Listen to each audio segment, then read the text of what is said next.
15 seconds.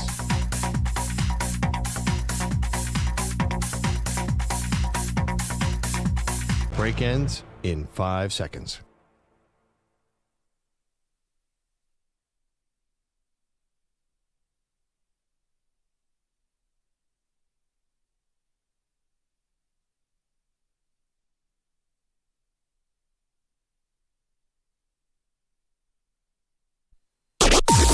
Maggie and Perloff on the Infinity Sports Network. Perloff all in. Got his Brock Purdy for MVP shirt on. I know Brock was really the story last night, but way to support the team. Played pretty well. He did I play thought, well. if Brandon Ayuk could just go to camp, then the Niners would have scored a lot more points.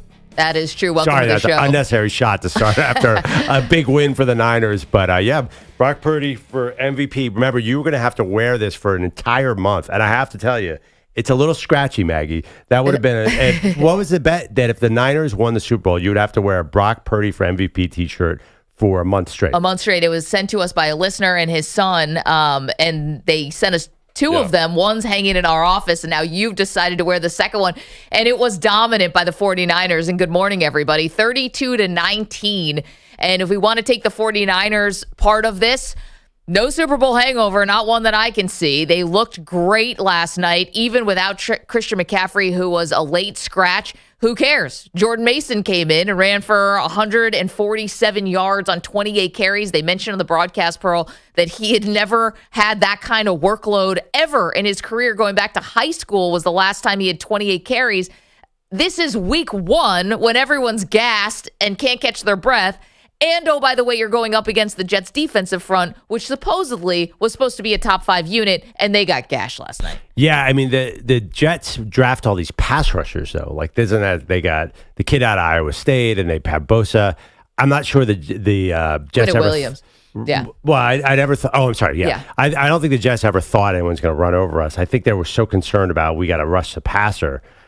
So people are killing Joe Douglas. Like, oh my God, you talk about the defensive line all the time, then you guys got gashed. Yeah, the Jets GM. This game was in San Francisco, and the Jets, Aaron Rodgers didn't have a preseason. Like, I'm not going to make any sweeping conclusions about this game. Like, we should have seen the Niners having a huge edge here. Just because the Jets lost, this game and the Niners, I don't know what this...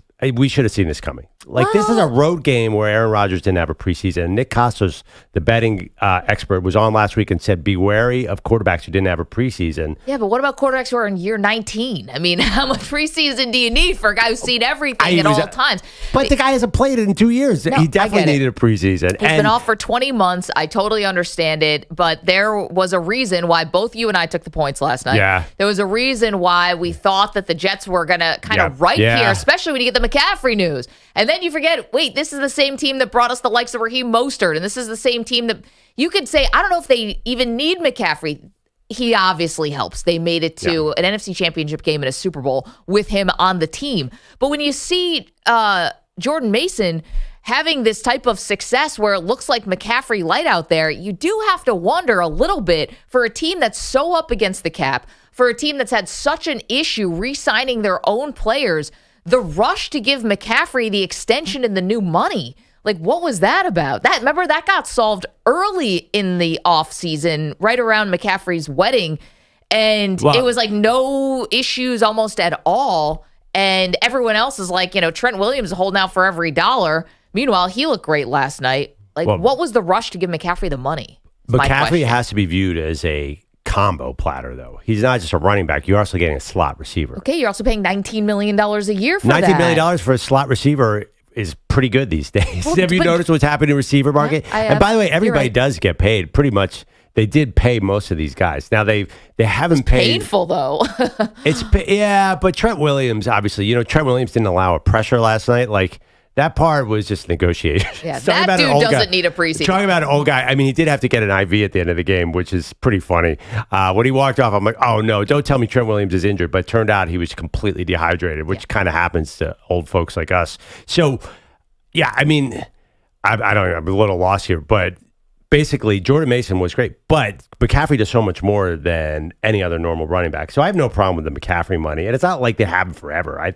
I'm sure they can part ways in a couple years. It was a 4-year extension. I mean, but that's not really 4 years. It was that's on an top NFL of 2. extension. I know. You don't want to get too in the weeds about it. This is a great win for San Francisco. I think that's the headline, is San Francisco looks really good. I was extremely impressed, not just with the run game, which is the Shanahan calling card going back to his father, which they talked about a lot on the broadcast.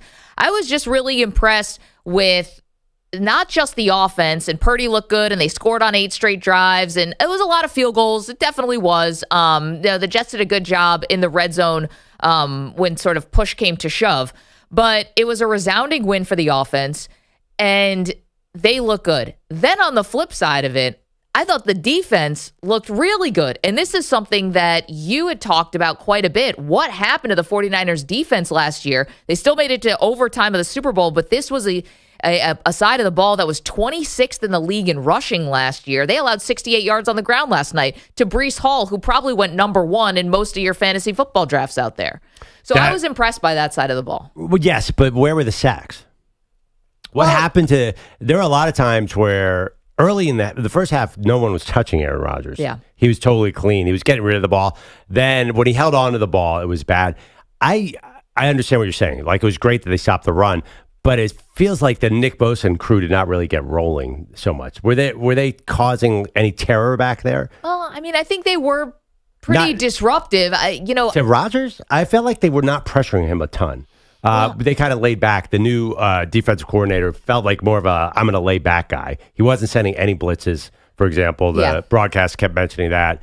So it worked, but the key to that was not their defense. They kept the ball out of their hands the entire game. When you have 9-minute drive, 9-minute drive, 9-minute drive, Aaron Rodgers has no chance of getting any rhythm. So it's a great think, strategy. I mean, that's what you always want to do to the great quarterbacks, to keep them off the field. So the Jets had the ball for 21 minutes and did score 19 points. I think the defense is... one of those touchdowns was massive garbage time with Tyrod Taylor, pardon me. So the Niners were 8th in overall defense last year. We'll see. I'd like to see them, if they can't run like that and the defense has to play 30 minutes of a real game, is it going to be similar to last year's defense where they're good but not great? I didn't see enough from the defense to make a determination. Nick Bosa never really got off in that game. There was one missed hold call that they had on him, but that was a function of the offense. The offense was so great at controlling the ball. Yep.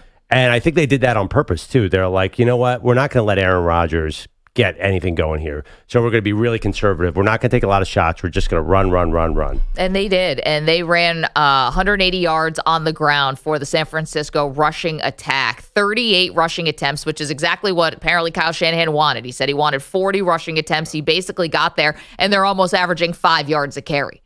And again, this is on should be a very good Jets defense, which, if you want to turn to the San Francisco side, of course, you're welcome to call us at 855-212-4227. Did you think San Francisco looked good? I think, Perloff, you kind of think no, and I think yes. What? Of course they look good. Oh, okay. I was misinterpreting what you're saying here. They just won 32-19. I just think that, we all know San Francisco's good. Did we see enough last night to say, like, this is going to be just one of those dominant San Francisco 15-2 years? I would slow down a little bit on that. I think they're really good. But if McCaffrey's out in a more challenging game, I don't think you're going to see 150 yards from Jordan Mason. There's a lot going on here. We all knew the Niners are good. They've been consistently awesome when they're healthy. I was worried about the vibes, though. And I know people are like, vibes. But come on, it's not like it was a banner off season. You had multiple guys who had contract situations. Two guys. Two very important guys. And apparently McCaffrey, before he got one paid. Very important guy. Listen, I mean, with a different team, those Ayuk misses last night, and I know that's partly Ayuk's fault. I know Peyton Manning was not very pleased about Brandon Ayuk missing that one in the end zone. Brandon Ayuk didn't do anything in the last year's Super Bowl, and they still were right there in overtime. I'm not sure. I actually thought to myself, like, God, why all that drama with Brandon Ayuk? They really did. They have so many offensive weapons and so many ways to beat you. Was it really worth the drama with Brandon Ayuk? Can we hear from Kyle Shanahan, please, about the outside noise? Maybe it's people like me. We're talking about vibes. Didn't reflect the confidence he had in how his team would perform week one. I mean, I'm with our team every day, so I know there's lots of news stories and stuff with holdouts and things like that, and when are people coming back. But our guys have been awesome in practice. They've been very focused. Anytime guys don't get a lot of practice in, I wish we could have more, so I wanted to mesh more with those guys who just got here this week, but being able to get 4 practices in with those guys, having the extra day, things like that was great for them. That was Kyle Shanahan. Yeah, let's hear from the other side of the ball here. Nick, can I hear from Robert Saleh, and can I hear cut 10 on why the Jets couldn't stop the run even though Christian McCaffrey was not in the game? They still have a stable of backs, but at the same time, it's they're very, very good up front, and from an efficiency standpoint, they beat us up front, plain and simple. Yeah, and that was very plain and simple. And the fact is, Robert Saleh was the former defensive coordinator for the 49ers and knows more than anybody exactly what Kyle Shanahan wants to do, which is run the ball down your throat. And you've got this supposedly good defense, and they were, again, kept, did a fine enough job, Perloff, of keeping the 49ers out of the end zone. 49ers are only 2 for 5 in terms of touchdowns scored in the red zone, but could not keep points off the board. And the 49ers scored an 8 straight drive. So, you just were watching these field goals, and it's like death by 1,000 paper cuts. No, it was a complete domination up front. Perfect style, Shanahan. By the way, so the Niners started out 5-0 last year, and they have a good chance of starting out like 8-0 this year. But the second half of they basically run into Kansas City, Dallas in week 7, then Green Bay, Buffalo. So they're backloaded on their thing. They're going to have a great start here. So all that drama, we're going to say, why did we spend all this attention on Ayuk and Trent Williams? They're 6-0 or whatever. Because they, assuming the Rams are going to be injured, they have a pretty easy run here. But that being said, we know this is the Niners. We always talk about the Cowboys not getting over the hump. Did you see enough last night to say, wow, they're finally going to break the Super Bowl jinx? They're here. I guess it's hard to determine that after week 1, but I'm thinking this morning, we should have seen this coming, right? This is the Niners over the last 5 years. Yeah. They're still the same good team. They still have to stay healthy. Yeah, I don't know. I almost feel like there's nothing to see here with the Niners. They're really good. But let's see what they do when the game is on the line in playoffs. Kyle Shanahan learned anything. No, we understand which is something. It's important that they're that good. I was with you. I did pick the Jets. I'm not saying I should have seen the Niners. But yeah, I mean, they're obviously they're going nowhere. We could kill that narrative. Well, it just made me feel stupid. It made me feel stupid like how I felt the day after we came in here after the Thursday night game when I picked the Ravens. And I'm like, why did I do this? Because these are the two teams that, in terms of the Chiefs and the 49ers, I just feel like are the toast of the NFL, and they're a class above right now. I mean, that's what it felt to me. We watched a lot of sloppy, inconsistent, at sometimes bad football on Sunday. And I was like, man, really? The Chiefs seemed like they had their acts together, and the 49ers really seemed like they had their act together last night, and they were missing a major piece on offense. Now, as far as Aaron Rodgers and the Jets, I mean, this is just laying an egg. I don't think this means the season's over. I don't think that it means they were overhyped necessarily. And Rodgers is still very optimistic. Here he is agreeing with Robert Saleh as head coach that the Niners are championship caliber, and he hopes to see them in the Super Bowl. I would. Yeah. They are a championship level group. And I hope we see them there. By the way, let me ask you this question. Pal. If the Jets play at this level, their next game is at the Titans, then Patriots, Broncos, and Vikings. Can they win with this level of play? Yes. Against those teams? Yes. I really think this was in San Francisco. I'm not down in the dumps at all if I'm a Jets fan after last night's game. You did get a healthy Aaron Rodgers. I did see such a relief when he walked out on the second drive. I think the Jets are in good shape. I know that sounds weird after a 32-19 loss, but if you could get Rodgers, that was medium to good quarterback play. When's the last time you had that in New York, Maggie? Oh, that third drive, I was like, this is going to be a problem. And then it really wasn't. But I was right with you. I thought, wow, if they could do a little more of this, watch out. You want to know what it was? It's because Rodgers is so good on third down. I mean, we were talking about the free plays and the touchdown to Lazard, and that came later on in the game. But he's just so good at 3rd and 7 for the last 13 years. That has been a death sentence for the Jets. They had no quarterbacks, let alone receivers, who were capable of being consistent on third down. And now Rodgers changes that. Ryan Botcher is with us today in studio. We'll get to EJ in a moment. But Jets fan, you agree with Perloff? Are you on the ledge or no? We're fine. We played one of the best teams in the NFL, of course, but I'm more concerned with the lack of depth on our D-line. For a team that got yelled at for stacking their 53-man roster with the amount of D-linemen, undrafted free agents, none of them showed up. And you have the issue with Hassan Reddick. Yeah. Good night for him last night. Yeah. Not in the building, but a good night. Is it good if you lose $800K? Oh, losing $800K stinks, but he will make up for it when he eventually signs for $50 million. Yeah, but either way, you traded John Franklin Myers to the Broncos for basically nothing. Yeah. And you didn't proceed. That was a homegrown guy, too, wasn't he? Homegrown, didn't replace him, and you expected everything to be fine with Will McClendon, who's like 180 pounds away. Yeah. So nothing's fixed. It's just the offense looks fine. You could use another receiver, but the O-line seems solid, and it's just, maybe Mike Williams will play a few more snaps next week. 855-212-4227. So you're welcome to weigh in on the 49ers side of this or the Jets side. I'm curious what the bigger takeaway was. For me, it was the 49ers looking really great. I know Rodgers will be the story because he has a way of being the story all the time, but to me, it was about the 49ers looking really good. And again, with no McCaffrey, Leonard Floyd is a good addition, guys. He is disruptive. And you saw him get to Rodgers last night in one of the few times he really had a lot of pressure on him. Yeah, okay. This is where, and this is against my better judgment, I'm saying this. As an Eagles fan, I'm like, ooh, I noticed the Niners are dropping out in the zone, and I noticed that Bosa's not beating anybody one-on-one.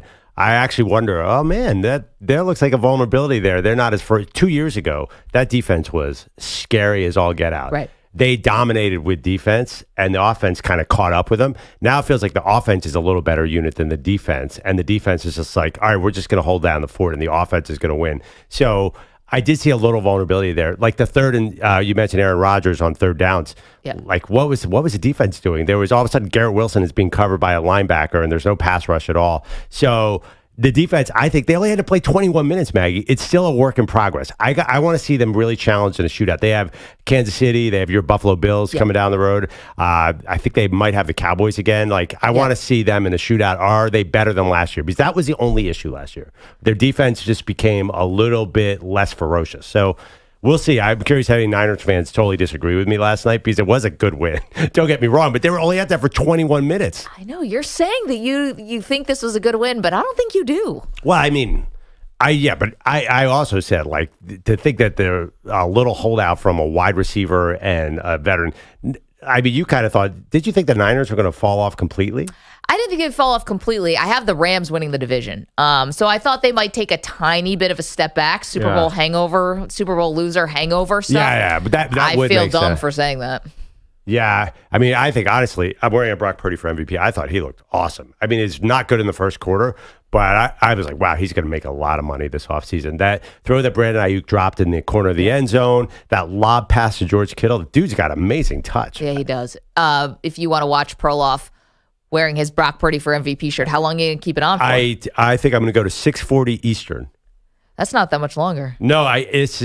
Are you really all in on Purdy if you're only going to suffer in this shirt for 40 minutes? You know I'm all in on Brock Purdy. Questioning your he's commitment. Such a Perloff quarterback. You know I'm all in on Purdy. But he's too good to be a Perloff quarterback. No offense. He's a starter. All your guys are backups. Right now, I mean, when Case started, I think 4 full seasons. He's good. That's true. Yeah, I mean, first of all, put Brock Purdy and Case Keenum in a room, you might not know who's who. Fair. 855-212-4227. All right, your big takeaway, was it the Jets side of things? Was it the 49ers? I mean, Jets definitely underwhelmed last night. And I thought the 49ers looked really good. We know we got a lot of 49er fans in the house. 855-212-4227. All right, let's get it going. We have so much to get to today, including we get the body cam footage of what happened with Tyreek Hill when he got pulled over and handcuffed on his way to the Dolphins-Jags game. This stuff is pretty crazy. We also have some new disturbing allegations against Deshaun Watson. Yikes. These are different than the other 24 women who were accusing him of inappropriate things. Has shades of those, but different details. So we've got that for you. We are going to have a lot of fun today, though, including we'll debut our rookie power rankings, Perloff. This is going to be coming to you every single week, and a lot's more fun. 855-212-4227. Okay, football season is here, and Prize Picks is the best place to get real money sports action while watching football. When I tell you, Perloff and I have become obsessed with this, it's an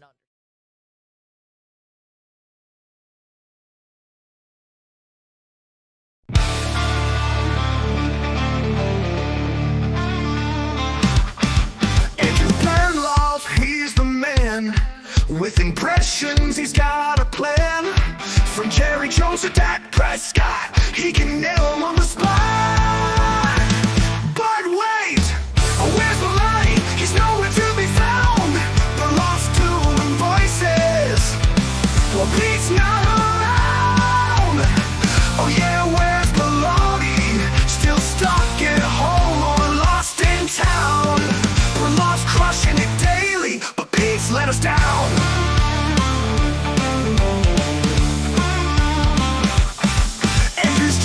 Says win it all. Doc's voice echoes down the hall, but Peter's chariot's empty, cold. Where he is, nobody knows. Oh yeah, where's Melody? He's nowhere to be seen. The lost doing voices. Well, Pete's not around. Oh yeah, where's Melody? Still stuck at home or lost in town. We're lost crushing it daily, but Pete's let us down. Andrew's Jerry says win it all. Doc's voice echoes down the hall, but Peter's chariot's empty, cold. Where he is, nobody knows. Oh yeah, where's Melody? He's nowhere to be seen. The lost doing magic. Well, Pete skips the scene.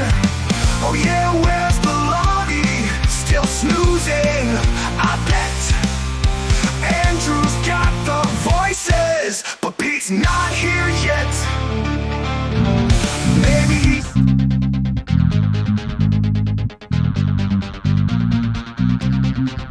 3 minutes remaining.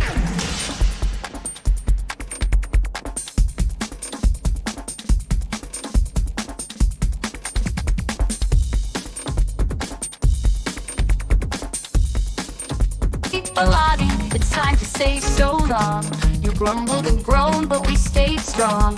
With your love for old shows and your curmudgeon charm, now you're off to Amy, and we're raising the alarm.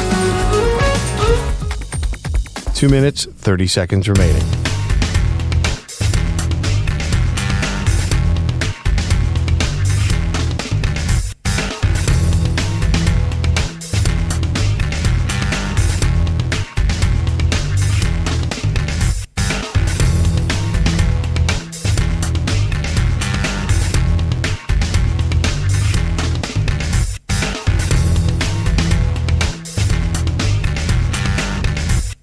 Two minutes remaining.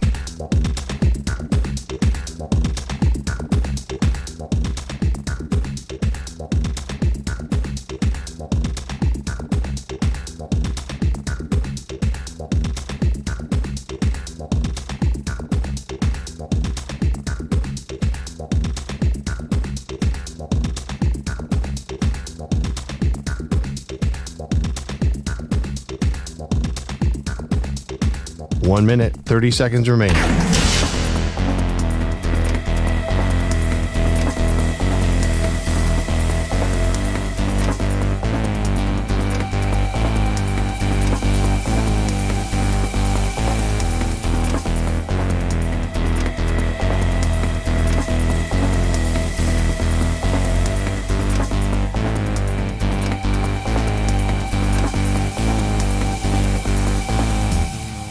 One minute remaining.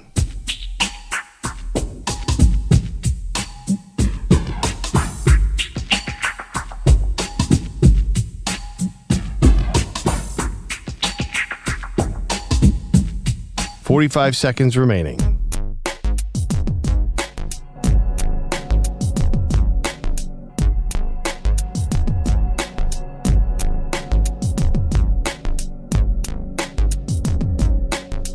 $30 seconds remaining.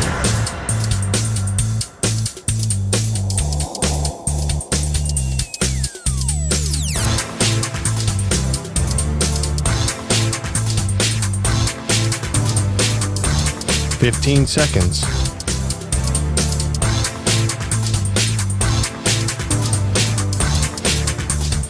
Break ends in 5 seconds.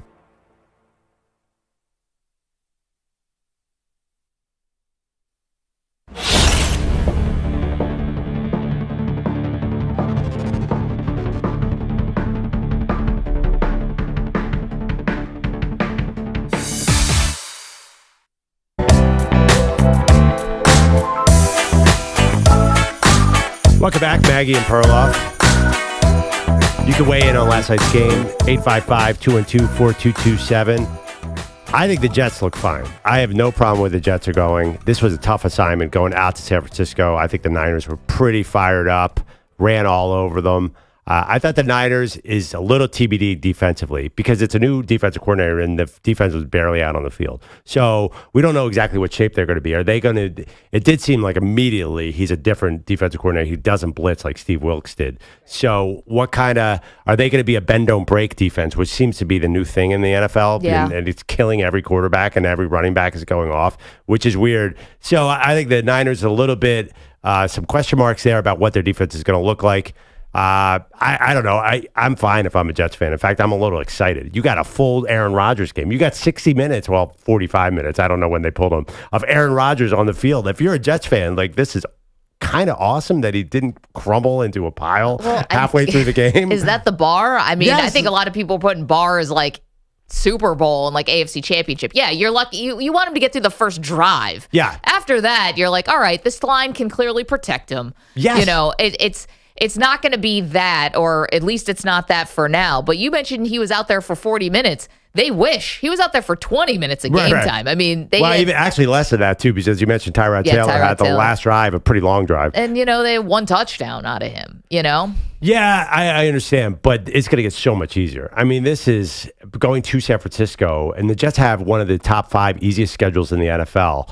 I'm not walking, and Aaron Rodgers, to his credit, was not looking to press at all after the game. I think there was some relief. I can do this. It's been a long time since he's played a real game, Maggie. I think you got to give more credit to health. I'm not depressed. He has a connection with Garrett Wilson. Breece Hall is going to do better. Last night, they stuffed him. Things are actually okay for the Jets fans, which is something that Jets fans are not used to. I think Jets fans, I'm getting a sense here, we're in New York, the vibe is not depressed after last night's loss, and usually that's where they are. That's their baseline. Well, yeah, I mean, that Jets fans are just kind of naturally depressed. But here's another part of this, which is the luck factor. Which this was an interesting one at the moment of the game where the eye in the sky, if you will, overturns a Garrett Wilson first down. Okay. Oh, yeah, that was big. It looked like just a first down, and it's another one of these situations, toe on the grass, a toe on the out of bounds, right? So he didn't get the second foot in because he was out of bounds. So they overturned the Garrett Wilson first down. So the drive continues, and the Jets can't convert on a 3rd and 1 and can't convert on a 4th and 1. Yeah. And this is when you're down 16. So you're only down 2 scores with 8 minutes left to go in the third quarter. Plenty of ball game left here with 2 scores. Absolutely. And yeah, that's rust, Maggie. They'll figure that crap out. This is that was tough. And then on the other side, you get San Francisco, who got the interception of Rodgers, which bounces and ricochets right into the dude's hands. So you get a little nice luck or right place, right time. And you also got one of your field goals who doinked in. So it's like, this game probably could have been a little bit different, a little bit closer. So if you're asking me why a Jets fan should not be depressed today, beyond the fact that Aaron Rodgers is upright, I would say you got a couple unlucky breaks here that maybe could have changed. Well, you did have the officials on your side. That hold on Debo when the guy ran into the end zone was ridiculous. Yeah. I mean, there was how many flags in a row? The first quarter, the Niners got a flag on every offensive play, and then they got a call from New York. They cut it out. The people are not liking this. New York was quite the officiating booth. Did you notice Troy and Joe kept saying, they're going to go to New York on that one, including that Garrett Wilson first down. So, yeah, I think week 1 is an extension of the preseason. I really believe that. I think what we saw in week 1 is deceiving, and I'm hopeful for the Jets. I am not downgrading. I picked them to win the AFC East. Yeah. I'm not downgrading them after that. Andrew Bogusch is here with headlines. It was eventful yesterday. I think that's an understatement. How you doing, dude? Guys, I'm doing well. Your headlines are sponsored by Progressive Insurance. Protect your home and auto. Save when you bundle. Get a quote at progressive.com. So when did the Niners actually know that Christian McCaffrey wasn't playing last night? His replacement, Jordan Mason, told ESPN postgame he's known since Friday, even though CMC was questionable on the final injury report. Kyle Shanahan quick to say he didn't tell Mason that. I never told Jordan he was going to start. Told him he had to be ready a bunch, but that might have been Bobby or somebody trying to pump him up, but I knew he was going to have to play a lot. I told him that he was going to have to, it wasn't going to be like usual. So then Mason had to explain himself in his own press conference, which he did not like. That question right there is why I'm at. That's why I don't like really talking to media, because you say one thing wrong, and then, I don't know. Just skip that question. Okay. I don't know if the league's going to do that. They're going to want to know. You have to report injuries like the correct way. Mm-hmm. Right. Not exactly the media's fault either. Not even a little bit. Yeah. Now, and again, how often is Jordan Mason in interviews as a third-year player, backup running back? But this is not the media's fault. You were asked a question. Yeah. You gave a potentially bad answer for the organization. It has to be followed up upon. There are no free passes. There's no big deal. Like, he put his foot in his mouth. He's got to answer questions about it. I love how Kyle threw Bobby under the bus. Pretty good, Bobby. Yeah. Well, that guy got a lot of airtime last night. He looked good. Yeah, I agree with you. And I wonder, it is frustrating. So, for example, I did my prize picks last night, and I had not in the slightest clue that McCaffrey was going to play because we made a big deal of him coming back at the end of last week. That was the headline. Yeah, it is. I get it. Why last night was a reminder why there has to be transparency. There's billions and billions of dollars on betting. Well, here. of course, with prize picks, you're not going to lose any of your money because they're buttoned up and they do everything the right way, as we know. In most sports, well, they'll give you an injury break, which is awesome. Yeah, even if he had but I had gotten Purdy, hurt. Oh, right. You had Purdy. which, by the way, it didn't make any difference. Purdy was awesome. I misread that situation. But it is very interesting. The need for transparency is more because I think the legal gambling industry is growing like 5% a year. It's crazy how much money is going on here. Yes, and I'm contributing to that in a big way. I'm contributing more than I'm taking out. That's so generous of you, Maggie. I know. Well, I want everyone to have fun, so I'm contributing to all the awesome people at the sportsbook. Does anyone here believe that they did not tell Jordan Mason he was starting on Friday? They definitely told him. Oh, yeah. They're definitely getting fined for this, by the way. Yeah. Oh, yeah. Yeah, there was no pre-game warm-up setback. Yeah, no. No one was surprised except us on the outside. Very, very true. Yeah. What else? Well, whatever the timeline, Mason ran 28 times for 147 yards and a score to lead those Niners to a season-opening thumping of the Jets, 32-19. Mason never had more than 11 carries or 69 yards in a game over his first two seasons. San Francisco scoring on 8 straight possessions before kneeling out the win. Aaron Rodgers did survive the night, throwing for 167 yards and a TD, but his offense only had the ball for 21 minutes. Now, this game was the regular season debut of Jason Kelce on ESPN's coverage, and the former Eagles center is 1 for 1. Future gold jacket wearer. He got a podcast that apparently is doing fairly well. And all that said, Jason Kelce is wearing a shirt he got at the mall because he left his travel bag in the truck. Left the bag in the truck. Fits my belly now. I've lost a little bit of weight, but my are still struggling. Anybody want to spell the body part? Don't do it. I took the class that we are required to take now from our employer about what you can and cannot say on the air. Turns out you can't spell curse words. No, or you can't say them in different languages either. I didn't That's know that. Also, yeah. I thought you could get around it by saying it in like Mongolian or something, and apparently that's not true. So for those who didn't see this clip, Jason is wearing a shirt that he had to buy because he lost his actual clothes apparently, and it doesn't fit correctly mid-chest. There's a couple of buttons struggling to stay buttoned. Those buttons did more work than the 49ers defensive line last night. Well, the running joke is they have the Eagles next week with Jason Kelce, that there's no way the Eagles let him get out of that building without wearing an Eagles jersey. Like, how much, I was curious, like, how much weight did he lose? Is he ready to go if Maggie's guy Cam Jurgens? I just said he was important, and you guys are like, no, anyone can play center for the Eagles. I issued a formal apology. I was wrong. Leave him in Brazil. I mean, they gotta get Jason Kelce out of that booth. Don't lose any more weight, buddy. We need you. Yeah, it's like someone just brings a tray of like ribs and peanut butter and jelly sandwiches or something to the set. We got to pump you up a little. Do you expect any objective journalism when Jason Kelce is calling a part of an Eagles broadcast next week? I'm expecting him to come in wearing the Mummers costume again. I'm serious. Oh my God! If I was producing that show, he'd be in that thing.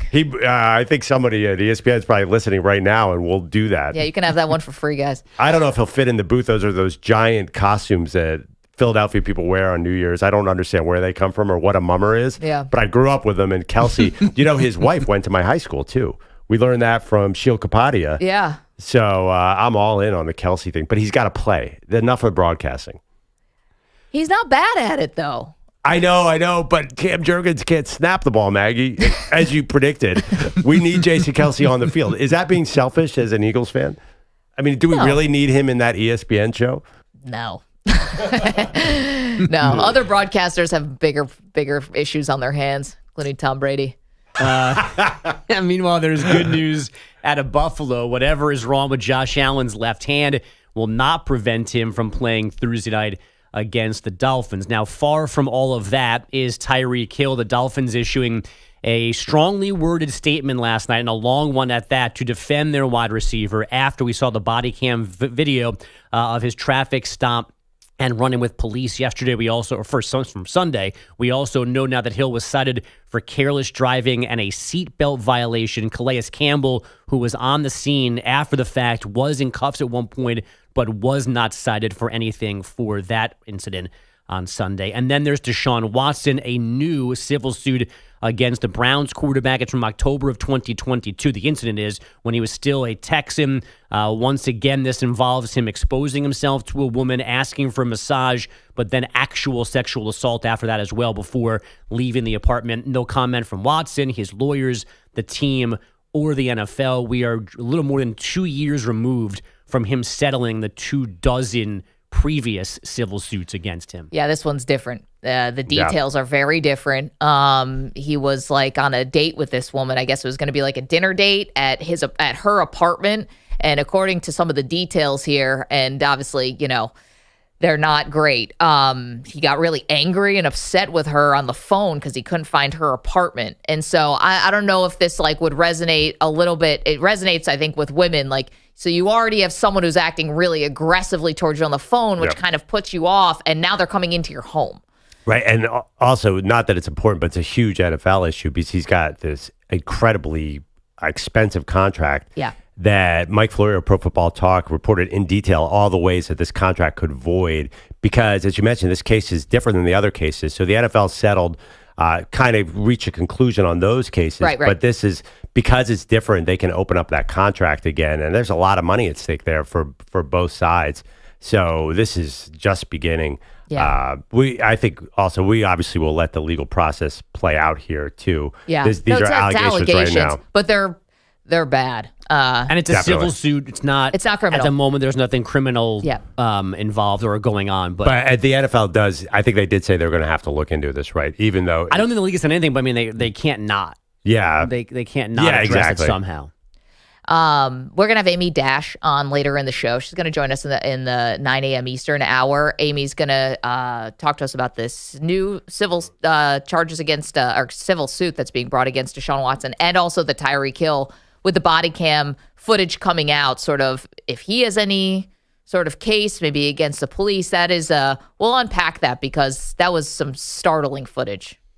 Absolutely. Switching back now to baseball, the Mets went right back to winning after their 9-game streak ended on Sunday. A 3-2 victory in Toronto with the tying and go-ahead runs coming on a wild pitch and pass ball top 8. The Braves lost to the Reds 1-0, so New York again has a 1-game lead on Atlanta for the last wildcard spot. The Red Sox beat the O's 12-3, while the Twins were losing to the Angels 6-2. So Boston joins Seattle and Detroit at 3 games behind Minnesota for the last spot in the AL. Angel Reese is having surgery today for a small crack in her wrist. That's why her rookie season is over.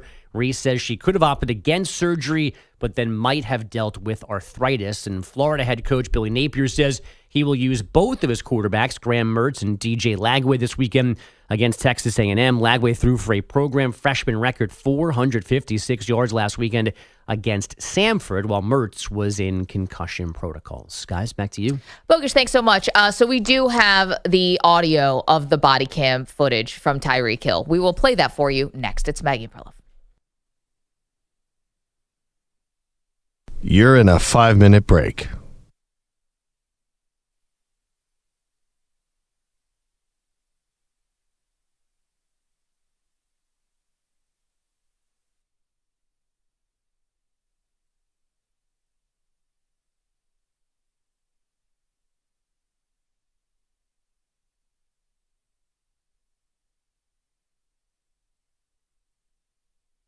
Four minutes, 30 seconds remaining.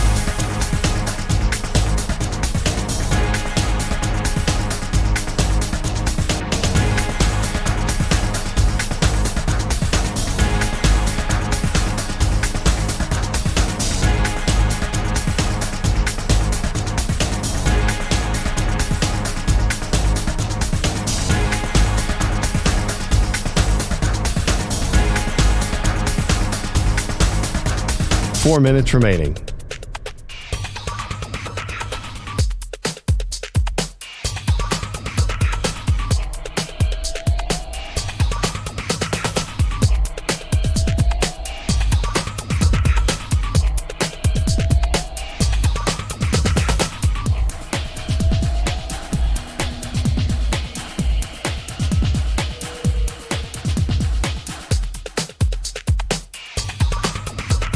Three minutes, 30 seconds remaining.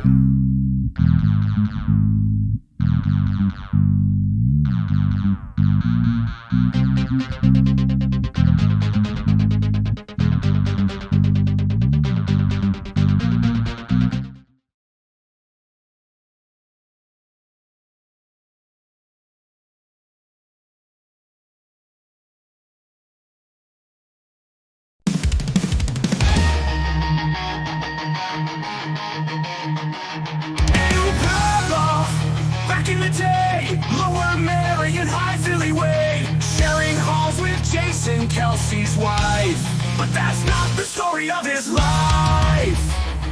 While he's reminiscing, feeling proud, there's someone who's nowhere to be found.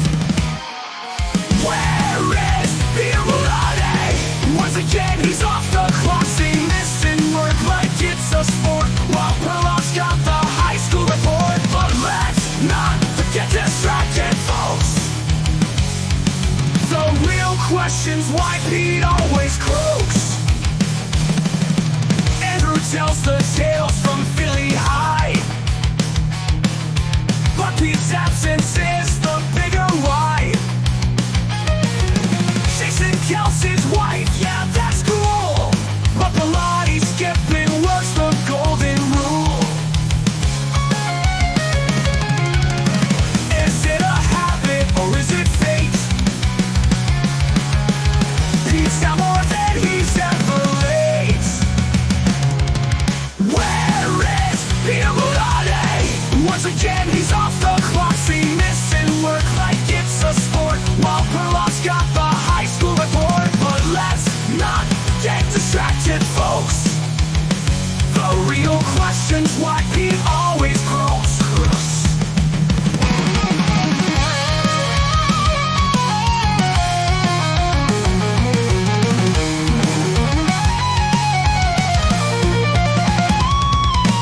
Andrew tells the tales from Philly High, but Pete's absence is the bigger why. Jason Kelsey's wife, yeah, that's cool, but Pilates skipping works the golden rule. Is it a habit or is it fate? Pete's out more than he's ever late.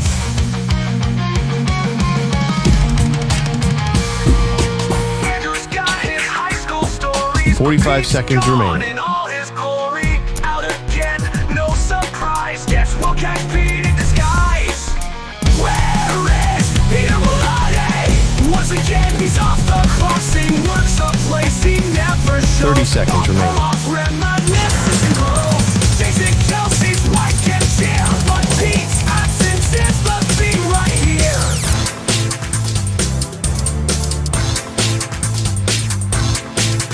15 seconds.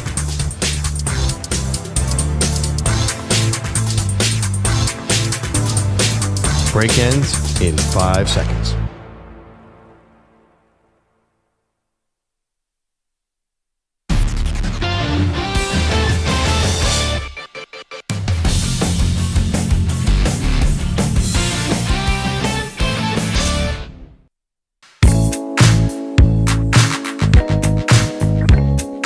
Welcome back. Maggie, Gray, Andrew, Perloff. So, obviously, this Tyreek Hill situation is one that is continually evolving. You know, he got pulled over heading to the stadium on Sunday before the Dolphins game against the Jaguars, Perloff, and it was, he got pulled out of his car by police. He was in handcuffs on the ground. We saw some footage of people's cell phone cameras as they happened to be passing by the incident. But now we have body cam footage, right, which we were expecting that we were going to see. So let's hear a little bit of what it sounded like when Tyreek Hill had this altercation with these police officers who got very aggressive during this traffic stop. Here is Hill telling the officer to stop knocking on his window. This is with Tyreek Hill still in the car. He's got his very cool black Batmobile-looking thing. I don't know. I'm not a car person. With the windows tinted. So the windows are super, super dark. And the cops knocking on the window. Why don't you have your seatbelt on? Don't knock on my window. Why don't you have your seatbelt on? Knock on my window like that. Like what? Why do you have it up? Okay. Now Hill is getting arrested after the cops pull him out of the car. Hey. Keep your window down. Keep your window down. I'm going to get you out of the car. As a matter of fact, get out of the car. Give me your ass, bro. Get out of the car. Give me your ass, bro. Break that window. Get out of the car. Get out of the car right now. We're not playing this game. Get out. Get out. Get out. Get out. Get out. Get out. Get out. What part of that don't you understand? Hey, Drew, I'm getting arrested, Drew. Okay, so that's Tyreek Hill, and his cell phone kind of lands as he's going down. The officer pulls him out of the car, down on the ground, Perloff. They're handcuffing him behind. And the guy's got the knee in his back, and the cell phone kind of goes flying a little bit. And he's clearly on the phone with his agent, Drew Rosenhaus. So that's why you hear him saying, I'm getting arrested, Drew. I'm getting arrested, because he was clearly on the phone. Let's hear more. Now, this is the officer yelling at Tyreek Hill, saying he didn't comply. I'm getting arrested, Drew. I'm getting out, bro. Damn, twin. When we tell you to do something, you do it. You understand? I'm getting out, You understand? Not what you want, but what we tell you. You're a little confused. I'm getting out, bro. Too late. Chill, Too late. All right, bro. Take me to jail, bro. Do what you gotta do, bro. We are. We will. Good, bro. It is good. Hey, Drew. Hey. Don't worry about it. I hung up the phone. Can you stop crying? More from the cops. Now Tyreek Hill is handcuffed. He's got his hands behind his back, and they're telling him to sit down, and he doesn't do it. They're like, sit down, sit down. And he's saying, I just had knee surgery. Please be careful. Hold on, bro. I just had surgery on my knee. I just had surgery on my knee, bro. I just had surgery on my knee, bro. I just had surgery in your ears when we go there with your window down. Chill, bro. Hey, Joe New, bro. Back up. Hey, call Drew. Call Drew. Call Drew. Call Drew. Call Drew. Hey, call Drew. Call Drew, bro. Call Drew. Call Drew. Okay, so he sees Jonnu Smith. That's what he says, Jonnu. And Calais Campbell is also kind of behind him to the right. And then you see Jonnu Smith, and he's saying, call Drew, call our agent, call Drew Rosenhaus. Okay, there's a lot here. This is bad. This looks very, very bad for the police. And I think there's a lot of it, Pearl. But the moment when Tyreek Hill, so there is like a back and forth about putting the window down.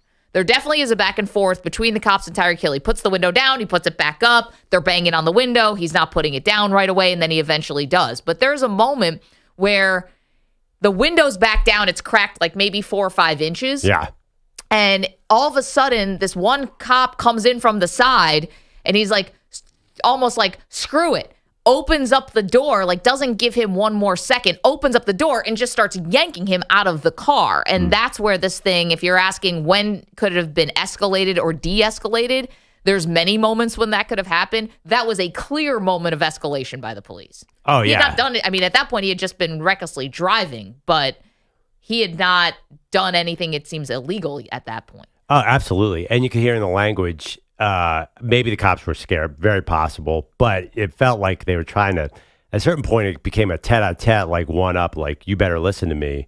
The cops, some pride got involved there and kind of probably dented their level of professionalism there. I know that I read a bunch about this yesterday. They're supposed to at least attempt to de-escalate situations, and they did not here. No, definitely not at that moment. Now, again, they are asking him to put the window down and keep the window down. And I get that. So there is like a moment. Listen, I'm not saying Tyreek Hill deserved to be thrown on the ground, put handcuffs behind his back, and then maybe even mess with his knee as he's like, they're making him sit down and he's saying, I just had knee surgery.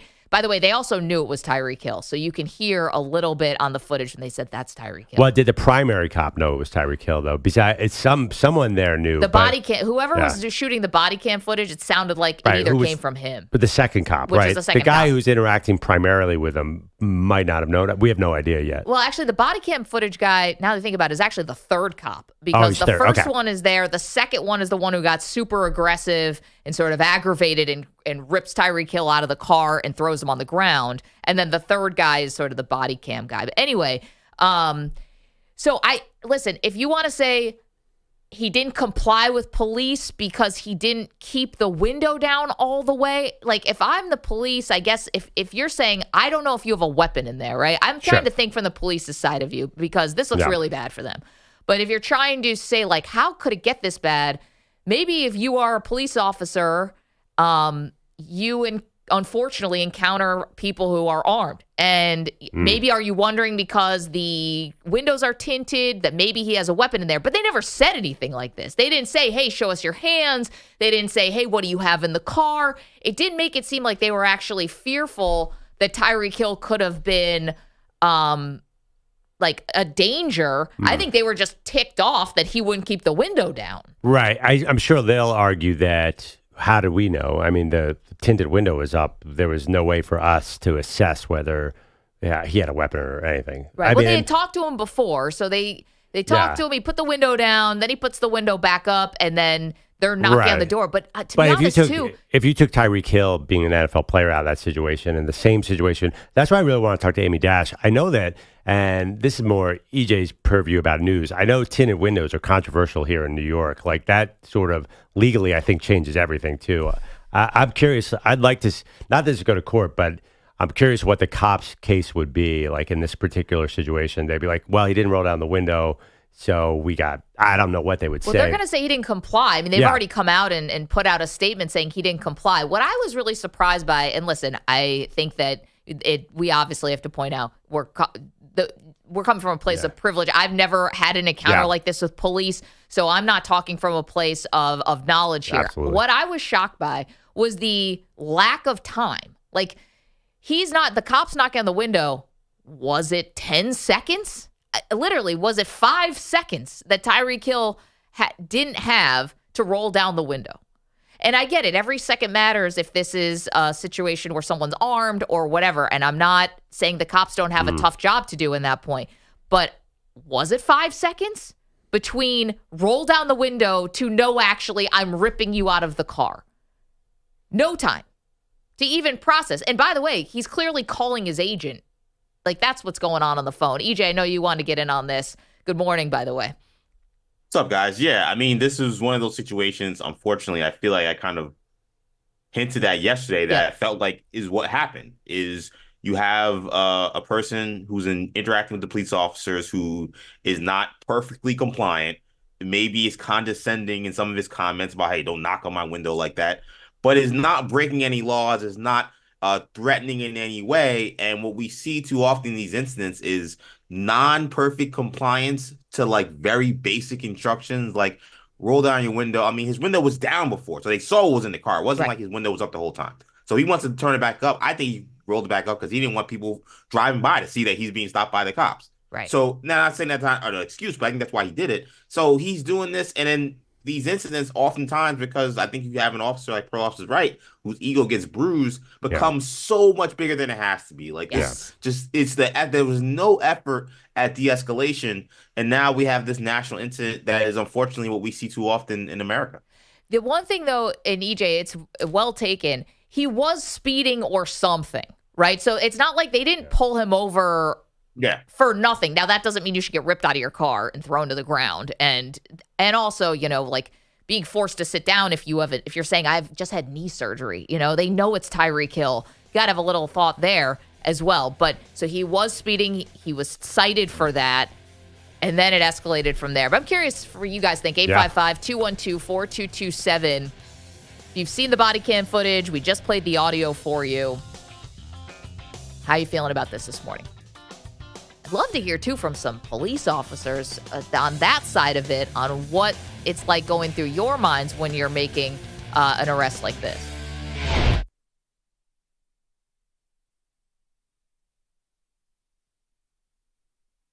You're in a 5-minute break.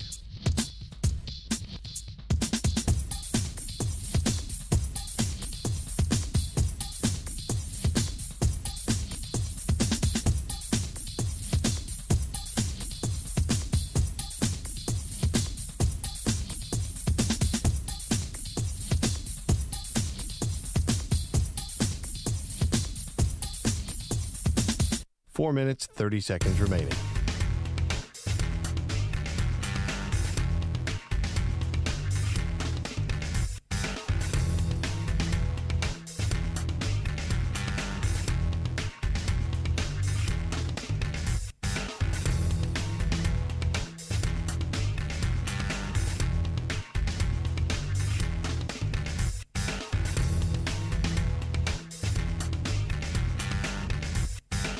Four minutes remaining.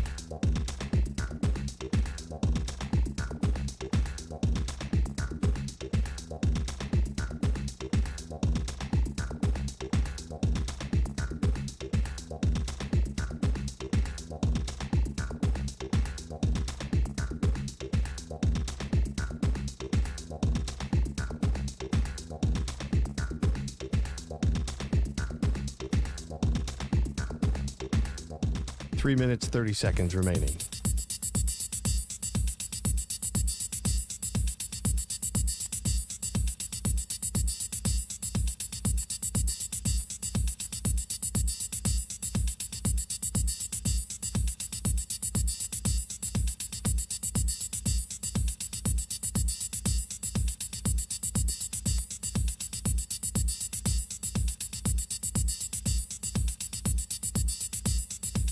Three minutes remaining.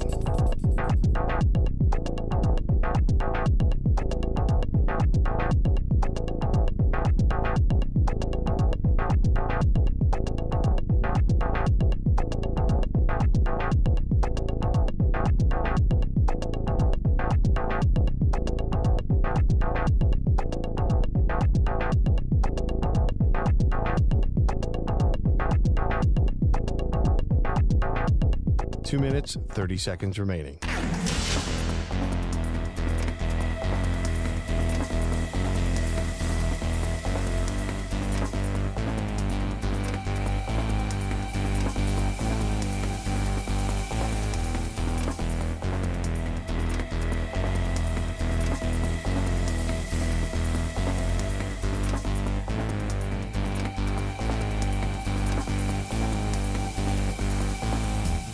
Two minutes remaining.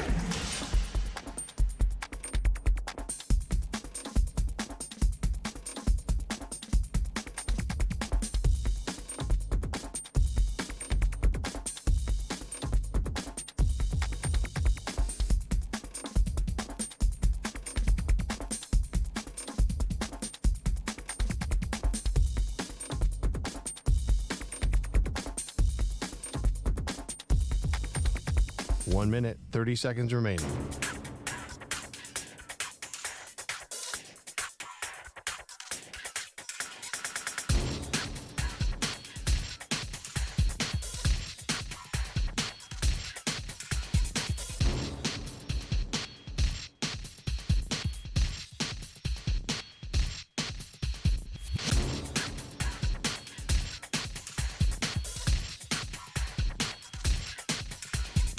1 minute remaining.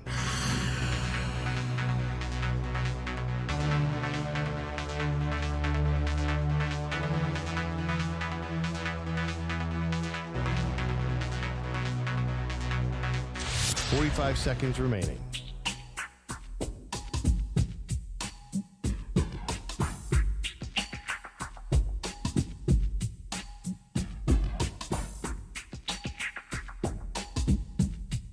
$30 seconds remaining.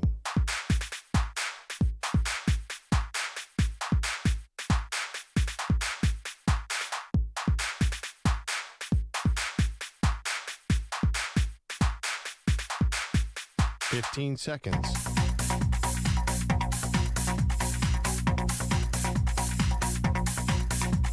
Break ends in 5 seconds.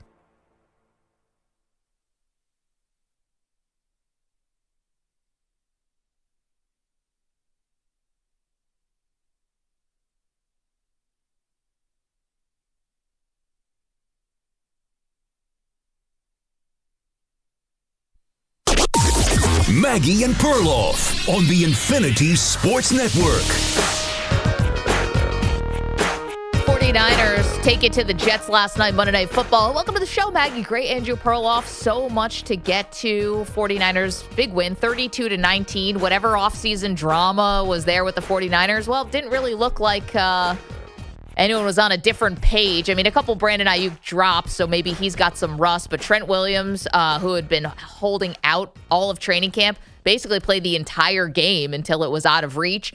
Needed an IV, but played very well and didn't allow this ferocious Jets pass rush, which we thought was going to be this amazing unit. It might still be throughout this season, but really didn't allow, too much pressure on Brock Purdy. The 49ers ran the ball brilliantly, and it wasn't Christian McCaffrey, Pearl. He was a late scratch. Instead, Jordan Mason was your man, 147 yards on 28 carries. Yeah, wow. I mean, the reincarnation of Elijah Stewart and Matt Breida and all the other all the other undrafted guys who come out of nowhere in a Kyle Shanahan offense and just kill it. You know what? This was vintage 49ers. Yeah, I mean, that's the thing. Kyle Shanahan knows how to dial up a play for an undrafted running back. I thought he put on a masterclass last night, kind of finding the weakness in the Jets defense. I also, too, the Niners had a lot of turmoil in the offseason. I think they wanted to control the game, keep it slower, not get in a shootout. And the running made Brock Purdy's job easier. And then he looked, after the first couple drives, like he looked on point. I don't know if the Jets are built for a shootout right now. Garrett Wilson is awesome, and Breece Hall was good. Probably could have been better, had a bad fumble, but he's clearly a weapon. I mean, I know he went first in a lot of fantasy drafts. Like, I think he's going to get numbers. It's not that. It's just Mike Williams didn't play a lot of snaps last night. He basically missed all of training camp. Alan Lazard was big with 2 touchdowns, one from Aaron Rodgers. The other one was from Tyrod Taylor when the game was out of reach. But they might act. I know this is weird to say. Are they like a weapon short? Oh, I don't know. How do you determine after last night when they didn't have the ball a lot? If Breece Hall could get 4 yards on first down. I'm thinking about Devontae Adams, if I'm being honest. Oh, okay. Yeah, that would be nice, but I don't know how you can say that after last night's game. Who knows what they were. Basically, the Niners had how many 9-minute drives did they have? And the officials kept calling all these holds and stuff that actually elongated the drives. Yep. The worst enemy of a quarterback is the opposing team's run game. If you can't stop the run, there's no way your quarterback's going to light it up. A, he's not going to have the ball enough. B, he's not going to have any rhythm. Aaron Rodgers got out of rhythm, and he's rusty already. Last night was a perfect storm to keep Rodgers' numbers down. But I saw a quarterback who could sling it still. There's no doubt that arm is still there. Well, and he's just so freaking accurate, It's like the ball is just always in the right place. And whether you're not the guy makes a play or the defense makes a good play, it never feels like Rodgers is putting the ball in the wrong place to the 16th of an inch. I mean, it was really... Yeah, he's definitely still got it. He got through the game healthy. They took him out with about 4.5 minutes left to go, though. When the game was, again, out of reach, Tyrod Taylor came in, and I think you're going to see that quite a bit. I think Jets fans should look at this as a preseason week 4, and this game was a warm-up game, in a sense.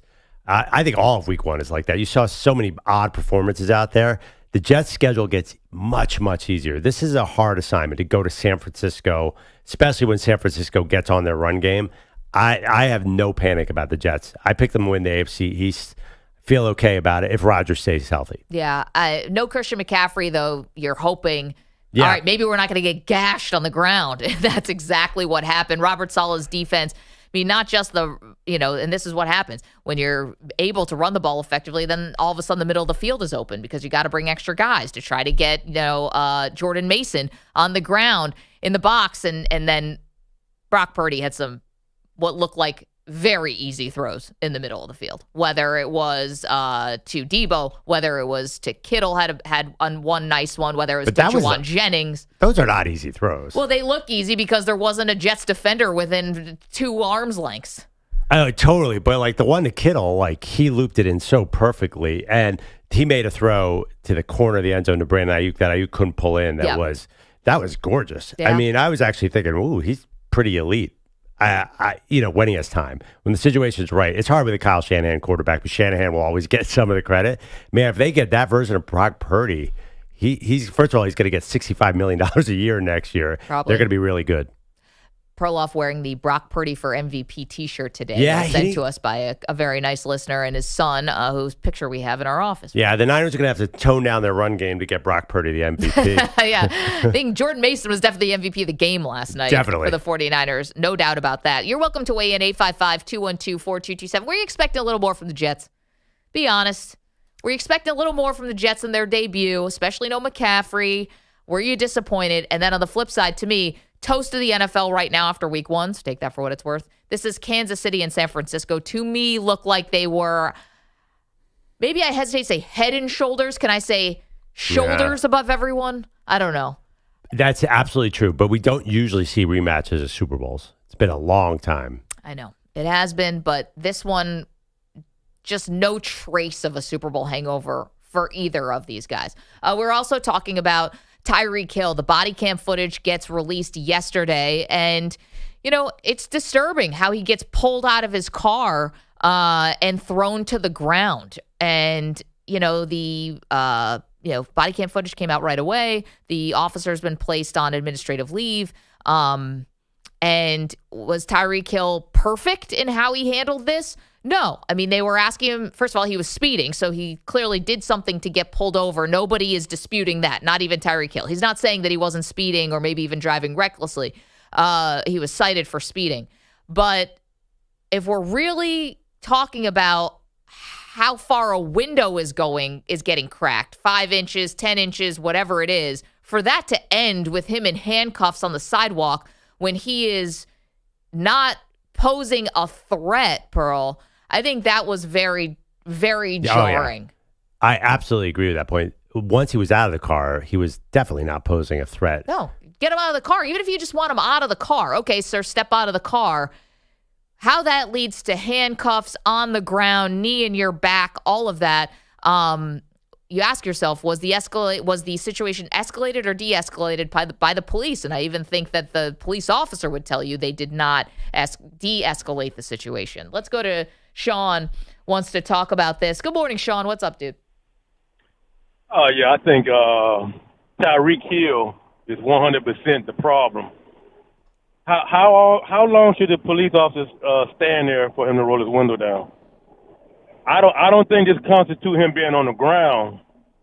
He should not have been on the ground. Right. They could handcuff him standing up. But Tyreek is the problem. He escalated the whole situation. All he has to do is shut his mouth. Yes, sir. Yes, sir. Go and get your ticket and go into your game.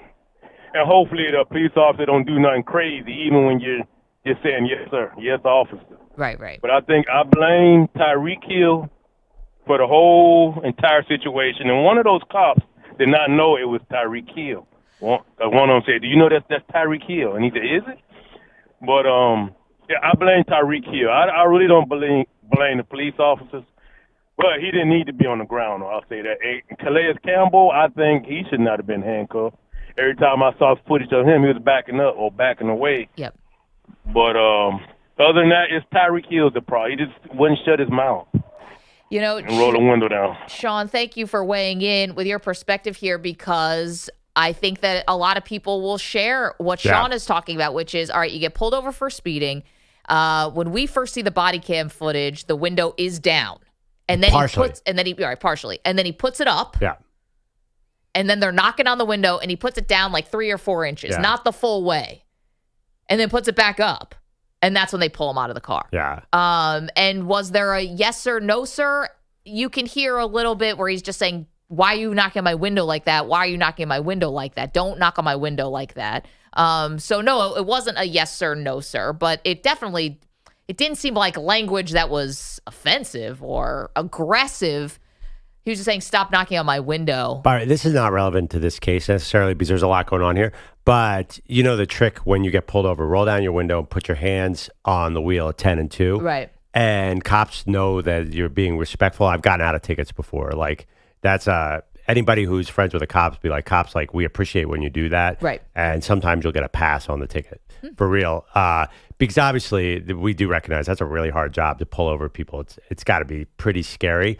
Now, what you're also trained for it. Yes, it is scary, but you also are trained for it. Also, too, you had multiple cops there. Like, yes, you really, you're very much like you have a job too to not let it get out of control. And I don't think they did that job at all. No, and the caller is right too about Calais Campbell, how he ended up in handcuffs on this whole thing. And you know, the other cop goes to Jonnu Smith and he's like, give me your license, give me your license, give me your license, give me your license. I mean, Jonnu Smith. I didn't totally understand Jonnu Smith. He says, give me your license. Jonnu Smith just stares at him blankly. Like, I wasn't sure if he was staring at the cop or staring at Tyreek. Well, yeah, I wonder if was Jonnu Smith trying to primarily focus on being a witness, because also too, like, then if Jonnu Smith just reaches into his pocket and casually hands him his license. I thought that was interesting. I think Jonnu Smith was trying to watch what was happening with Tyreek Hill.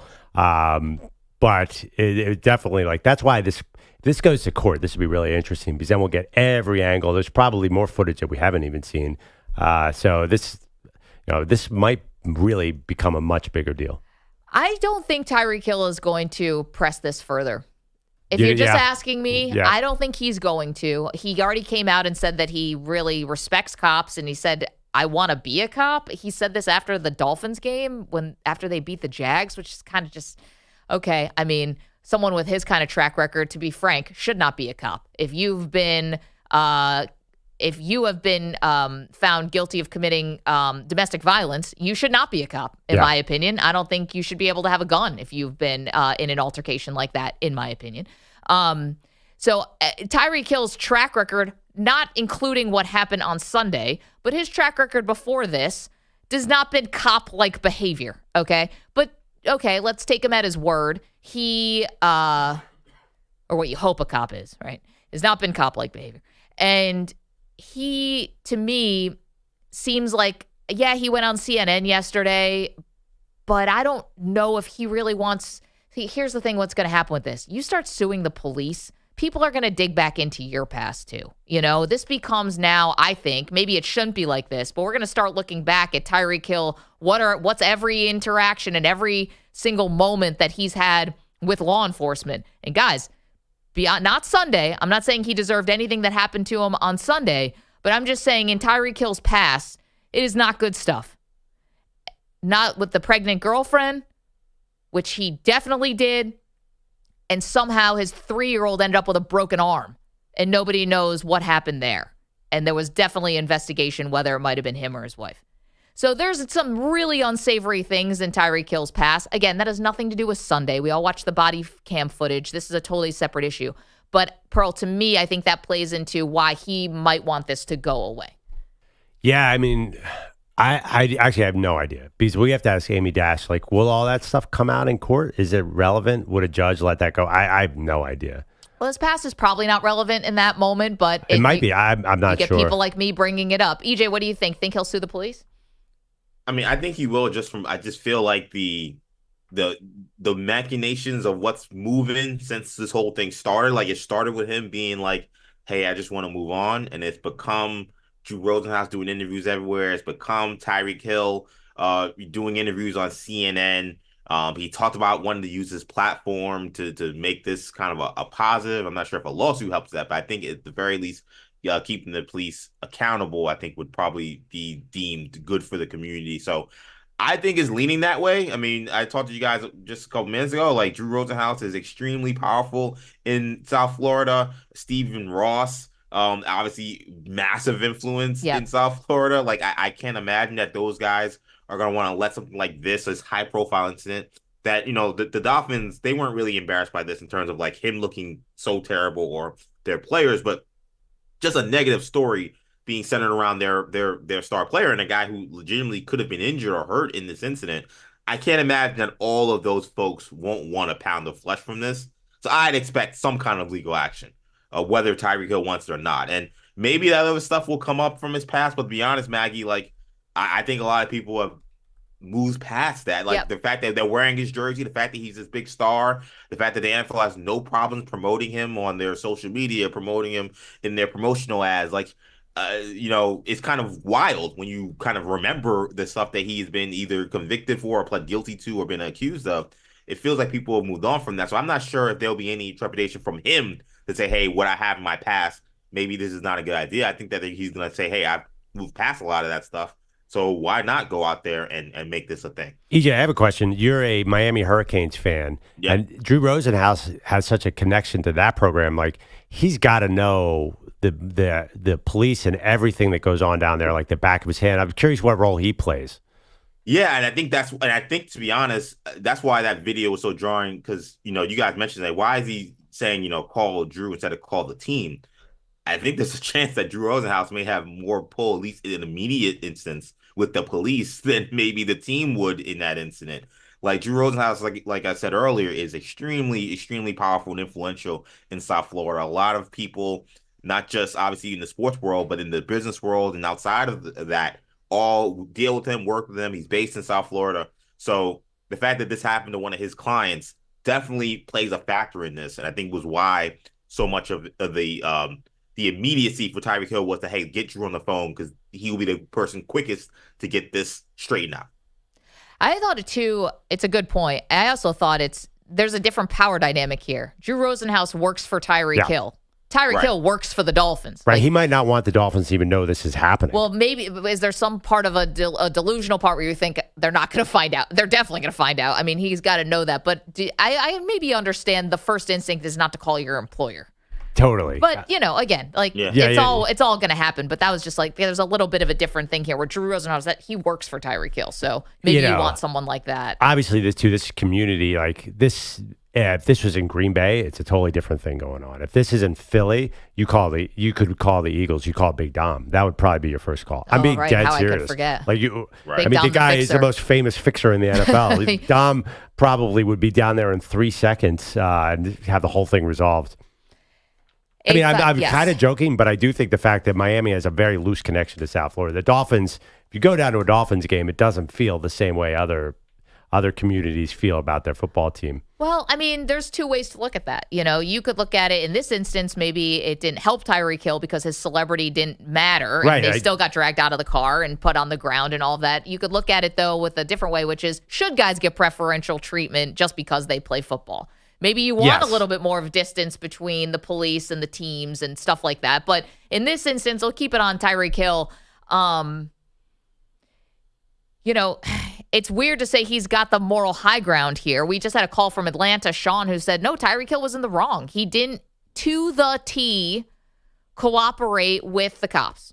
They're saying roll down the window. He's not doing it in a timely enough fashion. He's not yes sir, no sirring and that. And I just think that it was jarring for a lot of people, including ourselves, to see him ripped out of the car. And even if you take him out of the car, to then take him to the ground when he doesn't have a weapon on him, right? He doesn't have anything that's being aggressive, to put him on the ground, to keep him on the ground, to keep him in handcuffs, to make him sit when he's saying, I've got knee surgery, all these things that just felt like every spot could have been avoided and wasn't. Yeah, definitely. 855-212-4227. Meanwhile, by the way, if you're watching on YouTube, I'm wearing a Brock Purdy for MVP shirt. This has to come off. I think I'm allergic to it, Maggie. What do you mean? You're allergic to wearing a 49ers thing because you're an Eagles fan? No, there's something about this T-shirt. I don't know where it's been, but there's... It's been? I mean, it was very generous of someone to mail it to us, but there's just... you ever wear a shirt, like maybe from a thrift store or something? It feels like there's like a layer of something on it. That was a gift, Pearl. No, I know, but I just, for some reason, I don't know. I'm like I have like a small rash developing. Like God. Things are going off with this T-shirt. By the way, that's not the person who sent us the shirt's fault. It sat in the office for almost 6 months. That's our fault. It could easily be that. And I'm very sensitive to allergens. So, yeah, I'm going to have Tough to. as nails over here, Andrew I Perloff. have to take off this Brock Purdy T-shirt. I'm sorry. It's nothing against Brock Purdy. Are you chafing? Oh, my God. I don't know what's going on. Like, everything is uncomfortable. You ever have a T-shirt that just doesn't feel perfectly right? There's no worse feeling. It's like he can barely do the show now. I know. You're this thrown I am off. so sorry. But this is a very, very serious topic we're talking about. But I'm a little itchy. Of course you are. 855-212-4227. Mr. Sensitive Skin, Andrew Perloff. Everything's got to be perfect. Ugh. All right. We got a lot to do. Who wants to talk about Deshaun Watson? Oh. That uplifting topic. Again, AmyDash, our Audacy legal correspondent, is going to join us. We also see you guys on the phones. You want to talk about last night's game. You want to talk about what's going on with the Steelers. We have a Jordan Love update that we have to get you as well. The Packers quarterback, a little more clarity on what could be going on with his knee. So we have a lot of football and a lot to do. Again, 855-212-4227 if you want to weigh in on Tyreek Hill. So much is left. Get to us early and often. We can watch the show, youtube.com/InfinitySportsNet, twitch.tv/InfinitySportsNetwork, and also on X at Maggie Gray. All right, sports fans, listen up. 1 in 8 men will be diagnosed with prostate cancer, and bladder leaks can be a side effect. That's why Depend is teaming up with the Prostate Cancer Foundation to encourage screening, because health is a long game, and it's yours to win. Now, here's the cool part. Through November, Depend is contributing up to $300,000 to prostate cancer research by donating 40 cents for every purchase of shields, guards, and Real Fit products. Void in Mississippi. Learn more at depend.com.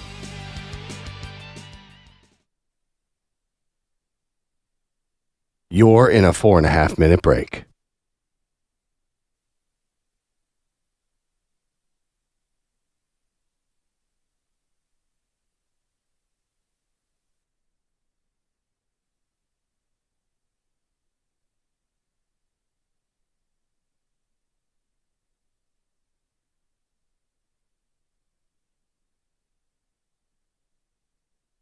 Four minutes remaining.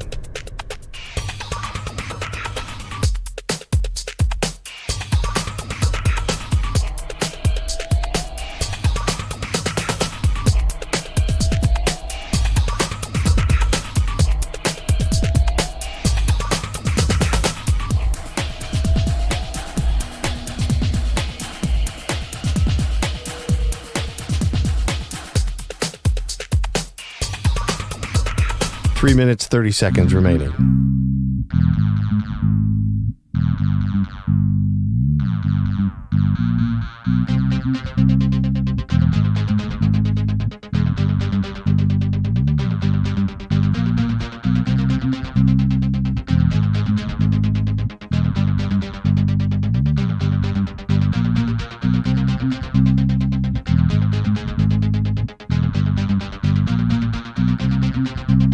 Three minutes remaining.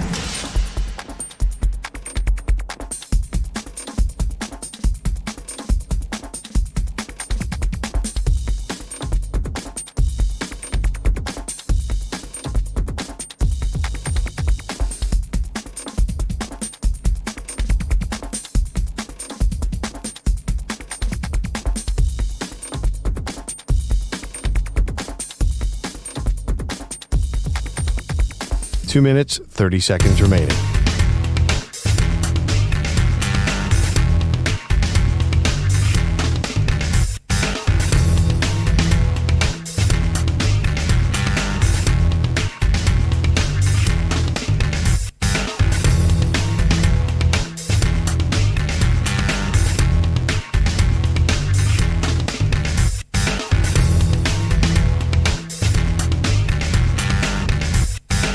2 minutes remaining.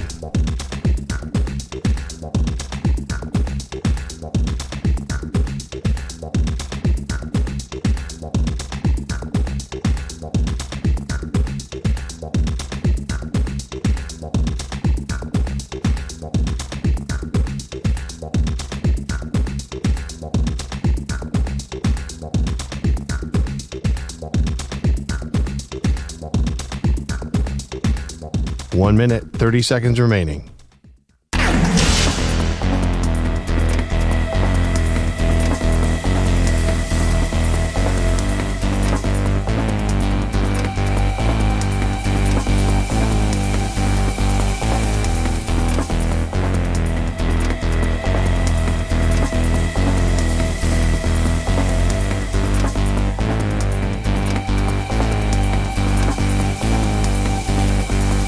One minute remaining.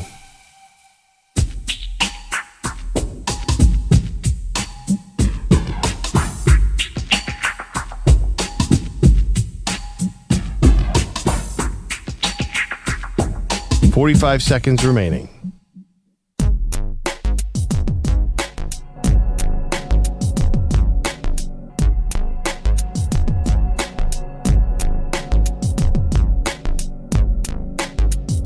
.30 seconds remaining.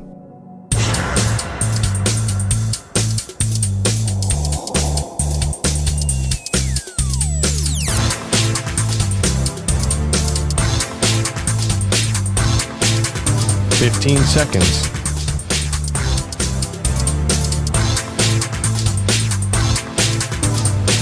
Break ends in 5 seconds.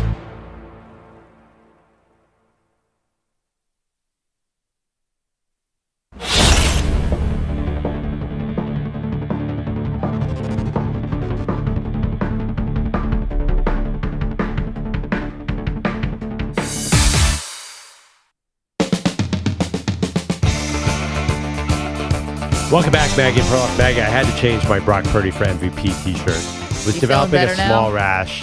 Yeah, I need. Does anybody relate to this? I need soft T-shirts. I need the right kind of T-shirt. Like, I don't care what the T-shirt says or looks like.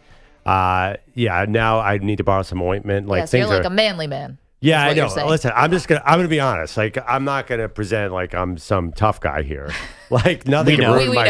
Nothing you weren't presenting that way, so don't worry. Nothing you making me look tough, which says a lot. Well, I mean, if it's not 100% Egyptian cotton, Perloff's got no time for it. We all know there are levels of T-shirts. When we used to make a lot of T-shirts at the Dan Patrick Show, you could buy basically a $5 base T-shirt or a $10 base T-shirt. And to me, I always invest in the quality of the cotton. Is that soft?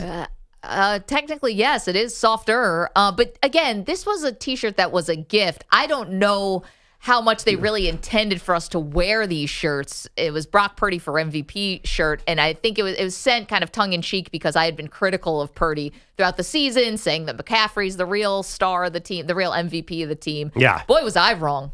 It turns out Jordan Mason is the real star of the team. 147 yards on 28 carries last night. You might not even realize you're doing it. You do get slight little jabs in on Brock Purdy. I thought he played well last night. You're like, oh, his receivers were so open last night. You did say that at one point. That's just the truth. I don't know. He made some pretty darn good throws to me. He definitely did. He definitely made some really good throws, but this is the run game that sets this all up. Yeah, again, a little bit of a shot. A little bit of a shot. I said they're the toast of the NFL. I said their head and shoulders are actually just shoulders above everyone else, along with Kansas City. I don't know. Shot? We might have to set up a rule or do an hour where you can say nothing but glowing things about Brock Purdy. He's a really good quarterback. I don't know. Bogus, what do you think? Do you think she's in on Brock Purdy? No. I am. All I said about Brock Purdy over the offseason was this. And by the way, tell me if you guys think I'm wrong about this. What I said was, if they go back to the Super Bowl, most likely whoever they face in the AFC is going to perceive to be the better quarterback. And I'm still right about that. Whether it's Mahomes, who is the better quarterback, whether it's Lamar, whether it's Joe Burrow, maybe by a prayer, Josh Allen. Yeah, he's always going to be he's going to be the not better quarterback in that matchup. That's all I said. And Perception-wise. Yeah, and I get labeled as the hater. And reality, and that's a 5-person list. Aaron Rodgers would be a better quarterback head-to-head if it's Brock Purdy. I mean, on paper, after a full season of Rodgers, my assumption would be we'd still assume he's the better quarterback. Well, I know those guys are more talented, but honestly, like Josh Allen's not running the plays; he's just holding the ball every time. Same with Lamar Jackson; like they're just running. Well, Josh isn't going to make it till the end of the season if he keeps playing. Yeah, Josh Allen's going to drop back and throw the football at some point. Like these guys, a lot of the guys are doing. They're more dynamic. But Brock Purdy is running the offense. He does a great in a way job. that those other quarterbacks are not, except for Mahomes. And to be honest, I mean, he ran for a first down. Purdy did last night, and instead of sliding, went head first and got the first down. I mean, I'm always a proponent of sliding, especially you have that kind of team. You're going to be able to pick up a yard. Like, don't worry about get down. But he puts himself out there. He's a tough dude. I've got nothing bad to say. He's pretty mobile. He's mobile enough. And here's the bottom line. He fits that Kyle Shanahan thing perfectly. I mean, Shanahan is so happy with him. So regardless of, even if he goes against Justin Herbert or he goes against CJ Stroud, you're right. I forgot Stroud. Jeez, I can't find a quarterback that has a chance of making the Super Bowl. There's no one on this. I'm looking at the whole AFC. You're absolutely right. But for what Kyle Shanahan wants, I think he would take Purdy over a bunch of those guys because he is running exactly what the Niners need. Purdy saved their butts. They would have. I'm going to put on the T-shirt again. They would have. Rash be darned. Oh, man. Hashtag It walked warrior. away, the shirt. Quickly, I want to go to Eric, who's in New Mexico. We've been talking about the Tyreek Hill situation this morning. The body cam footage got released. And Eric, I'm to understand you are a police dispatcher. Wanted to weigh in on this situation. Good morning. That's correct. I've worked for 3 different agencies as a dispatcher, 1 in Alabama and 2 here in Albuquerque. And I'm just getting off work, actually. And I heard that caller, and I just wanted to say, we're conditioned to say yes, sir, no, sir. I mean, I'm from the South. When you deal with the police, because you're definitely afraid. I mean, even now, if the lights come on behind me, and I pull over to the right, and they keep going, my heart is kind of stopping, because I know that the way they deal with people, the way they're conditioned to deal with us. It could go wrong real bad. Now, just because Tyreek was not respectful, maybe as that guy said, doesn't mean that he deserved to have a knee in his back and be handcuffed. Yeah. I mean, that was excessive, and we should really not be conditioned that way. But we are, and the way they were talking to him, one guy was effing this, and I was like, the way that it's supposed to work, and like I said, I see them come on the radio talking to somebody who's giving them guff, and I understand it, but you're not supposed to start off with that. But they started off with that. I mean, the whole conversation was just it was condescending. It was we're in charge. Yeah. This sort of thing. I don't know if he's going to sue. I think if the police do the right thing and punish this guy, at least that one guy, the one that was going after super aggressive, Lance Campbell too, and how can you? I mean, he got handcuffed just for watching or being too close or what have you. I mean, it's like I'm the boss. You do what I say. Yeah. And I mean, when someone's got a gun, you have to deal with that, but that doesn't make it right. And so for him to say that for the caller in Atlanta to say that Tyreek was in the wrong, no, that wasn't justified. That just wasn't justified. Yeah, and Eric is a dispatcher in New Mexico. Thank you for weighing in. And even if, again, and EJ's brought up this point a couple times, did Tyreek Hill act perfectly? No. Could he have done things differently? He could have kept the window down. Just keep the window down. They're asking you to keep the window down. And yes, and I guess maybe a yes or no, sir, maybe could have helped. But did he do enough to warrant being thrown on the ground, ripped out of your car, thrown on the ground, and put in handcuffs? No one who watched that body cam, even our caller Sean in Atlanta, who thought that Tyreek Hill was in the wrong, Sean still said he didn't deserve to be put in handcuffs and thrown to the ground like that. Oh, no. Yeah, I'm really curious here from Amy, too, because I want to know legally what the options here. Like, do the police have a right to do? Was that within what the police are allowed to do? Maybe it is. I'm I have to plead ignorance there. Like maybe there's a established sort of code here. Like, listen, if you pull over, the police are in a very vulnerable situation, so they get a little leeway. Yeah, there were a lot of cops that pulled him over too. Was it 3 cops on motorcycles? And I don't know about the other ones. All right, we see you guys on the phones. We will get back to you. Andrew Bogusch has headlines on all the other things happening today. Those headlines are sponsored by Prize Picks. Football season's here, and Prize Picks is the best place to get real money sports action. Download Prize Picks and use code M&P to get a $50 credit instantly when you play $5. Must be present in certain states. Visit prizepicks.com for restrictions and details. They had Aaron Rodgers for more than 4 snaps. They did not have to deal with Christian McCaffrey, but the opening Monday night still did not go well for the Jets. A 32-19 dud in Santa Clara. Rodgers led one long, impressive TD drive in the first half, but not much else. Yeah, I mean, I felt overall I was getting the ball out pretty good, but I had some opportunities, but I like back. They also didn't have many opportunities in general, just 21 minutes of possession. That's apparently the lowest total ever for a Rodgers offense. Most of that blame goes to Jordan Mason, who filled in for McCaffrey and his calf with 147 yards and a score. His QB, Brock Purdy. Obviously, Christian is the best, in the league at running back and what he does. I'm not taking anything away from that. But I think JP did a good job of coming in and filling his void and doing his job to allow other guys to get open and allow us to run our offense. Purdy threw for 231 yards, but no scores, chump. Brandon Ayuk had just 2 catches, 28 yards after his hold-in. While they were playing, we were processing Tyreek Hill's body cam footage and new allegations against Deshaun Watson. In a statement, the Dolphins called the officer's actions, quote, overly aggressive and violent, and that it was, quote, maddening and heartbreaking to see it.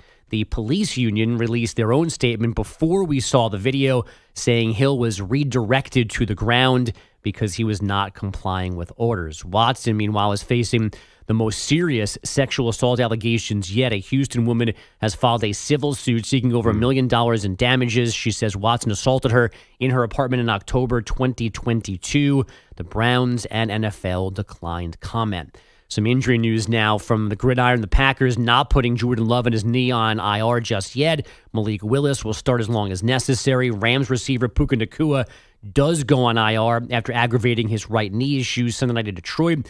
Nacua will have to miss at least 4 games. Pirates rookie righty Paul Skeens K'd 9 over 6 in a 3-2 win over the Marlins last night. Skeens' ERA is now 2.10, and Shiloh Sanders had surgery yesterday for the right forearm injury he suffered in Saturday night's loss at Nebraska. Guys, back to you. Speaking of Colorado, we talked about it a little bit yesterday, the loss to Nebraska.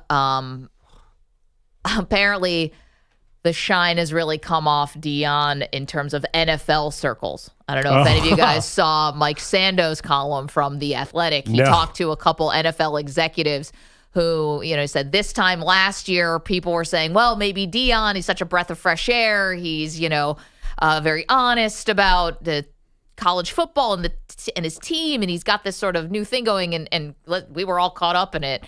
Because Deion landed like a house on fire in Colorado. Sure. It was super fun, and The Rock is there and everything. I'll find the quote for you. It was not glowing about. And listen, Deion has always said that he doesn't want to coach in the NFL. He's maintained that. I will find it. If you want to vamp for a second, I can find it for you. I just had a question for you guys on that. I was thinking about this on Saturday watching that destruction of Colorado. Is there a more than 0% chance that this is Deion's last year at Colorado? I mean, they didn't look like a team that was going to win 8, 9, 10 games this year on the field. And Shadora's going to get drafted, and his kind of adopted son, Travis Hunter's going to get drafted real high. Shiloh's gone, I think. Yeah. Yeah, Shiloh, I guess his career may be over now. I just kind of wonder, given how this whole thing is trending, how prickly Deion has been with the media. I kind of wonder if he's kind of had enough of this. Maybe he's like, you know what? I got my kids drafted. That's what I wanted. And I'm going to just move on and go back to being a famous person. Like we see, the Matty Johnson, some of these guys who are super famous and super in our face have these jobs and be out like kind of quick before you even know it. I'm starting to get that feeling that this may be the Deion Sanders experience at Colorado as well. But you say that yeah, I mean, there are a lot of people who wondered how long Deion would last. You're saying it almost implies like this is going to come sooner than most people expected. But there were people who kind of thought from the get-go that Deion was not long-lived for Colorado. I think you were one of them, EJ. But maybe that he'd go to a different program, though. Not that he would just stop coaching. Yeah. I got a job for him. Why does he loves Antonio Pierce. Loves him. The Raiders coach. The Raiders looked terrible week 1. Why don't they draft Shador and bring on Deion as an either /coach/ambassador, Vegas style? Jordan welcomes people at the door. Yeah, I don't know. He handles the There's got to be a job gamblers. for Didn't Deion. Joe Frazier do that or something at a casino at the end of his career? Totally. That's a thing. I think Deion, if he is going to go to the pros in some form or other, I mean, Vegas has got to be the spot. I mean, that just fits too perfectly. Shador. We thought for a second let's add maybe Deion Sanders to that mix. That's going to fix everything. Well, I mean, come on. Look at.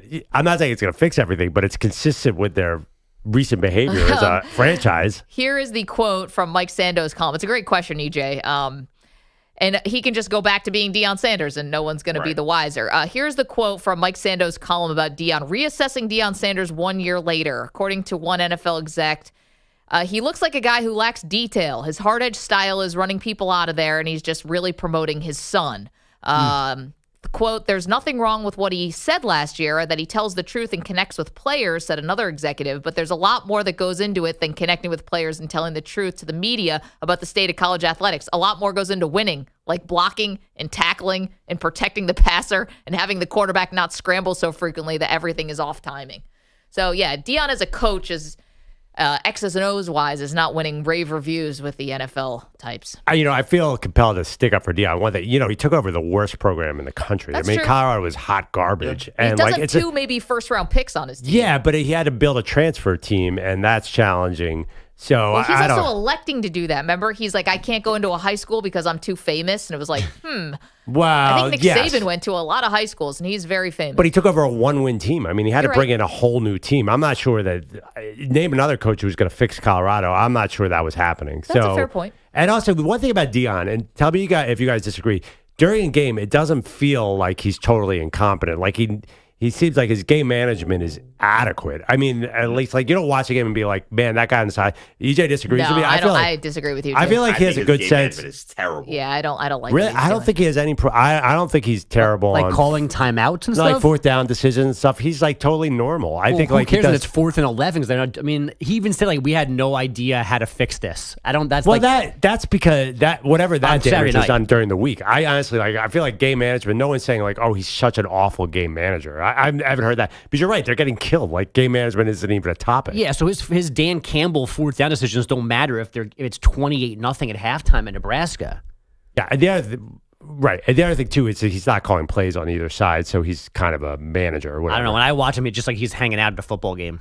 There's nothing. He I've got been on into the board offensive line. He took off the headset and went over and yelled at all of them. But you always picture him, and it's 4th and 6, and he always I want to go for this, but I can't. He communicates that very well to the camera. They can't get 4th and 1, let alone go Right. 4th and 6. Let's try to get a yard if you're Colorado. Early in the season, there have been some moments with Deion. I mean, that Nebraska game, end of the first half, the clock's just winding down. He has all three timeouts. And it's like he forgot he was the head coach.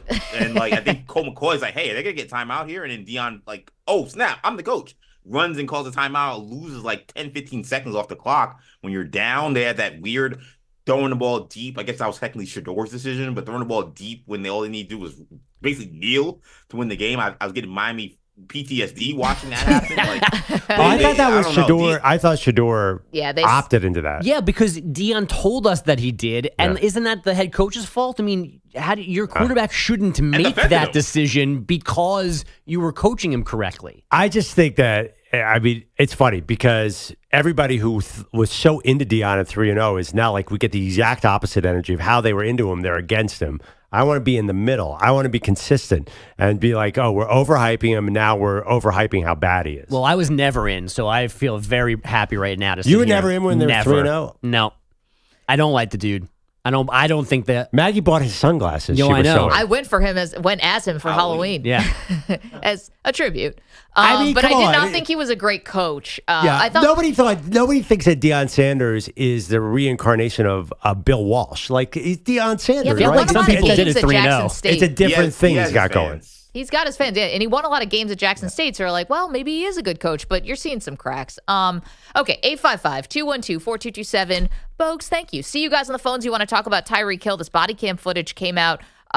Do you think that it was excessive? Which it definitely was, but are you blaming Tyreek at all for not acting perfectly during this traffic stop because he wouldn't put his window down or wouldn't keep the window down? Didn't yes or no, so the police... It's just ugly. Ugly all the way around. Again, 855-212-4227. We have to get to some leftovers from week 1. Is something a little too good to be true, Perloff, or was something too bad to be true? We'll explain it all next. It's Maggie and Perloff.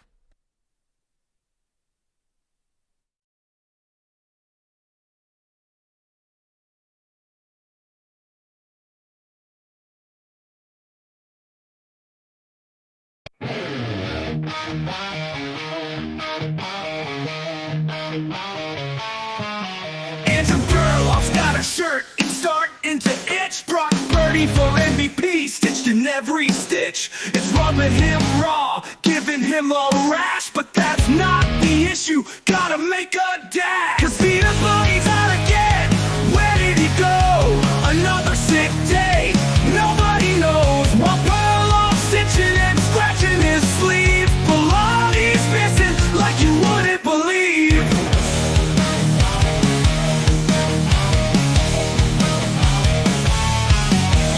Perloff's shirt might be too tight, but Pilati's chair's been empty all night. They say it's a cold or maybe a flu, but we all know he's avoiding the crew. Peter Pilati's out again, man. What's the deal? Well, Perloff's rash is starting to feel real. Brock Purdy's MVP dreams ain't the worst. It's Pilati's no-show. That's a real curse.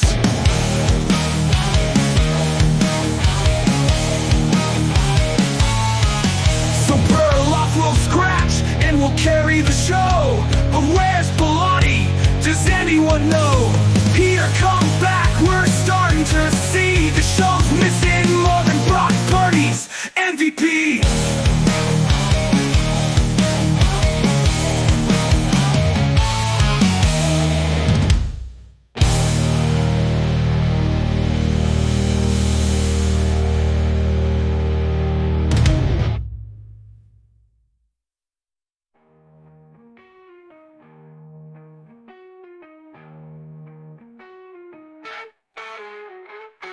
Perloff's shirt might be too tight, but Pilati's chair's been empty all night. They say it's a cold or maybe a flu, but we all know he's avoiding the crew. Peter Pilati's out again, man. What's the deal? While Perloff's rash is starting to feel real. Brock Purdy's MVP dreams ain't the worst. It's Pilati's no-show. That's the real curse. So Perloff will scratch and will carry the show. But where's Pilati? Does anyone know? Peter, come back. We're starting to see the show's missing more than Brock Purdy's MVP.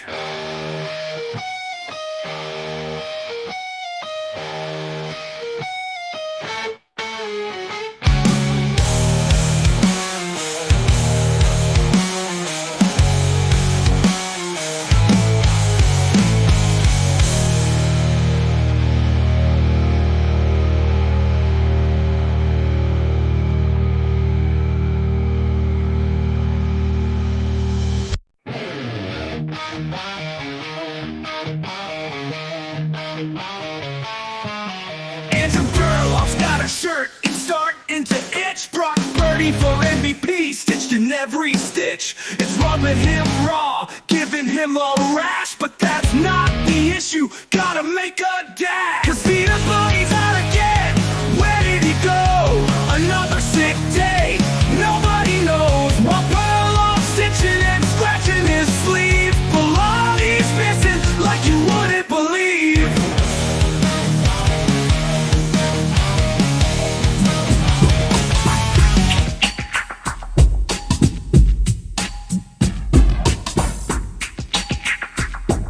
45 seconds remaining.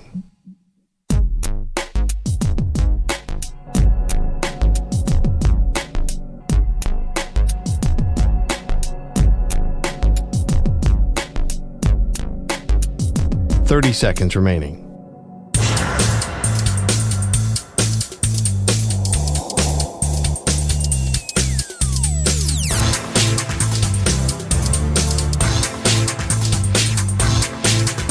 15 seconds.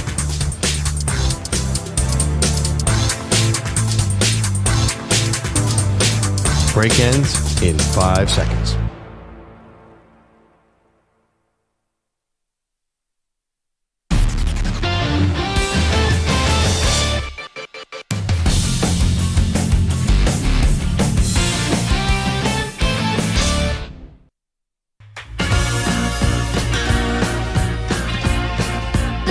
Show is brought to you by Ethos Life, the easy way to get life insurance in 10 minutes. Up to $2 million in coverage with no medical exam and just a few health questions. Get your free quote at checkethos.com. Not available in all states. Welcome to the show. Maggie Gray, Andrew Perloff. So much to get to today. A lot of news going on. Tyreek Hill, the body cam footage came out yesterday. He was on CNN last night.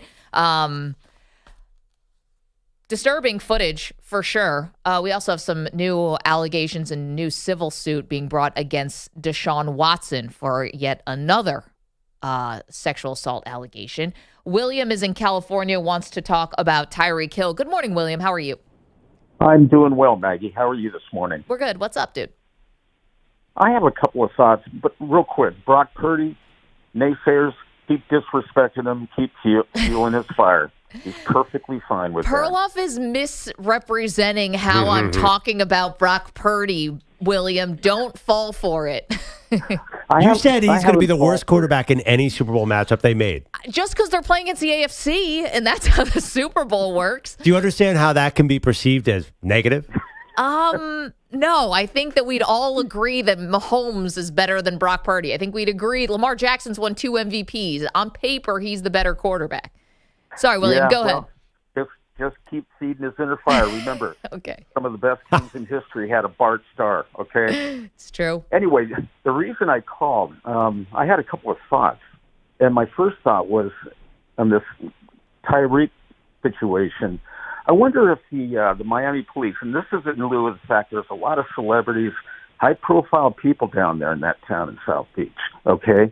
I wonder if they have meetings where they say, listen, you know, these people, some of them think they own the world, can do whatever they want. But what we need to do is when we get in these situations, we exercise a lot of discretion, you know. And I'm not saying when to do it, but if you get in a situation, you know, like they are with Tyreek, and I don't know if they knew it was him before they threw him to the ground, but it's kind of like we need to be careful here, especially in lieu of the fact that we have not had the best reputation in recent years, okay? That was my first thought. Okay, my second thought is when the smoke clears and, you know, all the information, you know, comes in or whatever, I wonder if the front office of the NFL is going to weigh in on this. Yeah, that's a great question, William. 2 good ones. Thank you. And 3 good comments, considering Brock Purdy also had himself quite a game last night. The run game really was the story, but Purdy was very, very good. Okay, 2 things. One, cops with celebrities, and sort of is there a different kind of playbook or rule book or training or whatever that they may have? That certainly, if there is, that didn't come through. We do know that at one point on the body cam footage, they do say, hey, it's Tyreek Hill. So somebody in that, with all the cops there, was aware of who he was. Right, but it's a lot of the actions that were taken, we don't know that everybody knew. Everybody knew. Yeah, right, it was pretty clear some people did not. They may not have. Now, that's just, you know, as like quote unquote regular people, that can be kind of scary because it's like, oh, are cops just worried about bad PR? Well, what about the rest of us? You know, should we all get treated the same and with the same amount of discretion or respect or whatever that a celebrity and that a famous person would get? You'd hope so. As far as the NFL, they better weigh in at some point because they admitted they were wrong when Colin Kaepernick spoke out about, you know, police injustice. He got blackballed for it. And they have claimed to, you know, very much want to be part of the solution in terms of police and communities and having good relationships. I mean, were very outspoken after George Floyd about trying to right some of the wrongs here that they did. Roger Goodell was very outspoken about that. To not weigh in on this situation feels like that'd be a miss for them. Well, by you saying that, you mean do you think everything's been determined about the where the blame lies? Maybe not yet, but that body cam footage is pretty I don't know. aggressive towards Hill. I would like to see if this goes to court, like maybe the NFL wants to wait and at least see everything possible about the case before they weigh in, because what if they weigh it in and there's more information out there? Listen, Tyreek Hill is not a perfect person by any stretch. You know, whatever happened with this thing on Sunday, he definitely appears and looks more like the victim than he is obviously the aggressor. The cops look very aggressive here. But as far as Tyreek Hill's backstory and other things in his life, he is not somebody who generally should get the benefit of the doubt. He's got some really bad things in his past in terms of domestic violence, those child abuse accusations, and other things. Now, that doesn't play into what happened Sunday, but if you're just talking about the full scope of the man, he doesn't get a lot of sympathy. I can't remember. Did the PGA weigh in on Scottie Scheffler? That's a good question. I'm not. Yeah, I mean, it's an interesting question. What is the league's responsibility here? I'm not sure it's that clear as you say it is. Yeah, no, that's a fair question. 855-212-4227. Although what golf always does isn't exactly the right thing. All right, coming up, more on this and Deshaun Watson.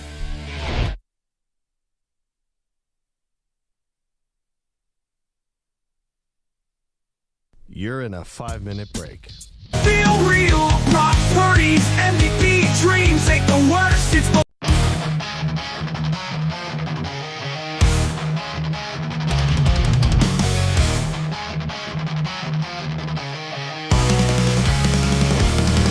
Lower Marion, where the crunch shine bright. Andrew Perloff's got game day and night. He's a star on JV, got the skills to pay, but Ernest Pendleton still got something to say. Perloff's got the racket, got the move so sweet, but Pendleton's got the mouth, can nobody beat. He's a bully on the court, but Perloff won't give in. He's a tennis superstar and in his own skin.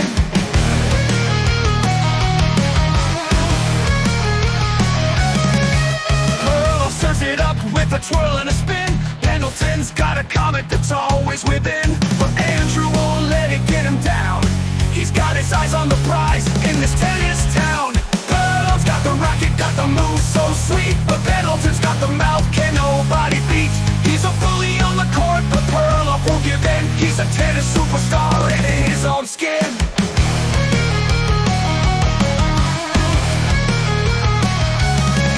But wait, what's this? A sudden change of pace? We're not talking tennis, we're talking workplace. Peter Pilotti's MIA didn't show up today. His boss is on the phone, where's Peter? What's to say?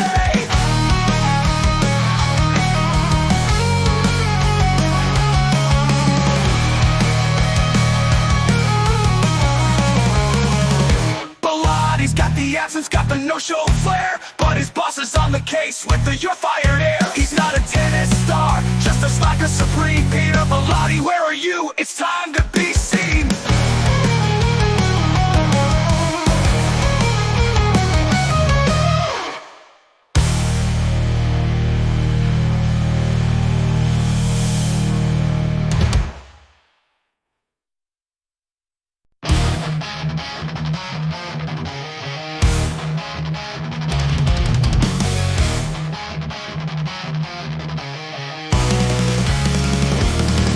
Lower Marion, where the crunch shine bright.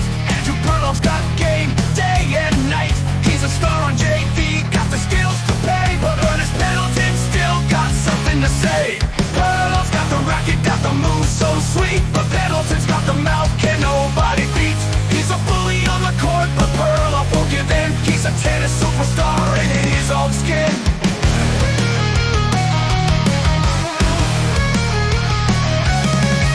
Perloff serves it.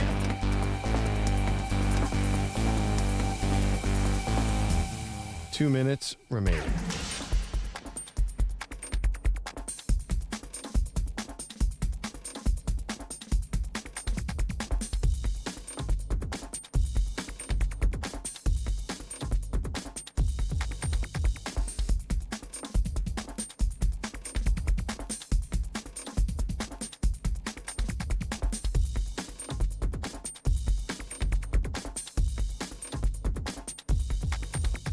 1 minute, 30 seconds remaining.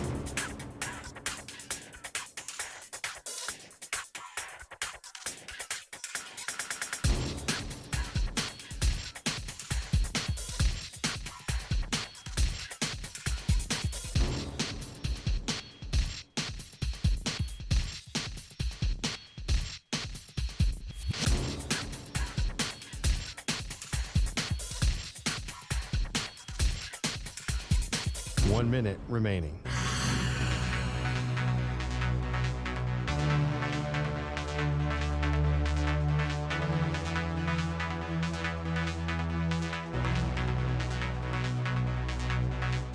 Forty-five seconds remaining.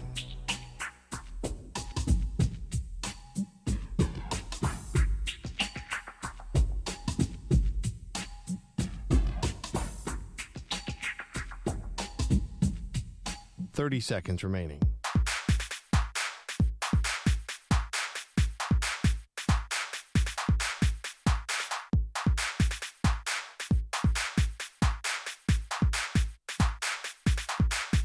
Fifteen seconds.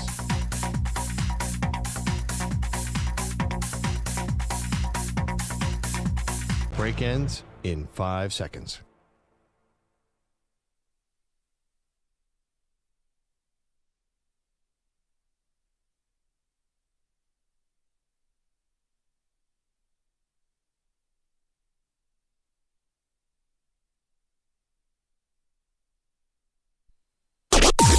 Maggie and Perloff on the Infinity Sports Network.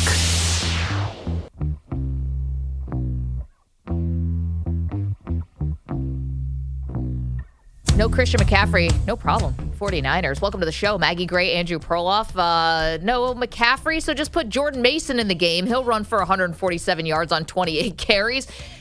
And the offense for San Francisco, Pearl, was in mid-season form, I thought. Outside of Brandon Ayuk, who had a couple misses, maybe a little bit rusty, Trent Williams came back, basically played the entire game. Did have to get an IV at one point, but the offense looked good. They were converting on third downs. They were keeping Aaron Rodgers on the sideline. Time of possession in this one last night where the 49ers win this game easily, 32-19, was 40-20, basically. I mean, Rodgers didn't even get a chance, really, to start cooking. I mean, he did have a drive early that I think got really exciting for Jets fans. A couple things happened, too. Remember, Fred Warner had a punch, got a fumble early in the game. So the Jets really they never had a chance to get rolling offensively. And the Niners did have every chance to get rolling. Yep. All the first downs. The funny thing about McCaffrey was gone. The fact that the Niners could go have Debo in the backfield, it's like you forget. They just have a lot of weapons. They have a lot of weapons. They have a lot of answers. They actually can deal with a couple guys not being there. McCaffrey and Ayuk being rusty. So I'm not coming away with anything negative about the Jets there in this game. Yeah, Jordan Mason ran all over them, and I understand that's. Are you really concerned if you're a Jets fan? And I know Jets fans are going to say yes. Are you really concerned that they're going to be one of the worst run defenses in the league? I just don't see that happening. The Niners do a bunch of things that are really tricky, and it was in San Francisco. I get that, and there's the institutional knowledge of Robert Saleh, though, was the defensive coordinator for the San Francisco 49ers for a team that was really successful. I'm not saying he should be able to stop the run, but you thought he could. I mean, you know more than anybody how Kyle Shanahan does this thing and that sort of magic, and they just had zero answer. Yeah, but I'll bet you they find some answers next week at Tennessee. So that's the interesting part, okay? Maybe you forgive. I think this was disappointing for Jets fans. I'm not going to lie. You had a lot of high hopes. You thought maybe you were catching San Francisco, with a very eventful training camp with guys holding out. And there was just a lot of outside noise that clearly didn't seem to affect them one bit. But, I think you're definitely disappointed if you're a Jets fan. You thought there was going to be, you thought you were going to come in with a good defense. Again, a top 5 defense last year. You think you can kind of hang with anybody. And that wasn't the case at all. I just following social media and seeing Aaron Rodgers after the game, I sensed an air of positivity around the Jets. I know that sounds weird.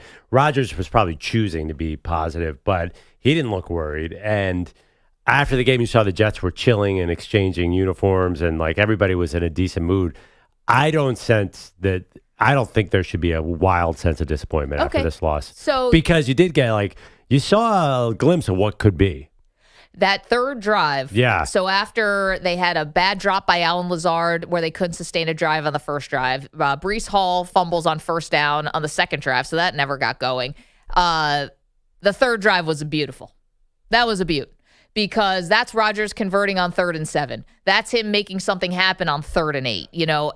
And that's Breece Hall running and getting down to the goal line and Garrett Wilson getting targeted on the sidelines and all the good things you want.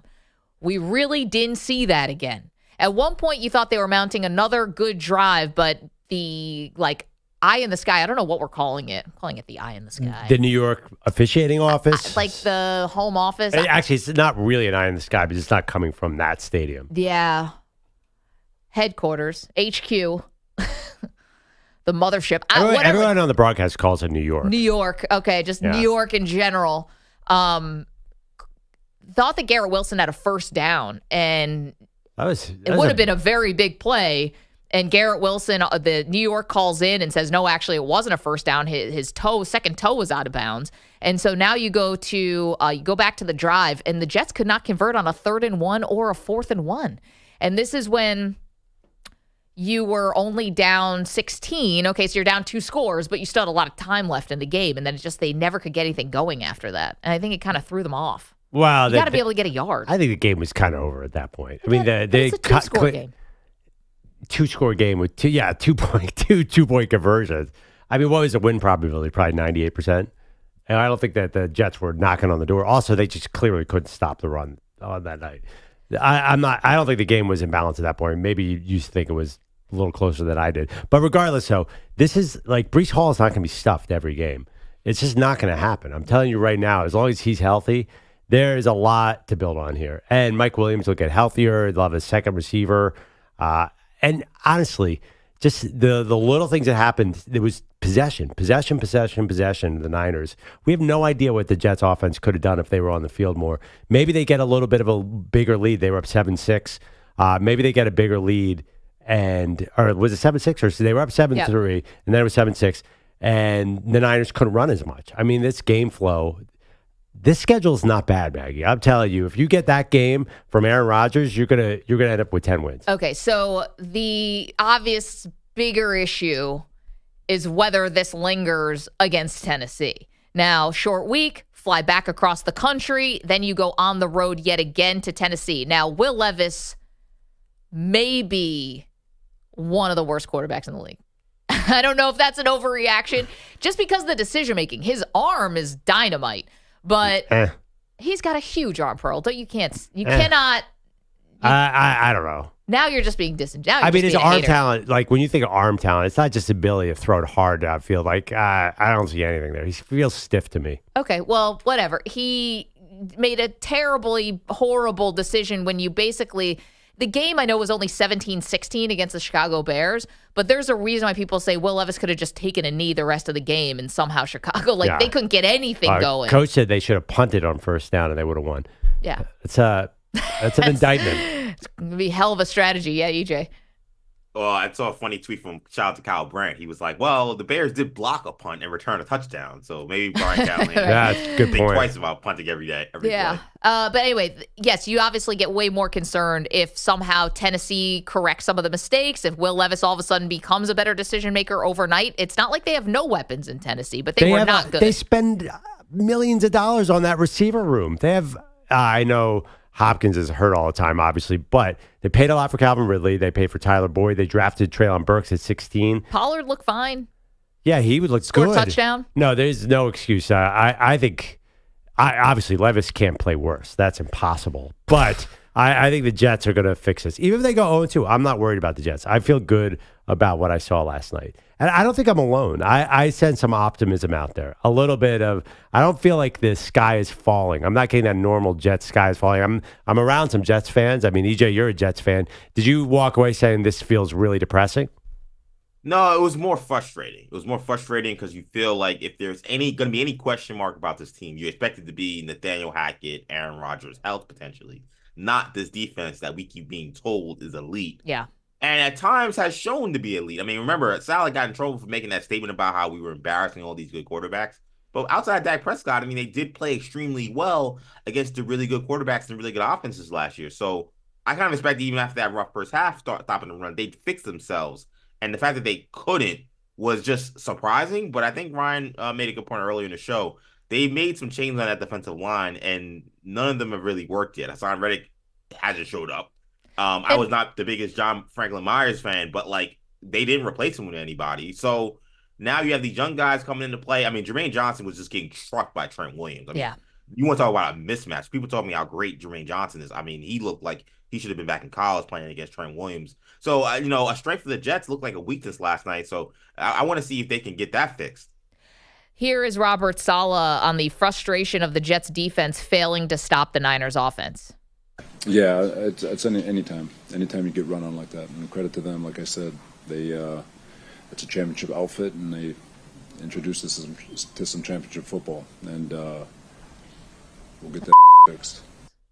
Well, get it fixed quickly. Here's Aaron Rodgers on what led to the Jets' offensive issues. We were just bad on first and second down, I think, for a lot of the game, and then we had a couple drives we converted third downs, but overall,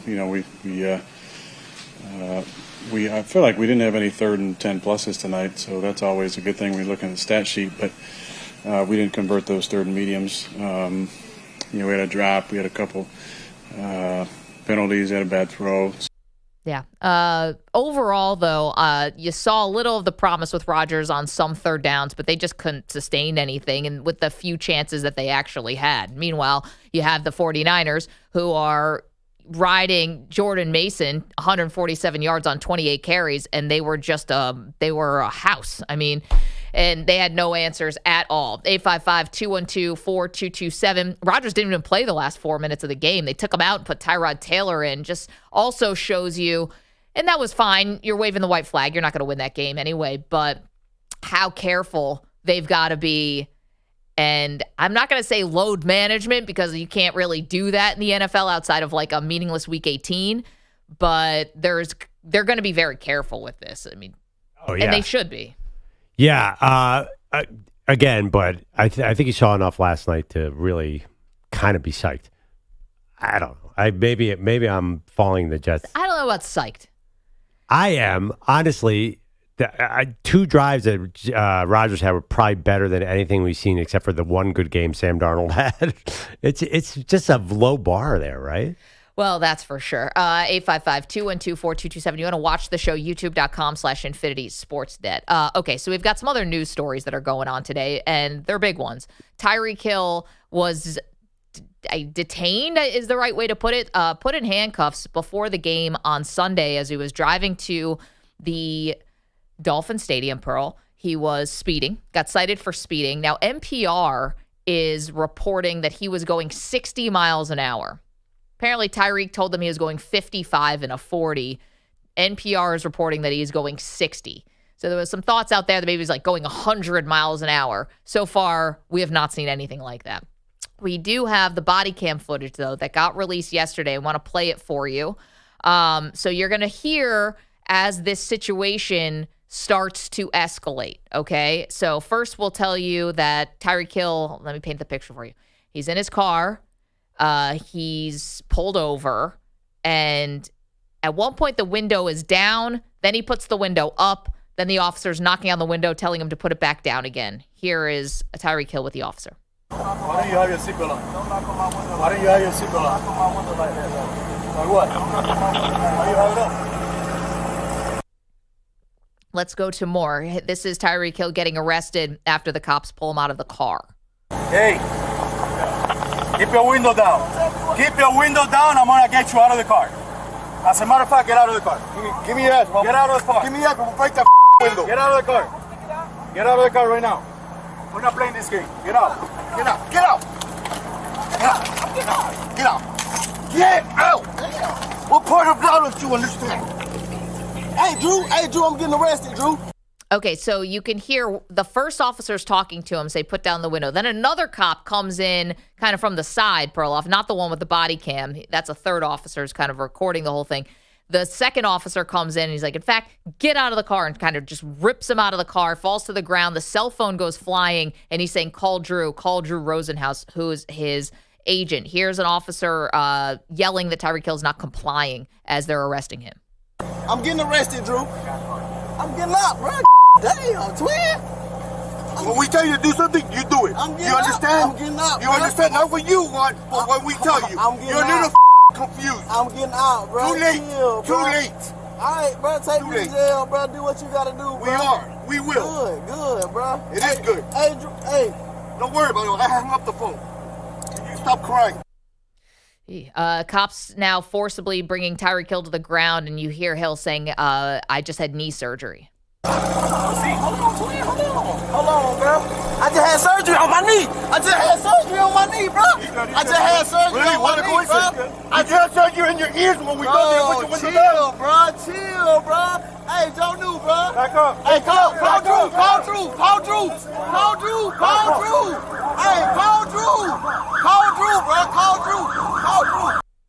Chaotic scene, Pearl. And, you know, the part about, there's a lot of this, obviously, where it feels like the police definitely got way too aggressive here, did not de-escalate.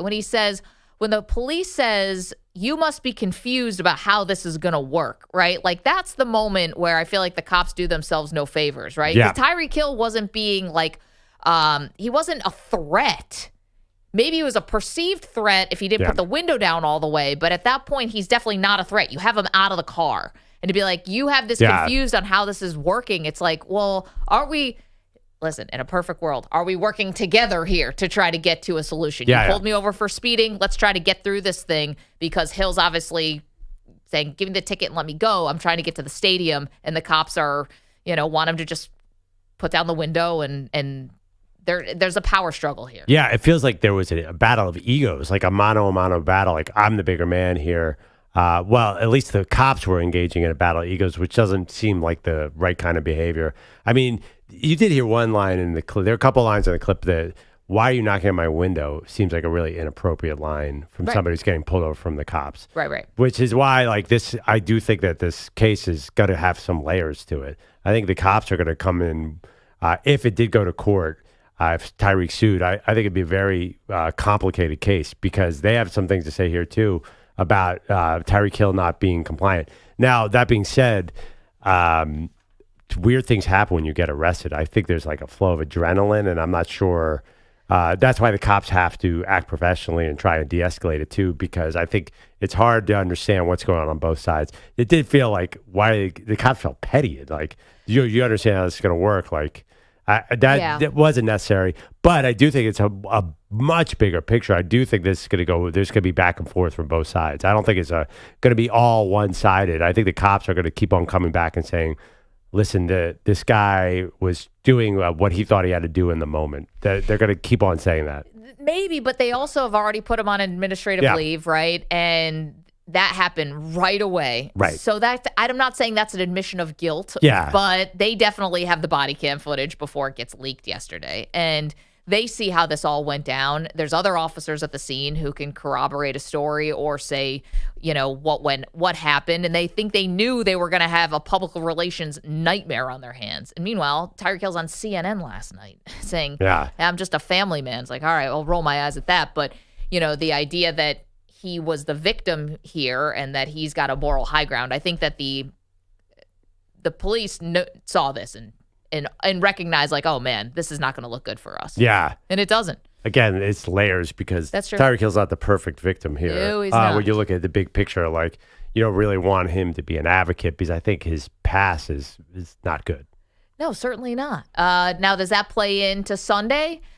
That's an interesting question. It's almost like you can't, if you really know Tyreek Hill's background and you really know, and you're like not the casual fan who may have no idea about what happened at Oklahoma State, or may not have any idea about the child abuse accusations, the domestic violence stuff. If you don't know any of that, then you see this, and by the way, he did look like a victim in this video, right? It did look like the cops were being overly aggressive and ripping him out of the car and throwing him down to the ground. It's kind of like both things can be true, but you're right. For him to be like, he's like, I want to use my platform to get this out. That's fine, but he is not a perfect messenger. Maybe you don't have to be a perfect messenger for this specific thing, but for people who really have been tracking Tyreek Hill's career, I'm not saying he doesn't have a leg to stand on here. He does, but you kind of like, really? Like, this is somebody who's had their encounters with the police when he was 100% in the wrong and admitted guilt.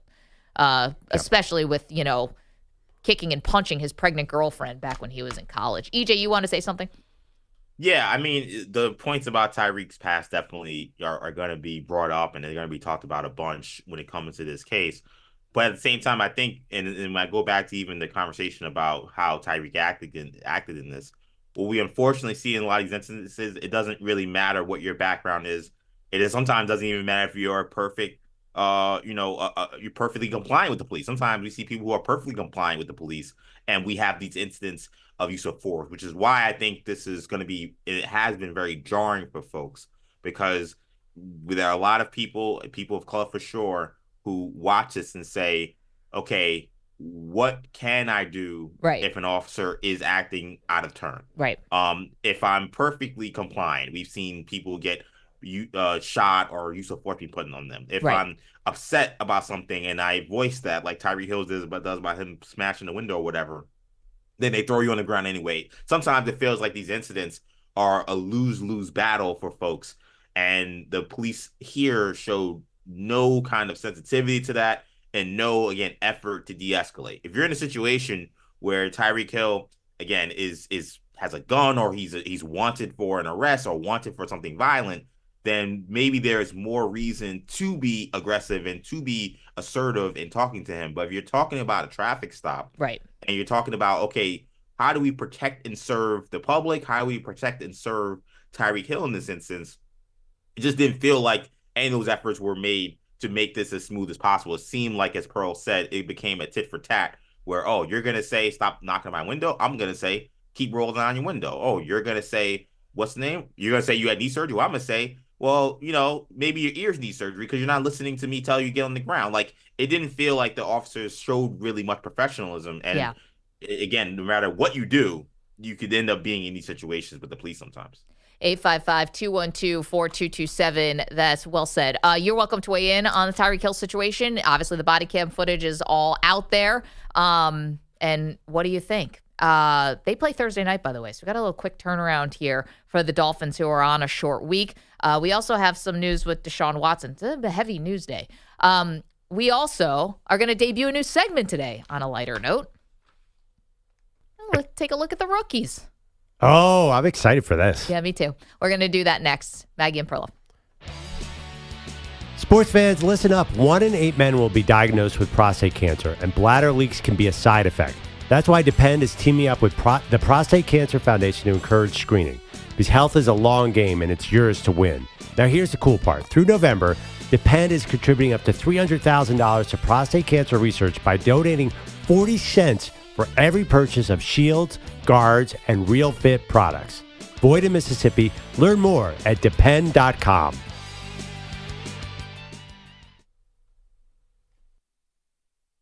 You're in a 4.5-minute break.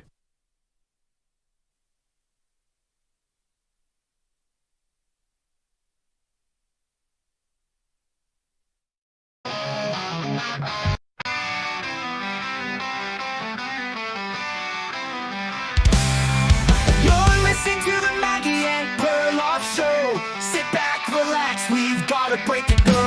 In just 5 minutes, we'll be back on air. So take a breath, we'll soon be there. 5 minutes, count it down. Maggie and Perloff, the best show in town. You're listening to the Maggie and Perloff show. 4 minutes till we're back, let's go. Whoa!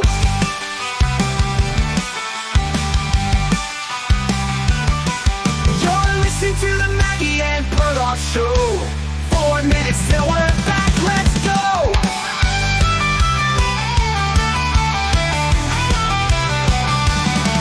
You're listening to the Maggie and Perloff show. 5, 4, 3, 2, 1, let's wait.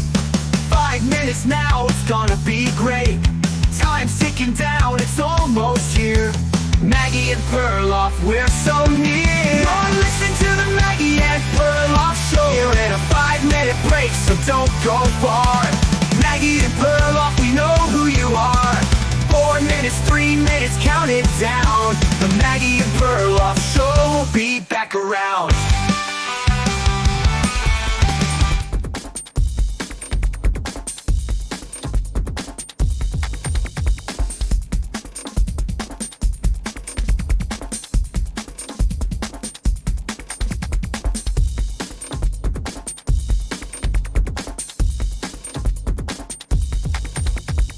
2 minutes, 30 seconds remaining.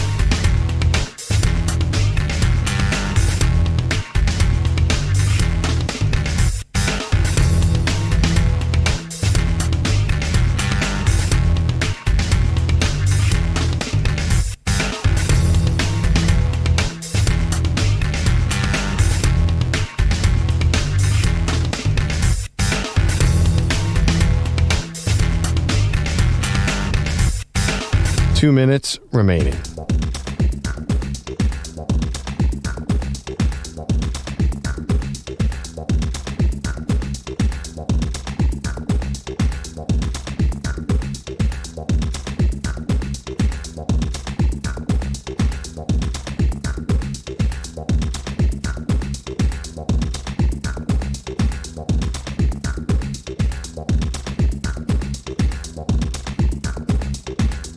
One minute, 30 seconds remaining.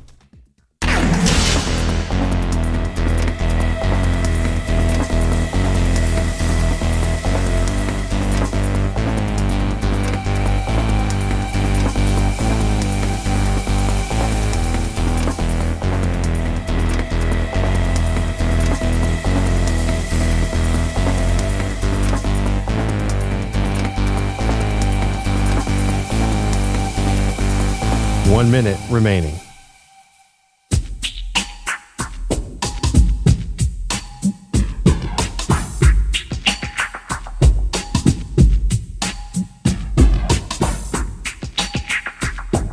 $45 seconds remaining.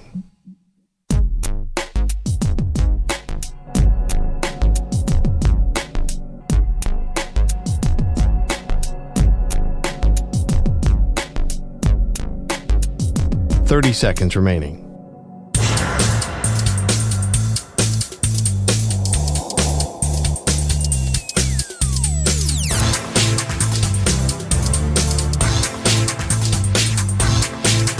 $15 seconds.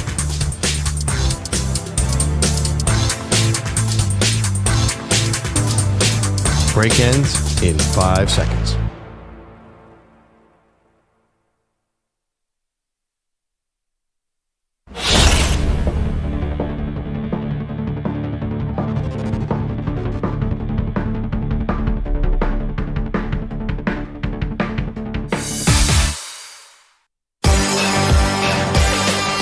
Which rookies are on the rise and whose stock took a tumble? Maggie and Perloff give their rookie power rankings.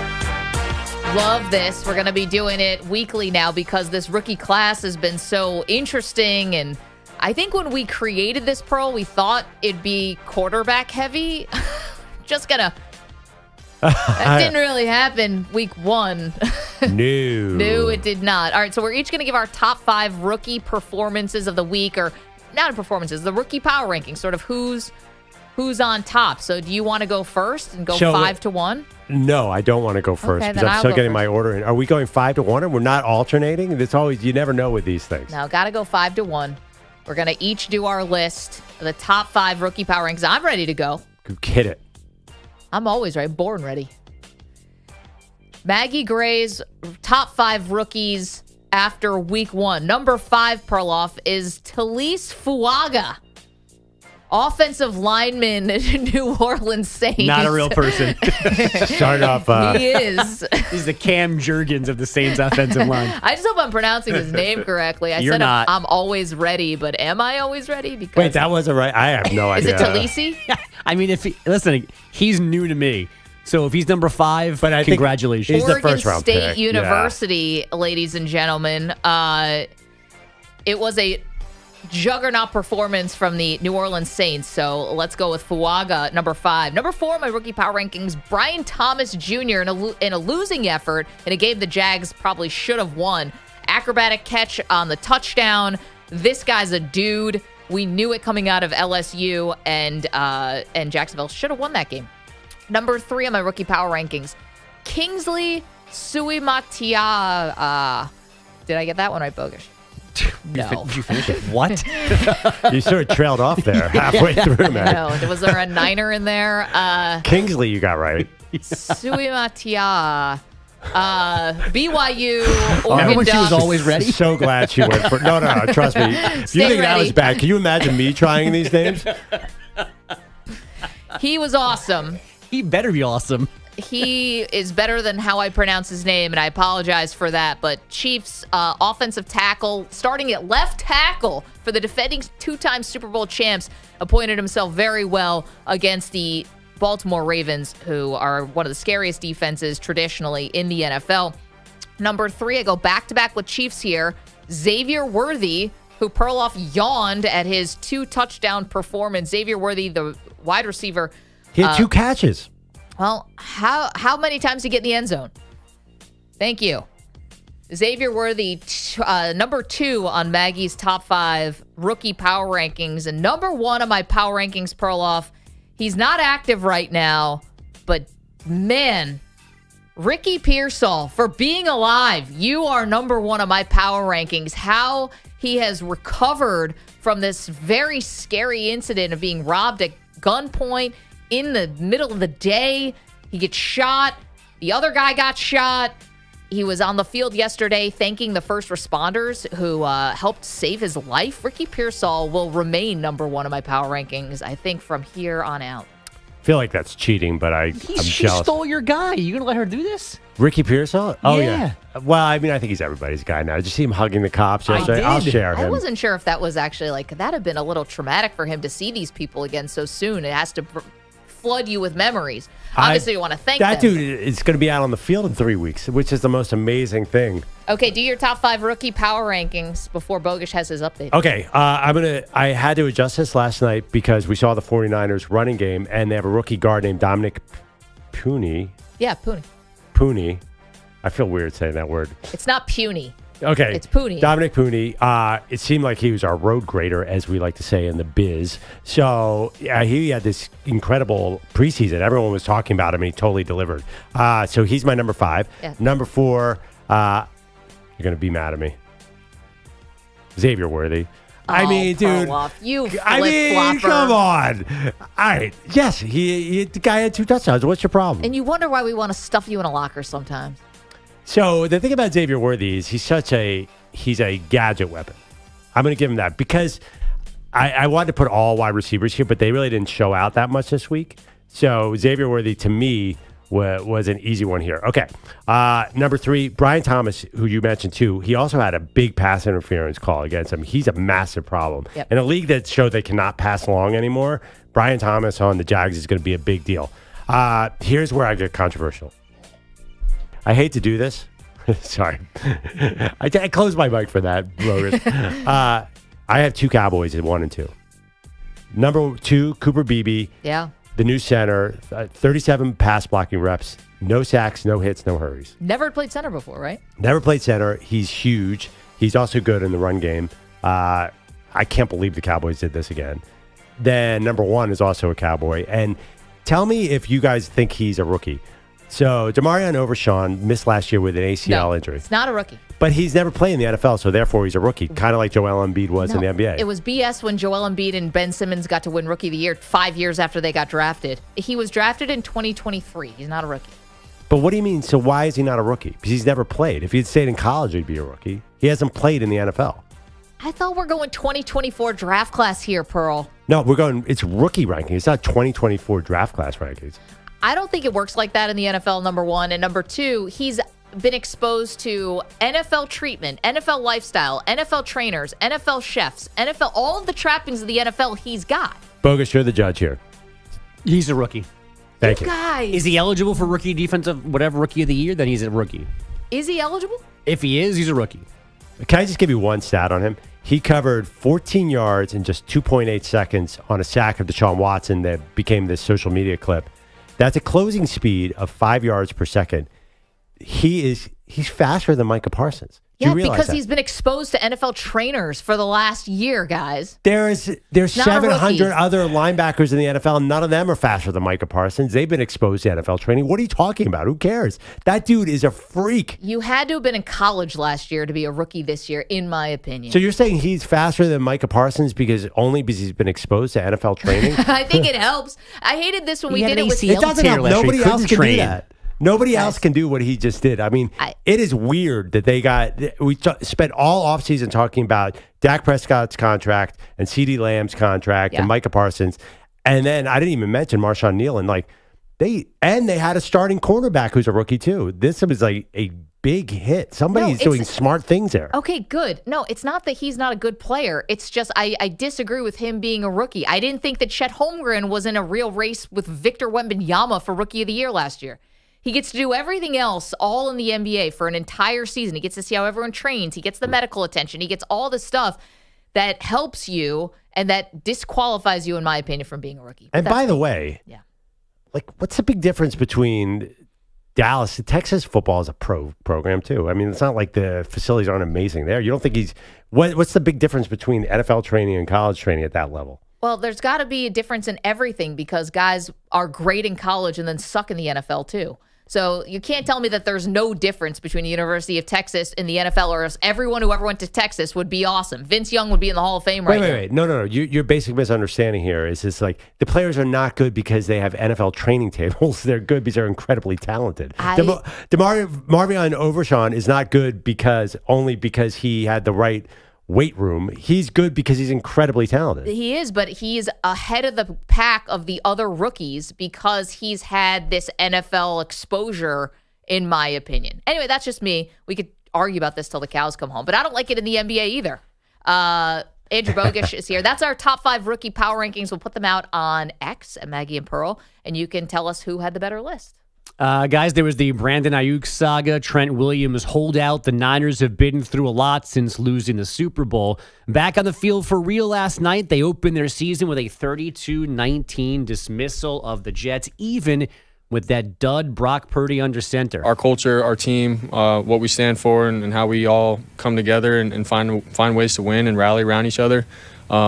We do it right here, and that's something that I stand on and firmly believe in, and we all do. All Purdy did last night was hand off to Jordan Mason, who ran for 147 yards and a score after Christian McCaffrey was a surprise scratch with that summer calf issue. The Niners ran 21 more plays, had the ball for nearly 39 minutes, so Aaron Rodgers' offense didn't have much of a chance. But Rodgers made it through an entire game, throwing for 167 yards, a touchdown, and a pick. Here's head coach Robert Saleh saying nothing. For first game for Aaron and for the offense and all that stuff, I thought, like I said, there's going to be some good things that we can take away from. And now we just got to figure out a way to get better from week 1 to week 2. Breece Hall managed only 54 yards on the ground and lost a fumble. Now, if the Cold War between me and Perloff is your thing, let me introduce you to Michael Kay and John Flaherty. They are 2 of the 47 broadcasters that call Yankee games on TV here in New York. Kay is the main play-by-play voice. Flaherty's an analyst. They were paired together for a random weekend this past weekend at Wrigley, and it didn't go that great. The first voice you'll hear is Kay after Flaherty said Kay gave him the silent treatment on the bus to the ballpark. Interesting narrative that you're putting together, because I've been told by executives that you prefer to work with Ruocco. That's why you 2 guys are matched up all the time. I mean, that's just what I heard. I don't know if there's any truth to it. I just put it together that the road trips you don't want to go on, that I end up working with Ryan Ruocco because we're willing to work the games on the road. Ground ball to short, Swanson. Listen, John, I don't make out my schedule. I go where I'm told.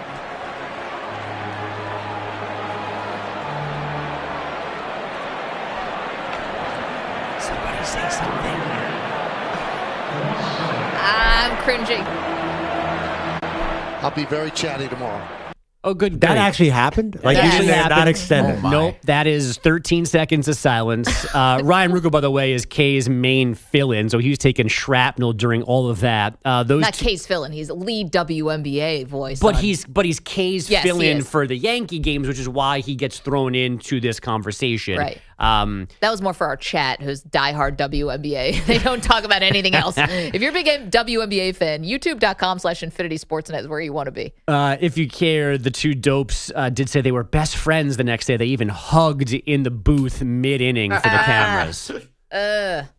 Wait. What happened next? The next day they came and said, "Oh, weird. That was just kidding. We love each other." And they hugged in suit jackets, which is not easy to do for men with headphones on in the booth at Wrigley for the cameras to see them not hate each other. Oh, yeah, that's supernatural. Yeah. Definitely clears it all up, too. Yeah. Yeah. So what's the deal? Are they friends? No. No one's Definitely seen not. Flaherty since. What's your question? Yeah, he's with Jimmy Hoffa somewhere. Poor John. Yeah. This is all types of awkward. I mean, the whole thing was 2 minutes. I had to cut it down to 45 to make it listenable. But before what I hit play on is Flaherty basically calling out Kay for ignoring him on the bus on the way to the ballpark. I got to be honest. I mean, compared to John Flaherty and Michael Kay, you two are like peanut butter and jelly compared to these two guys. I was going to say Sonny and Cher, but I'm like, I think they got divorced. I need a better Romeo and Juliet. I don't know who you and Perloff are, but it's much, Lamb much and tuna better. fish? Yeah, you're Jello and tuna fish. Jello and tuna fish. On this show, that makes sense. This was awkward. Yeah. I mean, and that's not just awkward. That sounds like John Flaherty really thinks Michael Kay's dodging him on the Yankees schedule. He is. That's a deep cut. Mike Kay's like, I don't make my schedule, John. Everyone is like, I'm pretty sure he does. I would He's think like, he I has don't want a to go there. I say. don't want to go there. Yeah, it's funny because the only games he doesn't go to is like Oakland and Yeah, who else? he skips the crappy cities, which is where the B team gets the reps. What I hate about these things too is I ended up watching the second clip, and they kind of couched it up where you had, I can't remember the sideline reporter's name right at the moment. Meredith She's like, hey, Morakovitz. Yes, Meredith, who's awesome. Yeah, they pulled her She was into like, it. She was like, hey, do you guys know that people don't think you guys like each other? And they're like, what? Yeah, Michael Kay is literally checking his phone during the games and every moment of his radio show. Yeah, He's like, constantly what do you scrolling. He's like, what do you mean? The Yankee clubhouse is talking like this? Really? Oh my gosh. And I'm like, guys, come on. Like, I guess maybe they thought it'd be funny. It doesn't come off funny to me when you do that. It's like, Because they're not funny people. And they don't like each other. I know, but just the way they went about it the next day, I was just like, you made it worse now. Why you're acting like I don't like people make me act like I'm stupid. Like, we all saw that and we're like, oh, there's real beef in the Yankees booth. And they're like, no, you guys are the idiots. How did you guys fall for that? Come on. It's like, don't tell me I'm being worked when I know it's a shoot. Wrestling fans, you guys know what I'm talking about. Yeah. I personally, Michael Kay's been very nice to me. We used to go head to head against each other, but he's been very nice to me. And Don LaGreca's been very nice, and Peter Rosenberger's been very nice. And I've met them a couple times, and they've all been very nice. Where Kay lost me was a couple months ago. He basically on air threatened to get a morning show producer fired, and then later claimed that he was just joking around. You're right. And it was not a joke. No. And to me, that's where, some of the jokes that they do, kind of like EJ said, kind of falls flat because you're telling me I didn't hear what I heard when you definitely try to use your status to threaten someone who's lower on the totem pole than you. And to me, I was like, man, if that's showing your true colors, which I don't know if it is, but if that is showing your true colors, then that's not the right way to act in this industry, and he knows that. Yeah, and all of the guys that do Yankee games, you don't go to those broadcasts for their comedic stylings. That the Yankees. Yeah, that broadcast There's nothing funny about the Yankees ever. That broadcast is not about personality. Mets are funny. Laugh at them. Well, kind of at/with. Oh, the booth. No, the booth is boppity bop. Yeah, they're very funny. It's very quiet on the Yankee broadcast. Oh, Paul O'Neill's funny. Yeah, but that's your example of humor.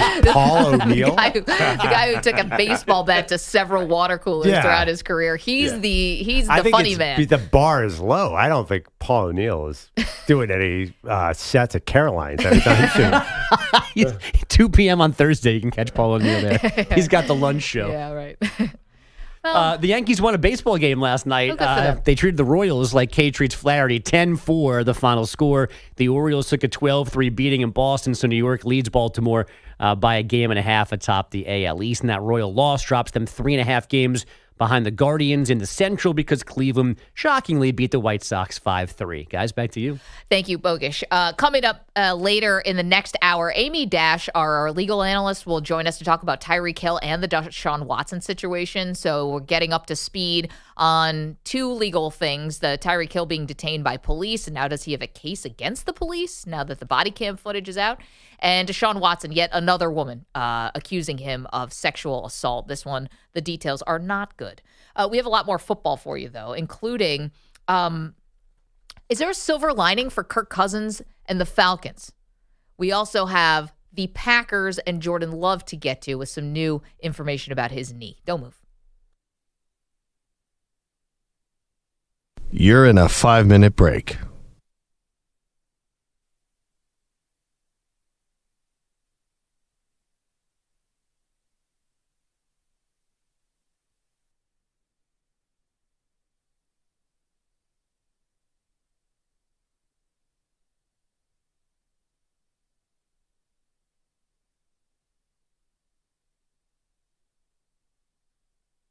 Four minutes, 30 seconds remaining.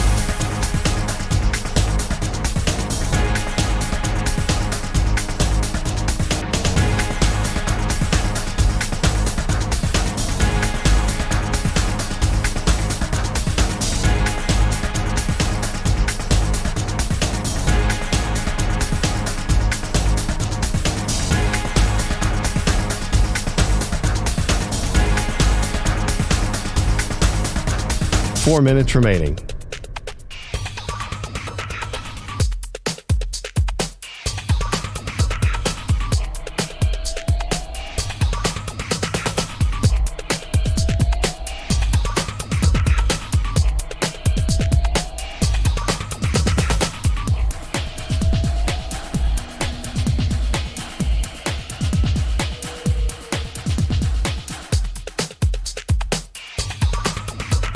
Three minutes, 30 seconds remaining.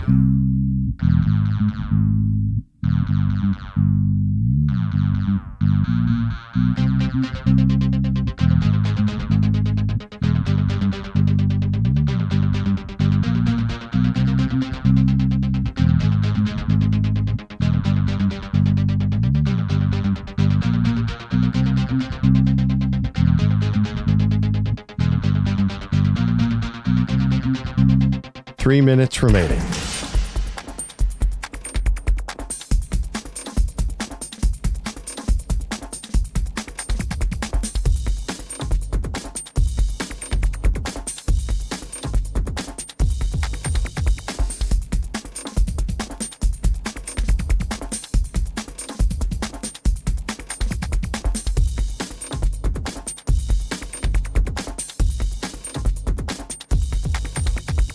Two minutes, 30 seconds remaining.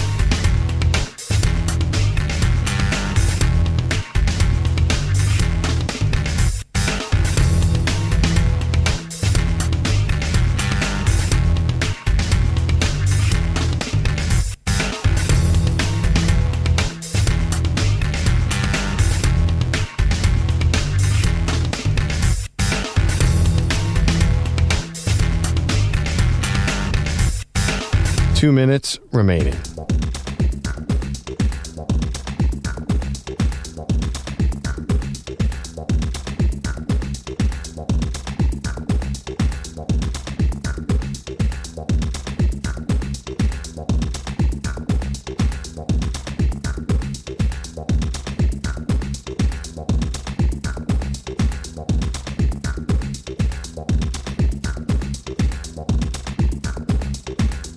One minute, 30 seconds remaining.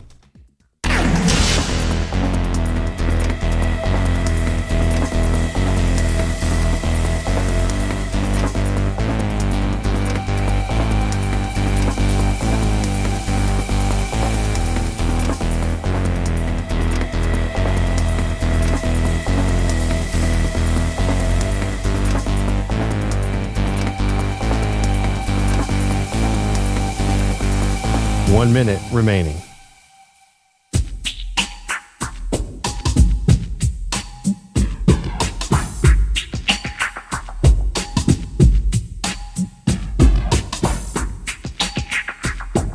45 seconds remaining.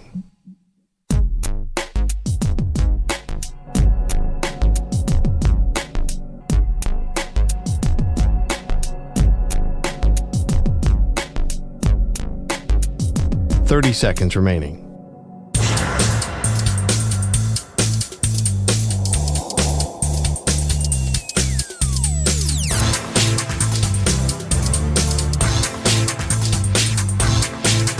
Fifteen seconds.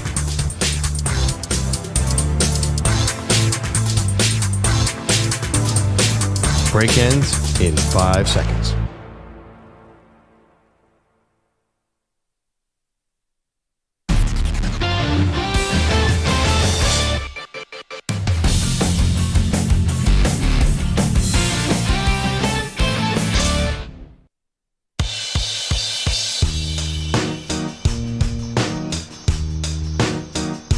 Welcome back. Maggie Gray, Andrew Perloff. Okay, so this happened on Friday night, obviously, Pearl, against your Philadelphia Eagles, but Jordan Love at the very end of the game ends up having an MCL sprain in his knee, probably with, good news, really, because It looked like first his ankle may have popped, and then the knee, you weren't sure exactly what it was, but the Packers definitely dodged a bullet. Now, that doesn't mean that they're totally in the clear here, because if the experts are saying anywhere from 3 to 6 weeks, you've got to be really careful with this kind of thing. Rushing him back to me does absolutely nothing for you, right? I have no idea. I mean, I'm not a doctor, but I did suffer the same exact injury this February. Everyone knows about my MCL grade 2 sprain. Yeah, we remember it. T's and P's for you. I was skiing and accidentally got on a. Right. I got on a black diamond because my wife would not wait for me. I don't know if we went over that in enough detail. Yeah, it was completely our fault. Went 40 yards downfield and had 3 kids in Eagles jersey come above me and say, "Sir, are you okay?" And no, I wasn't okay because my leg got caught behind me and I sprained my MCL. Same thing happened to Jimmy Butler. I mean, we're all warriors here. So you, Jimmy Butler, and Jordan Love. I can actually one of these see things is not like the other. with that play, you could see the inside of his knee. I'm not totally sure. I think that's where the MCL is. You could see it bend. The fact that it's not torn and it's just a sprain. Yep. I actually, if I had the right PT and the right drugs and maybe a cortisone shot, I think I could have played in a week or two. But I was quarterback in the NFL. I remember I was limping around here. Yes, I do. But the truth is, I was dead in a Western. I mean, how are you going to get out? Well, because I was thinking, like, wow, some doctor that Dr. Rock Positano referred me to gave me a pill that made it feel so much better the next day. Wow. I am saying this. We're learning a lot about you right now. They can do a lot with sprains. I mean, you have no idea what NFL teams have in their wheelhouse when it comes to this thing. Like, there's a lot that the medical staff can do. So I was not shocked that the fact that it's not torn means he's coming back sooner rather than later. Well, certainly they didn't put him on IR, which would have been automatically he had to sit out for 4 weeks. So they're clearly thinking that this is going to be short term. I love that you think that you could have played when you were limping around here and couldn't go 5 feet without telling anybody that your knee was sprained. But here's the thing. It's true. You lost to they lose to the Philadelphia Eagles in a close game in Brazil. All right, whatever. That game was wonky and weird. So now you're home against Indianapolis, then you're at Tennessee, and then Minnesota. So the question that I'm wondering is, can you win these games with Malik Willis? Now, to me, it was risky from the very beginning to bring in a guy like Malik Willis to automatically be your backup. No matter how bad Sean Clifford was, you have somebody who now has to come in and learn the playbook and somebody who hasn't started a lot. It's not like you're bringing in a quarterback who's got all this experience. Malik Willis is one of the most raw quarterbacks that we have in the league, period, full stop, backup or starter. So can you hold the fort enough here because your schedule, quote unquote, lightens a little bit? It's Indianapolis, it's Tennessee, it's Minnesota. This is not exactly murderer's row. Can Green Bay simply keep themselves alive here? Can Malik Willis do that? If you can get Jordan Love back on the field, you'd get Jordan Love back on the field. Besides, I don't know. I like Malik Willis, liked him as a draft prospect. He's got physical tools. He can throw the ball a long way. He's obviously a very good runner. We've seen that in his brief NFL time. I think you rush Love out. I think you and I disagree on this. Really? Because I think the Colts is not an easy game. I think the Colts have a lot of good players. and it's at Tennessee and then the Vikings, yeah, I would rush him back because every game here is critical. You're really going to need these games. Okay, but you can't let things have changed now. And I know there were massive expectations for the Packers, but now things have changed because your franchise quarterback that you just paid a ton of money to, by the way, is now dealing with a knee injury. So to me, I don't know if I want to rush him back out there because I don't know if I want like Brian Flores defense somehow getting to Jordan Love, and now I've lost him for the year.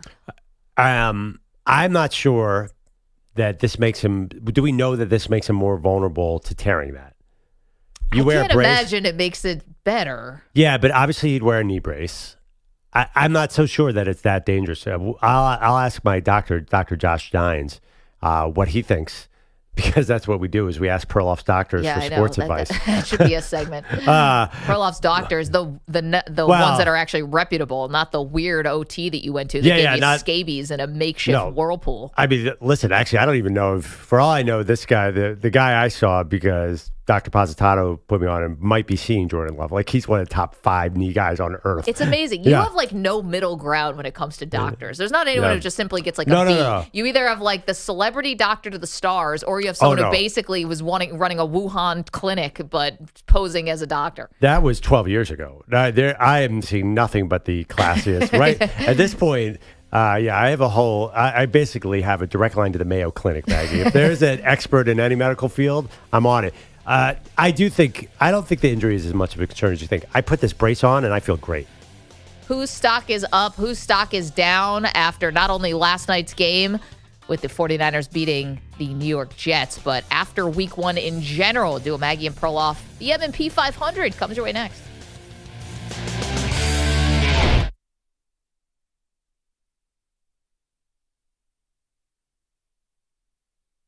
You're in a 5-minute break.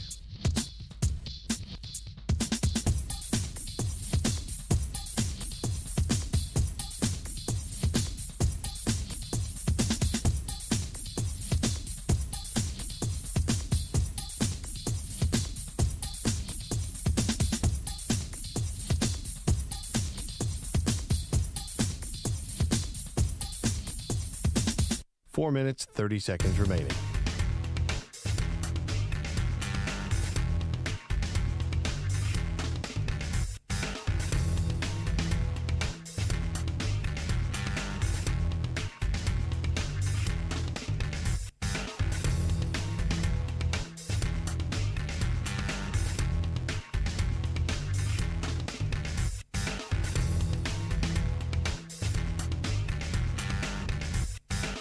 Four minutes remaining.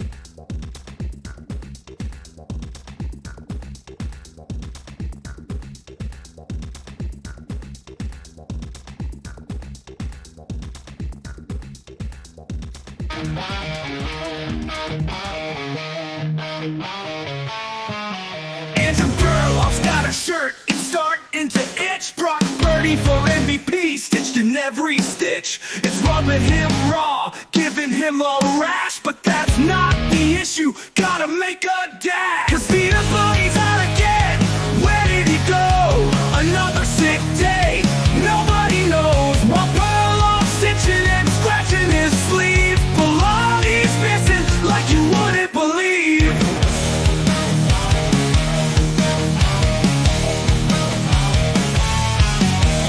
Perloff's shirt might be too tight, but Belotti's chair's been empty all night. They say it's a cold, or maybe a flu, but we all know he's avoiding the crew. Here Belotti's out again, man, what's the deal? While Perloff's rash is starting to feel real. Brock Purdy's MVP dreams ain't the worst. It's Belotti's no-show, that's a real curse.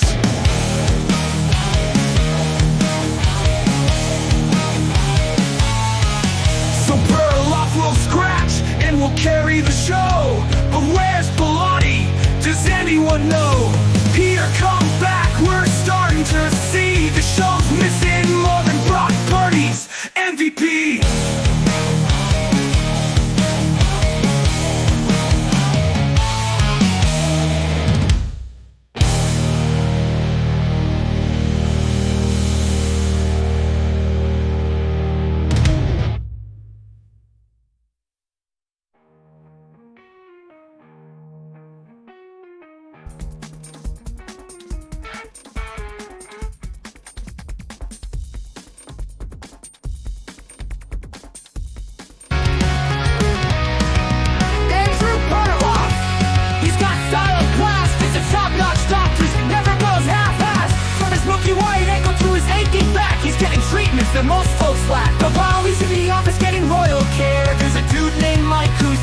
there. Santa's got a knack for just disappearing. Leave you wondering, is he even near him? Lost with the best, Santa's never at his desk. You think he's on vacation or just lost in the mess. One's getting pampered, the other's MIA. Mike Samter, where you been today?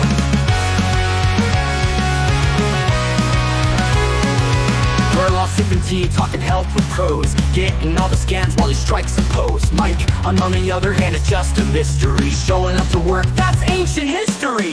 You call his phone, but it's just a ghost. Has he vanished? Who really knows? While Perloff's filling up with precision and grace, Santer's nowhere like he's left the race. Perloff's with the best, Santer's never at his desk. You think he's on vacation or just lost in the mess. One's getting pampered, the other's MIA. Mike Samter, where you been today? To a phone, but it's just a ghost. Has he vanished? Who really knows? While Perloff's healing up with precision and grace, Samter's nowhere like he's left the race. Perloff's with the best, Santer's never at his desk. You think he's on vacation or just lost in the mess. One's getting pampered, the other's MIA. Mike Samter, where you been today?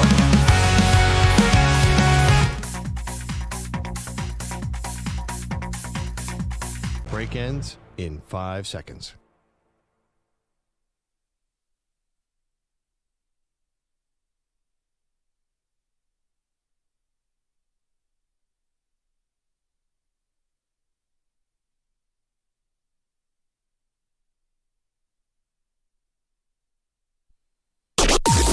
Maggie and Perloff on the Infinity Sports Network.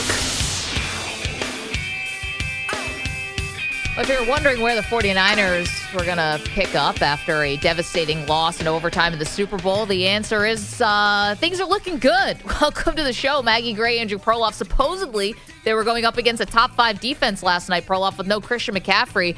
And while they couldn't find the end zone a lot, only 2 for 5 in the red zone when it comes to touchdowns, 5 field goals from their kicker, Moody, and they were kind of cruising. I mean, they scored on 8 straight drives. Purdy looked good. And when you have somebody like Jordan Mason who can just pick up exactly where Christian McCaffrey left off with 147 rushing yards on 28 carries, you are going to be in good shape. Yeah, I mean, they never let the Jets get a pass rush going. Yep. So that kind of neutralized one of the Jets' big strengths. I remember how the Jets beat some of these good teams as they get their quarterback to eventually make a mistake. Purdy never got in the place where he could make a dangerous mistake.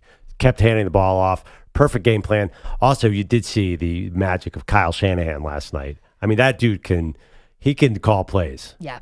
This was the weird part a quick thing on the broadcast where Joe Buck, who clearly had talked to, Kyle Shanahan and clearly has a bit of a relationship with him, said something interesting. He said, Kyle Shanahan, if you gave him truth serum or something, like he kind of relishes these challenges of being able to play and win without Christian McCaffrey and whether the run game can be so good without McCaffrey.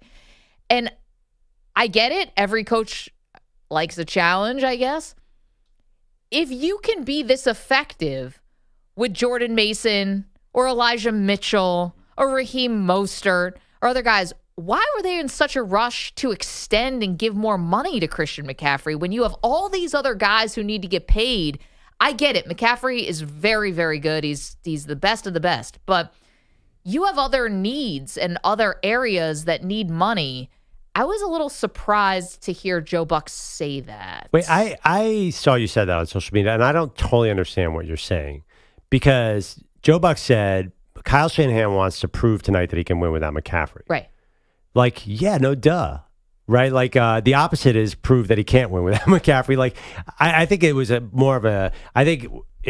was an expression. Like, it didn't mean anything. It didn't mean anything in the team building sense. Like, yeah, Shanahan would love to prove tonight that he can get it done without, like, yeah, your best player goes down. You want to prove that the rest of the team can step up and win the game. That's kind of like common sense. Well, I understand it, but I'm just asking then, I'm not saying that McCaffrey's not worth it, and they traded for him, and they went to an NFC Championship game and then went to a Super Bowl. Again, I'm not saying he's not worth it, but in this Shanahan offense, where you can take several undrafted free agents, we've seen it over and over and over again, and you can find a specific type of guy, and they can do this Christian McCaffrey impersonation where it looks like Christian McCaffrey karaoke, where he's doing the same thing and putting the same pressure on the defense. And again, This is allegedly a very good defense in the Jets. He wasn't walking over some blob, crap defense.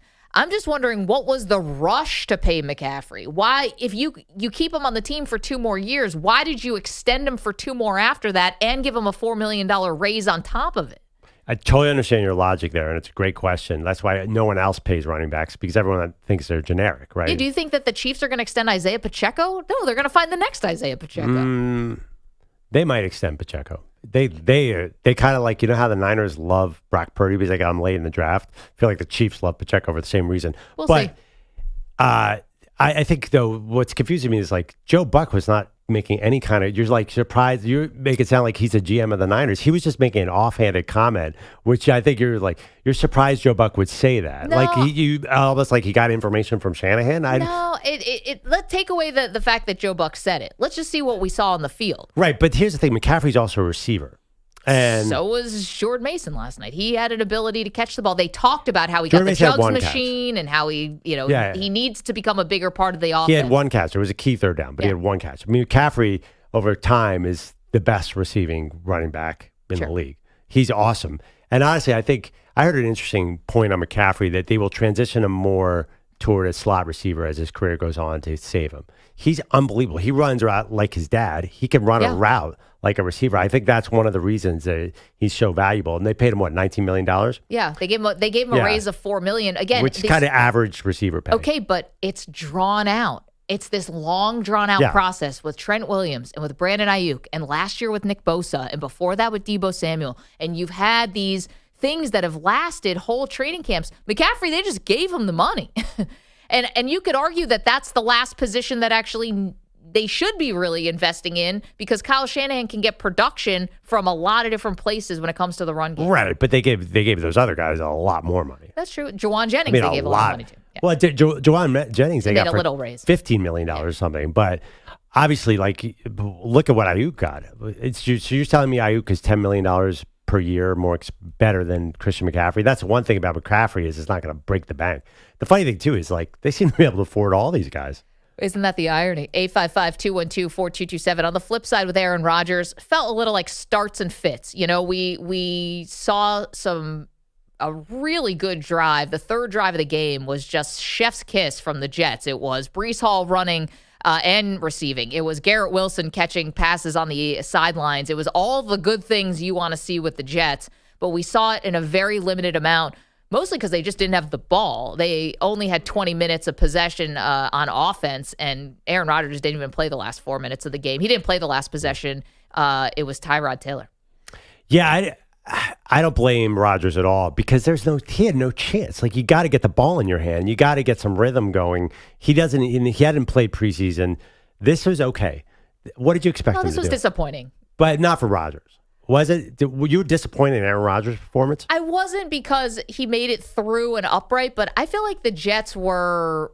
I think there was a lot of hope that this game was going to look a lot different. You and I both took the points in this game. I think there was not an expectation, but just this, everyone was kind of chomping at the bit to see what the Jets were going to look like because it's been optimistic yet understated in this sort of quiet confidence kind of way with the Jets this year. It's not been overly in your face. There's no hard knocks this year, no Super Bowl declarations. Aaron Rodgers has been here for a while now, and you kind of thought they were just going to put on a better performance last night. I mean, they got basically blown out. But I honestly think the Jets fans probably think, well, that was a bad performance by our defense, but we're not worried about our defense after one game.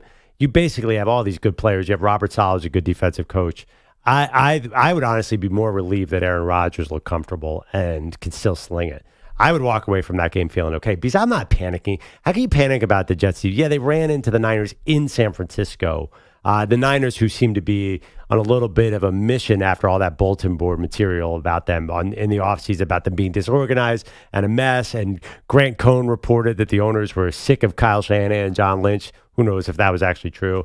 I think there was a little bit of extra incentive for the Niners. If I walk away from that game, the Jets, I mean, are you really panicked that you're going to have a guy go for 150 yards against you every week. That's not going to happen. The Jets defense is going to be good because they were so good last year, and they still have Sauce Gardner, who's ridiculous. Yeah. So they have a lot of weapons there. I just think that this is an encouraging sign for Aaron Rodgers. 13 for 21, 167, 1 touchdown, and 1 interception, which was a bit of a fluke. Yep. So basically played really 2 quarters of football. I mean, if you project that, if he gets 30 minutes on offense, he's going to have some good numbers there. 855-212-4227. If you want to weigh in on what we saw last night, let's hit the MNP500. The MNP 500 on the Infinity Sports Network. Okay, bro. Now that week 1 is fully in the books. Yeah. Let's do a little stock up, stock down. I'll let you go first. Whose stock is up today? I'm actually going to college, if that's okay. Go ahead. I got a lot of college. So for me, the stock up, the guy who really stood out as totally poised and comfortable quarterback, Quinn Ewers. Against Michigan, 24 for 36, 246 yards, 3 touchdowns. What impressed me was he moved a lot. He didn't move to run necessarily, but he moved to get open to pass the ball. I think this might be an overreaction. He did enough to quiet any Arch Manning noise that you might hear. And that's probably a big deal for Texas. They just looked really talented. They lost some really good players offensively, and it didn't skip a beat. I'm feeling really good about Quinn Ewers. Put him back up on my non-existent mock draft right now, but it feels like people are not sure about him with the draft. Now it feels like all of a sudden I'm seeing a lot of buzz already after that performance. That's a good one. You're right. Quinn Ewers' stock certainly up. I'm going to go to the NFL first, but also to a quarterback. I think Baker Mayfield's stock is very much up. Now, we're doing this like today, this week. Very good performance against the Washington Commanders, but on top of it, we weren't sure because his offensive coordinator was leaving and whether he has a new offensive coordinator and Liam Cohen and how is it going to go and these question marks. Baker looked great, 4 touchdowns against the Commanders. But on top of that, because of all the dysfunction that's going on in Cleveland, that made it even worse today with the allegations against Deshaun Watson. Things are just sort of melting down in Cleveland. They're longing for the days of Baker Mayfield. And so for that, Baker Mayfield's stock up. Yeah, Bucs' schedule gets a lot harder. Commanders might be terrible on defense, but I agree. And it's so fun, too, to watch him now because when he's doing well, he's entertaining. Okay, stock down, pretty obvious, but I think it's worth continuing to pile on him. Will Levis in Tennessee. There was 2 terrible plays at the end where he had a fumble that let the Bears score, and then he threw a ridiculous interception. Honestly, I don't think he looked good the rest of the game either. I know the Bears have a good defense with Matt Eberflus, but they made him look incompetent. He was 19 for 32, 127 yards on the game. You have so much invested in your wide receiver room. Dude, you got to get it out for more than 127 yards in week 1. I am way down on Will Levis. Yep. I would think about short leash and going to Mason Rudolph, who had some success at the end of last year in Pittsburgh. Not a bad thought, quite frankly. Okay, my stock down. I'm going to go to Colorado. Dion, Shador. The only person whose stock isn't down is Travis Hunter. He's the best player on the field. You go into Nebraska, that was going to be a tough task anyway, but I know what the final score didn't look like they got blown out, but it didn't feel like they were ever really in the game. They can't get a yard on offense. I mean, we talk about wanting to showcase Shador and throw the ball. You have to have some kind of a run game. Every good quarterback will tell you the run game's the best friend of the quarterback. Yep. And they've completely ignored that, even though they brought in a kid from Ohio State.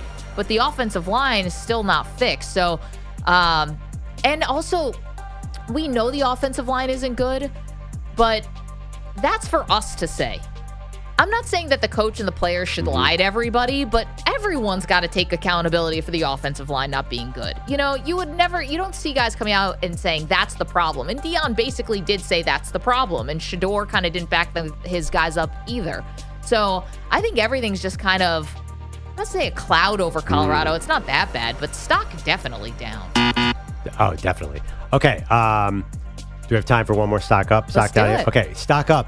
NFL running backs. Oh, I know. They have been beleaguered, but We had a bunch go for over 100 this week. Kenneth Walker III, Saquon Barkley, Rahamondre Stevenson, Lamar Jack. I'm looking at the top stats. Yeah.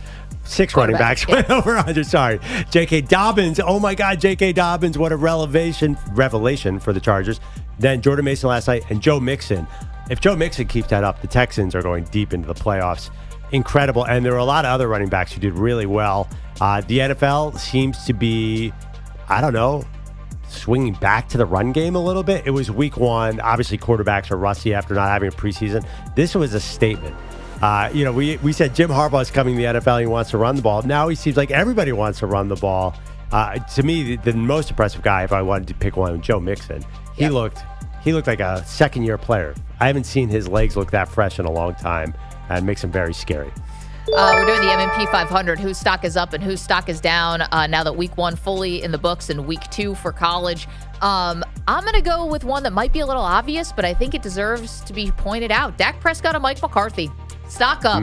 We talked all offseason. Are they on the hot seat? Are they both going to be out next year? And McCarthy still doesn't have a contract extension, but Dak Prescott gets paid 4 years, $240. He's the highest paid player in the NFL, period. Then goes out and looks very good against the Cleveland Browns, who we actually thought were going to be good. You got Tom Brady on the broadcast praising Mike McCarthy and how great his play calling is and how awesome he is. Glow up, stock up. Dallas Cowboys quarterback and coach together. Okay. Stock down. Yep. I'm going to go with a man named David Tepper. Now, he probably could buy me and sell me many times over, but it's starting to dawn on me. Maybe it's not the coach in Carolina, Maggie. Maybe I was so high on Dave Canales, but same old. That team, not only they're terrible on offense, they lost their best defender, Derek Brown. They're terrible on defense. They made Derek Carr look like Patrick Mahomes. There's such an obvious case of organizational dysfunction here. And what happened in week 1 just sends that message home again. Panthers owner David Tepper, I don't know a way out for Panthers fans. I mean, ironically, his portfolio is probably way up. But on this show, his stock is way down. Yeah. Let's be clear. His NFL owner stock, his actual stock is way up. He probably just made $1 billion since we've been doing the start of the hour. And by the way, I don't know if he owns our company. So if he does, I take that out of the podcast. He might. When you get to those high levels, I mean, who really knows? He probably doesn't even know what's in his portfolio. Do any of us? Final stock down for me. Rookie quarterbacks in the NFL.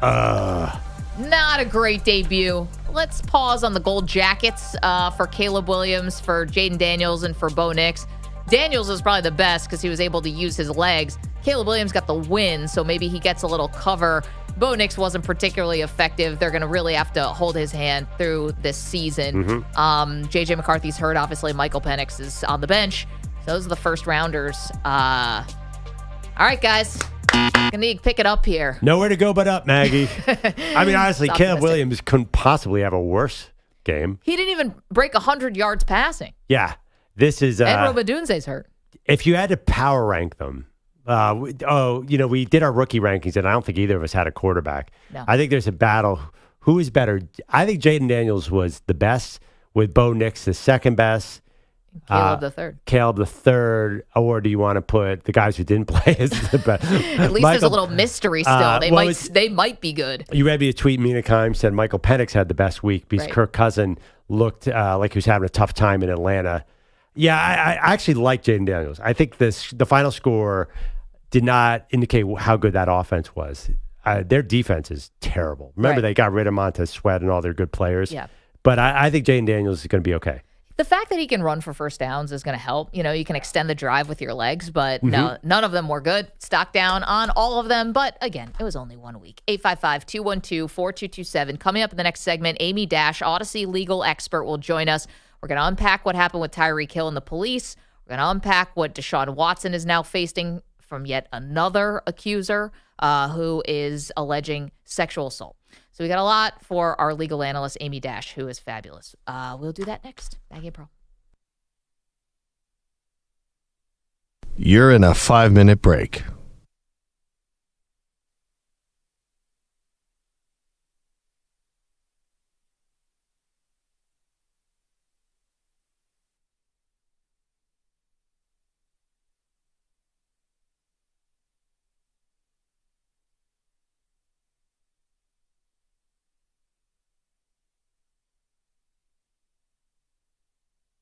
4 minutes, 30 seconds remaining.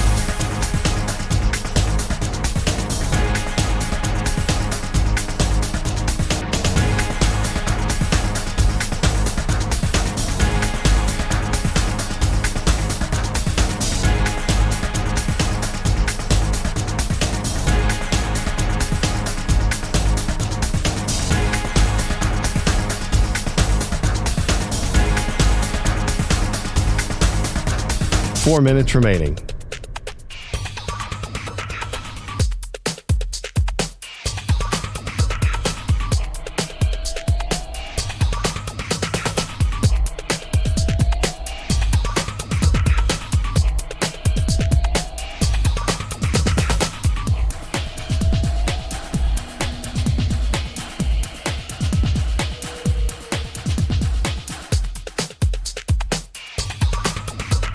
Three minutes, 30 seconds remaining.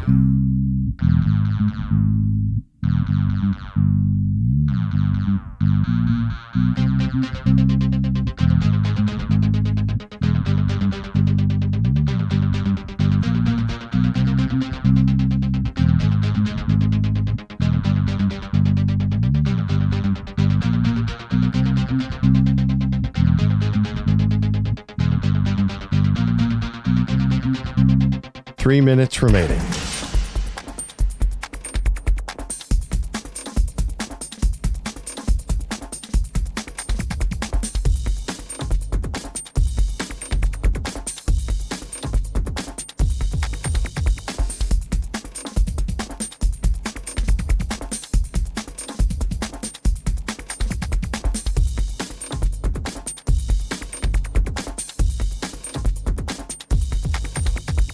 Two minutes, 30 seconds remaining.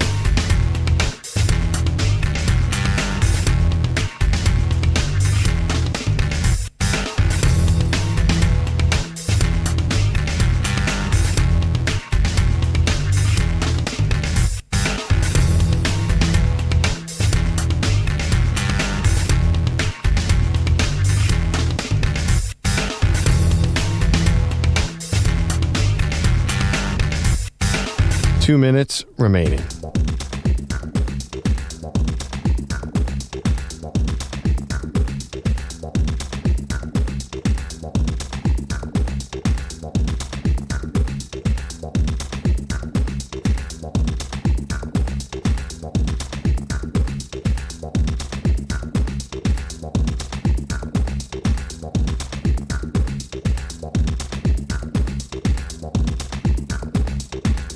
One minute, 30 seconds remaining.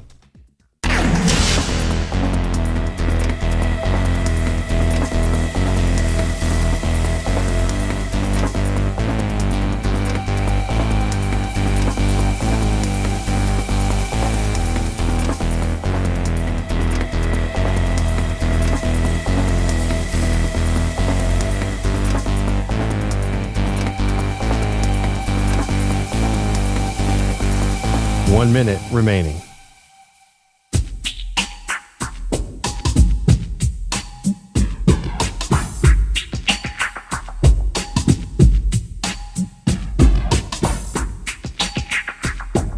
$45 seconds remaining.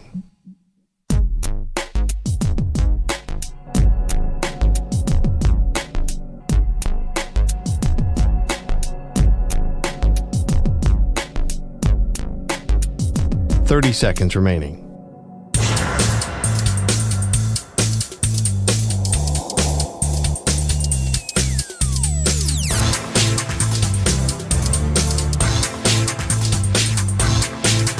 $15 seconds.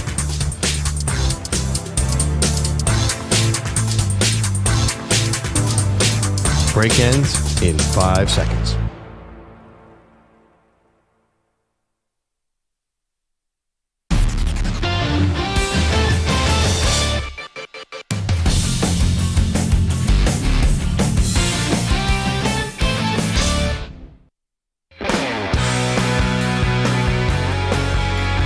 Welcome back, Maggie and Perloff.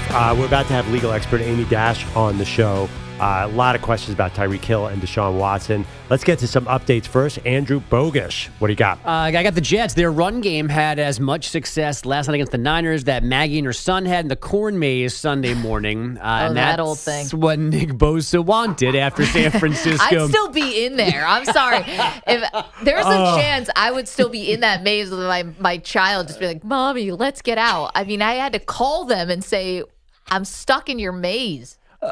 Your son had scratches on his face from breaking through the corn in a corn maze. I know. I was actually thinking about that yesterday. God, that's funny. I'm so sorry.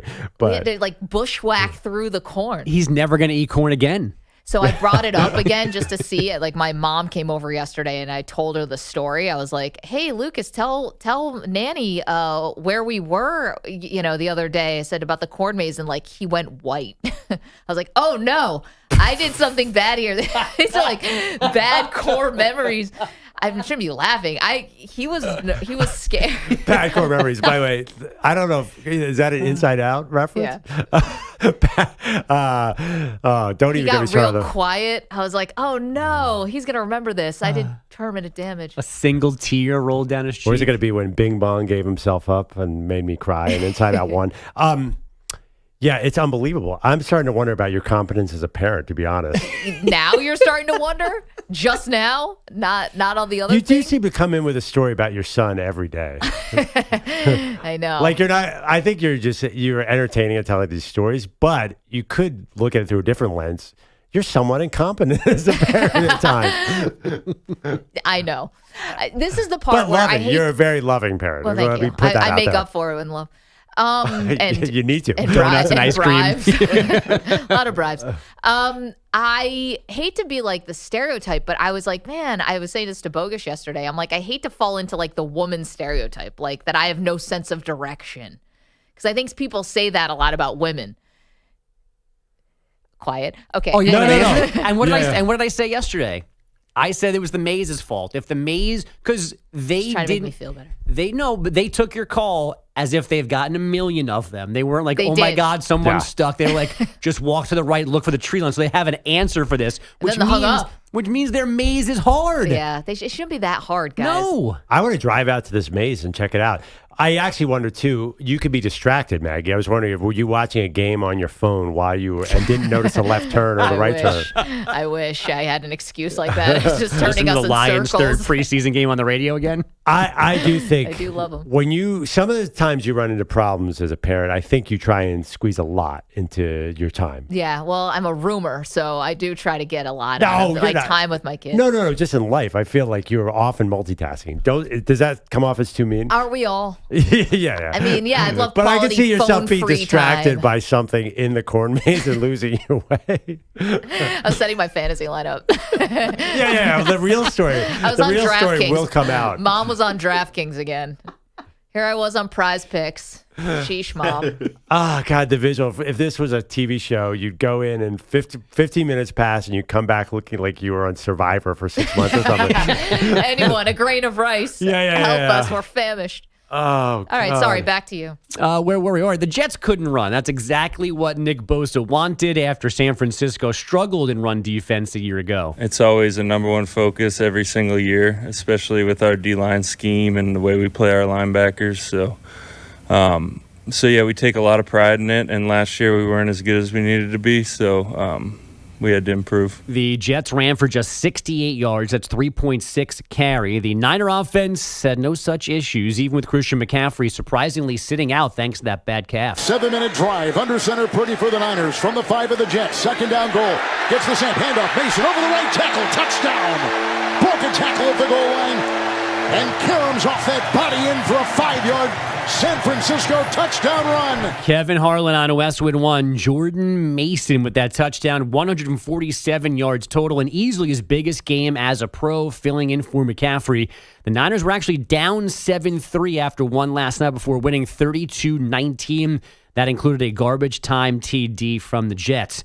Aaron Rodgers watching the final minutes after 167 yards, a touchdown, and a pick in his first full game as a Jet. Obviously wanted to, take a shot and feel, the physicality of it.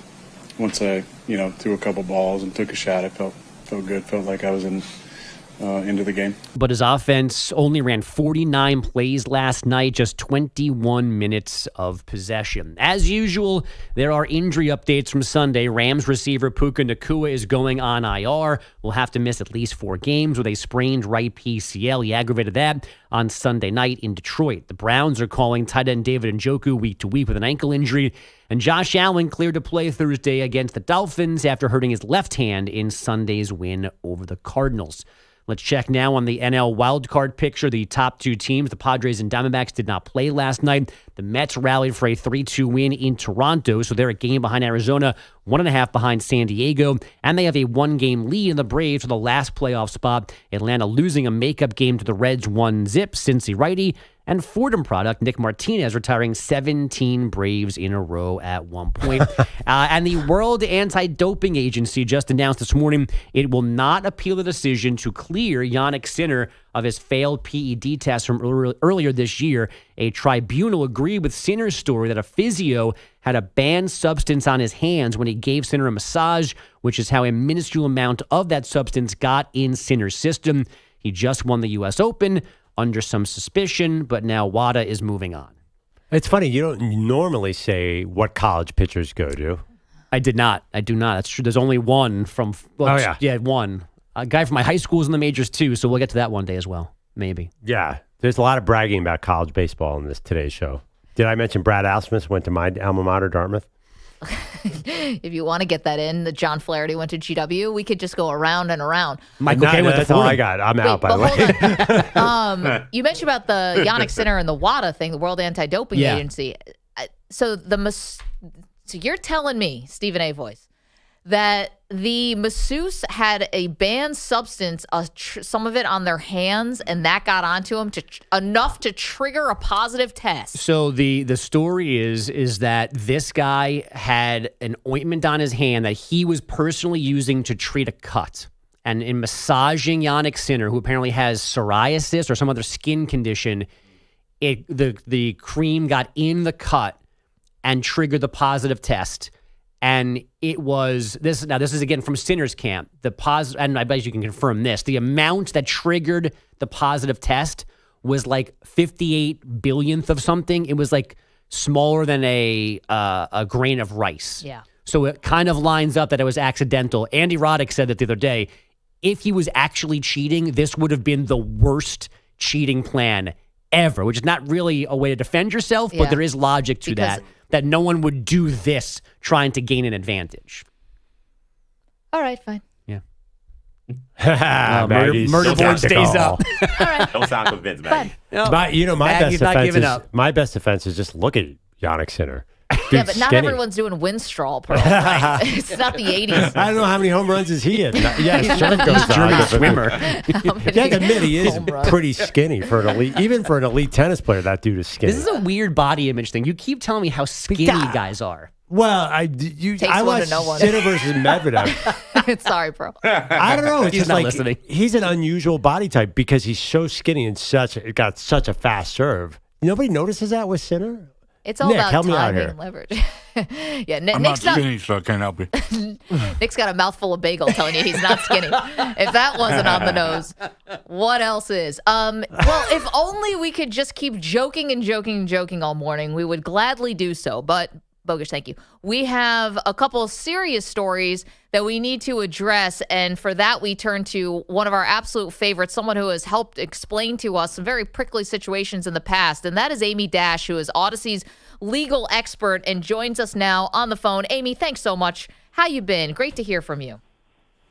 Oh, same here. How are you guys? I missed you guys. I know we missed you too, and we feel we only really talk when something bad has happened. But we wanted to get your thoughts on a couple stories. The first is Tyreek Hill. So obviously, I'm sure you've seen the body cam footage now. We all know the story that he gets detained on his way to the stadium on Sunday. So from the legal lens, what did you see? Did you see a person who was being uncooperative with police, or did you see the police being overly aggressive? How do you think the law would come down on this? Well, the law requires that he obey the commands of the police officer. And one of the rules that applies to all people that are pulled over by police officers is they have to keep their window rolled down. They don't have to keep it rolled down all the way if he were to roll it down halfway or 3/4 of a way, just so that the police officer, especially since his window was tinted, could see what was going on, could exchange documents, could issue commands that he would then need to obey, not all of them, but within the parameters of the law. The fact that he continuously rolled his window all the way up and it was dark, that would sort of trigger the ability for the police officer to remove him from the car if he continued not to comply for safety reasons, and that's exactly what happened. Now, whether the police officers used excessive force that wasn't proportionate, that's probably what's being investigated. Were they too forceful in removing him from the car? But were his hands up? Was he getting out of the car the minute that they asked him to? It's a little bit dicey as to whether they should have been as aggressive. And of course, there's that question of like, would they have been as aggressive with somebody who is white versus somebody who is black? That's all going to be investigated. But I think there was absolutely cause to remove him from the vehicle if you follow the law. Amy, what are Tyreek Hill's legal options if he does want to make a bigger deal out of this? Well, he could try to sue for like intentional infliction of emotional distress. I just don't think he would have a very good case. However, if there's an investigation and the department finds that there was excessive force used, because I believe even after he got out of the vehicle, after he was put in handcuffs, he was never actually arrested, but he was cuffed down on the ground. I think there may have been a little bit of an escalation by the police after that physically. That's debatable. But if they continued to use force when it wasn't warranted, then that could actually help him if he were to bring a civil suit for any type of physical injury. But again, he would need damages. And I think it's going to be very hard to prove damages in this case because, unless he was injured, but it didn't seem like he was injured. But he can try to go that intentional infliction of emotional distress route because there was so much publicity on this. AmyDash is joining us. She's Audacy's legal expert. And yeah, I guess he's telling the cops, I just had surgery on my knee, as they're like forcing him to sit down. But then he goes out in the game and scores an 80-yard touchdown and looks like Tyreek Hill. But the emotional part of it and the distress, you could understand. Amy, another serious case here with Deshaun Watson. So a new civil lawsuit filed in Houston on Monday accusing him of sexual assault and battery going back to October of 2020 when he was a member of the Houston Texans. Now, we saw, and we talked to you about this quite a bit, with the over 24 women who had accused Deshaun Watson of inappropriate conduct and sexual assault, going back to the masseuse, all those masseuses. How is this these allegations different from those, if at all? To me, and this is just my opinion, it sounds like the allegations themselves border on being more serious than some of the allegations that I saw with the 24 complaints prior. They're calling it sexual assault in a and battery, I believe, in the civil context because there's a civil suit. But if a police report had been filed or were to be filed, it sounds like the allegations here are of rape. And so that makes it more serious. Why do you think there was not? Would you know a reason why there wasn't a police report filed, and can one be filed now? That really depends. I believe there could be, but I don't think that it would be successful unless there was some type of evidence that was collected immediately after. For example, did the person go to the hospital? Was there a rape kit done? If there's not evidence, it's very hard to bring these types of cases, and prosecutors sometimes will decline to bring them because it becomes a waste of resources if it's a he said, she said. And we saw this with Julian Edelman. We saw this with Jameis Winston. We saw this with Matt Araiza. There was not any type of criminal charges brought, even in instances where NFL players were accused and women actually did go to the police. The prosecutors in most of these cases declined to bring the case because of a lack of sufficient evidence. Amy, you followed a lot of these NFL cases. What do you expect the league to do? Obviously, they've dealt with a lot of Deshaun Watson issues before. Do you think they'll view this as an entirely new thing, or is something that happened in the past going to affect, like when they finalized their last sort of settlement with Watson? Does that impact what's happening now? Well, that's the key question, because after the settlement was finalized, they actually expanded the definition of sexual assault in the NFL discipline policy. They made it much more expansive. They put in that there would be a 6-game suspension for a first offense, but they put in language that could enhance that punishment if there were aggravating factors. And obviously the fact pattern here that's alleged could warrant further suspension. Remember that even though he was not criminally charged, he still did face a suspension, and the league has a right to do that and has done that with a lot of people in the past. Ben Roethlisberger, for example, that was a 6-game and it went down to a 4, but there was no, criminal conviction there. So I think the question is going to be whether they decide to separate these out as two separate things, and if so, are they going to apply the new definition of the policy that's in effect, so they absolutely can do it. If they were to apply the new policy with the expanded definition of sexual assault and the expanded punishments, that policy says that a second offense could lead to banishment from the NFL.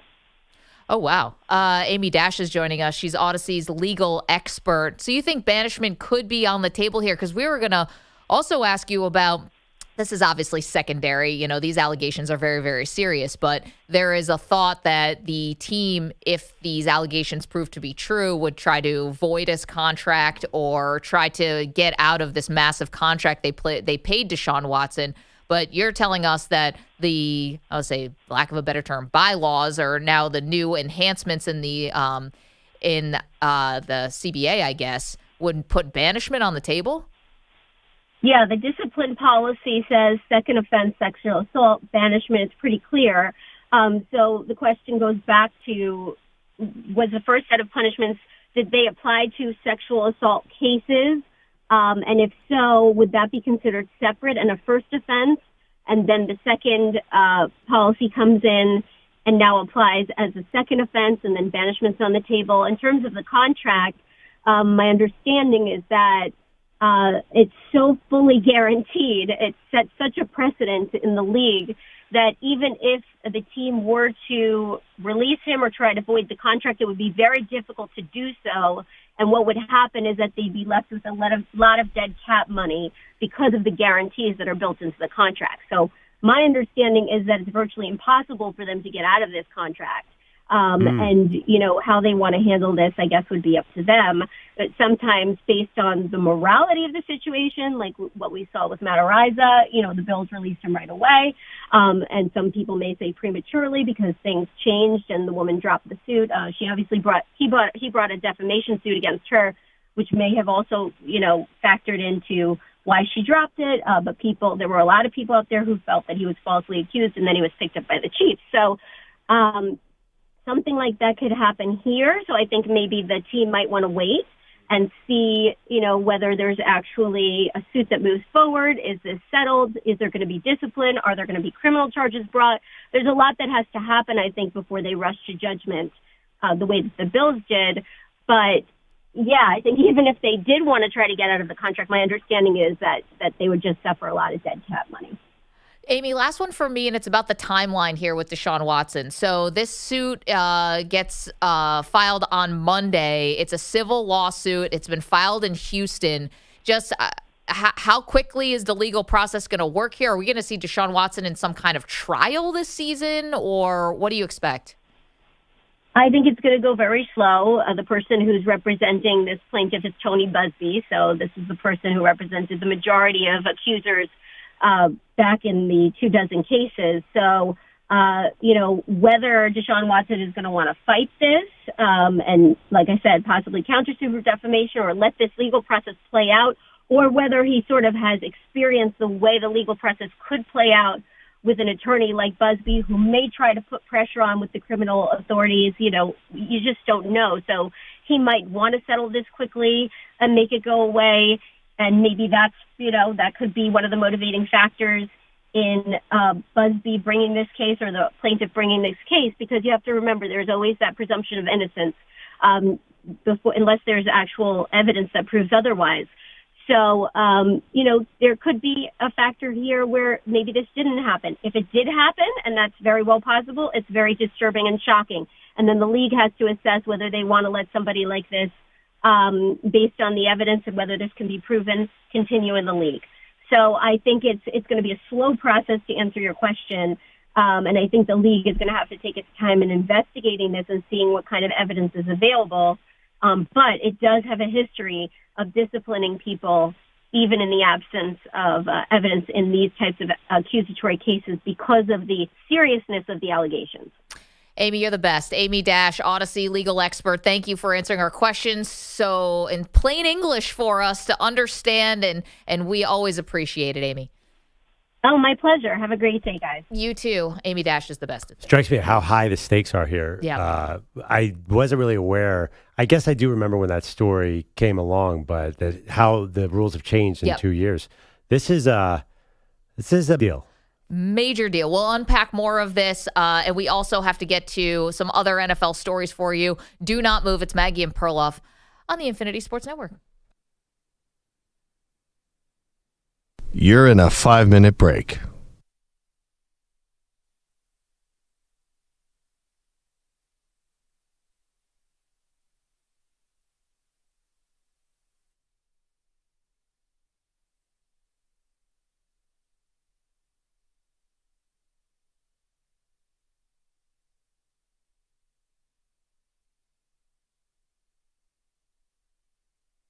Four minutes, 30 seconds remaining.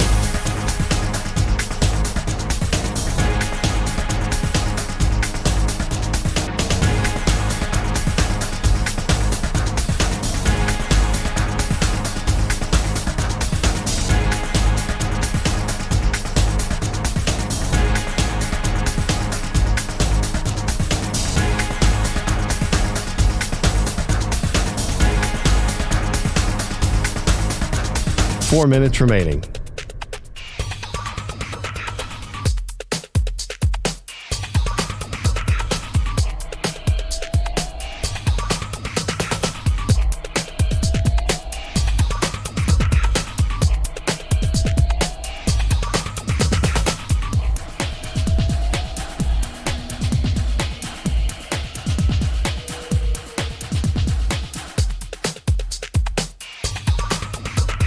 Three minutes, 30 seconds remaining.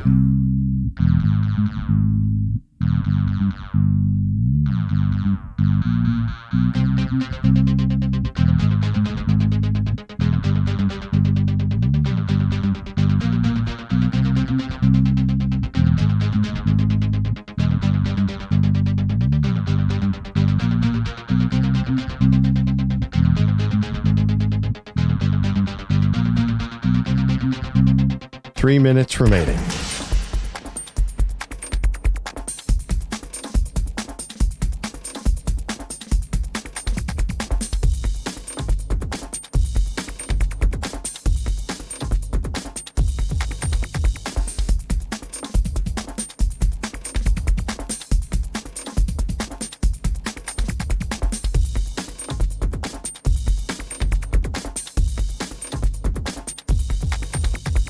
Two minutes, 30 seconds remaining.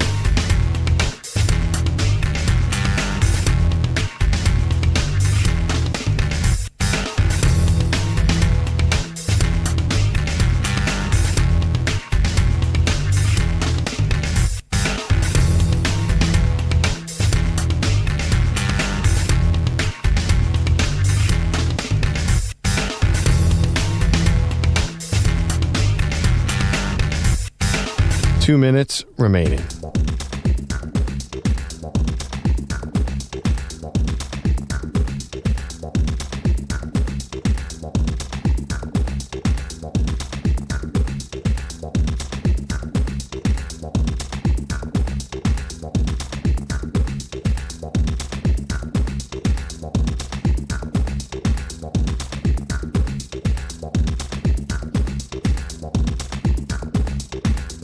One minute, 30 seconds remaining.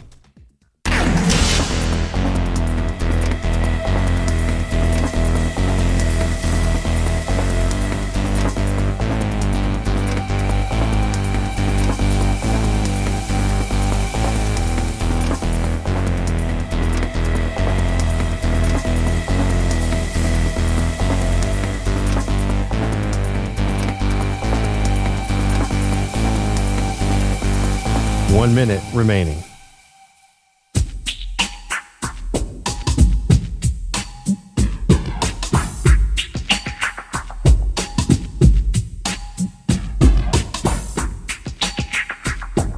$45 seconds remaining.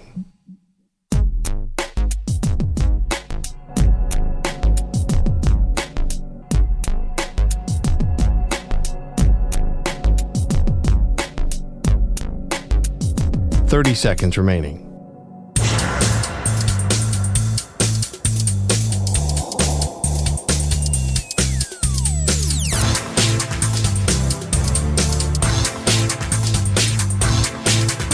$15 seconds.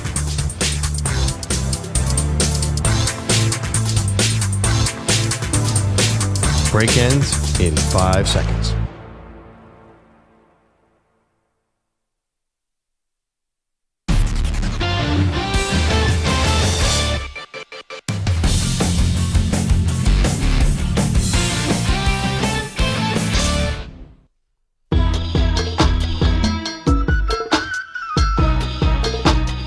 The Defensive Player of the Week is sponsored by the Navy Federal Credit Union, who proudly serves the Armed Forces, DoD, veterans, and their families. Their members are the mission.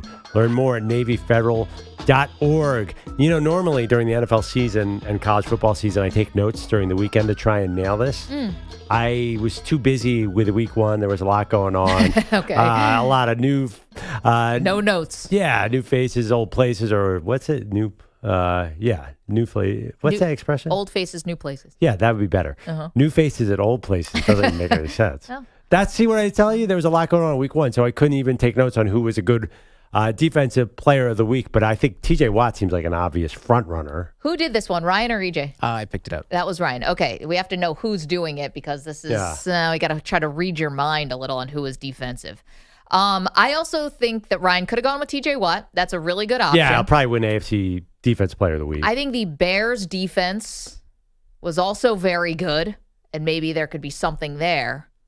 I don't know. That was scoop more and about score on a bad Will Levis play. That really had more to do with Levis. Yeah, it felt like a Levis. Tyreek Stevenson. Yeah, it felt like a Levis thing.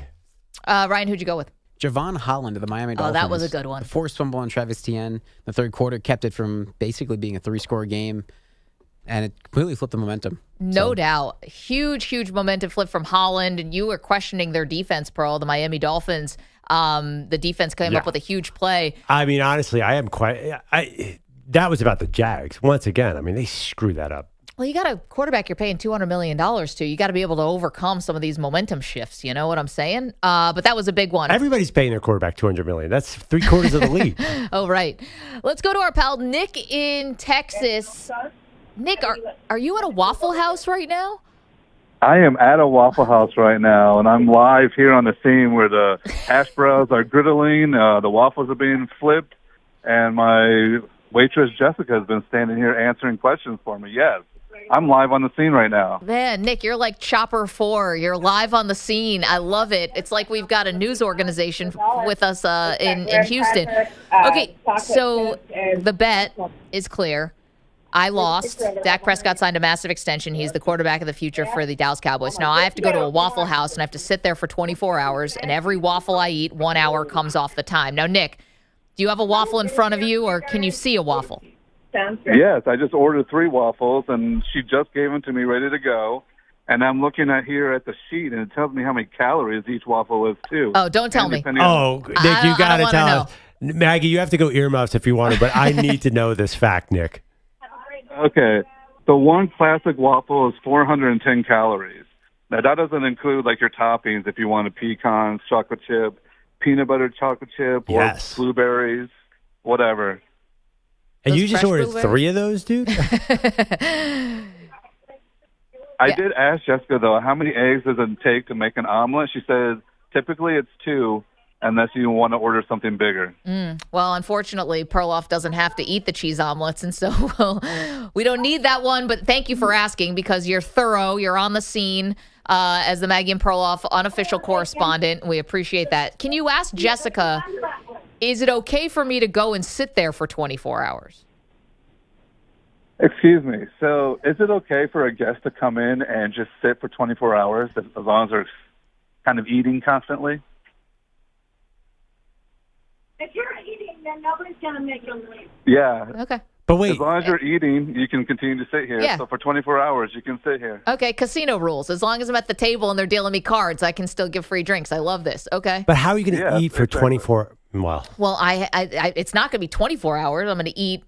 I'm hoping I can put down at least 15 waffles.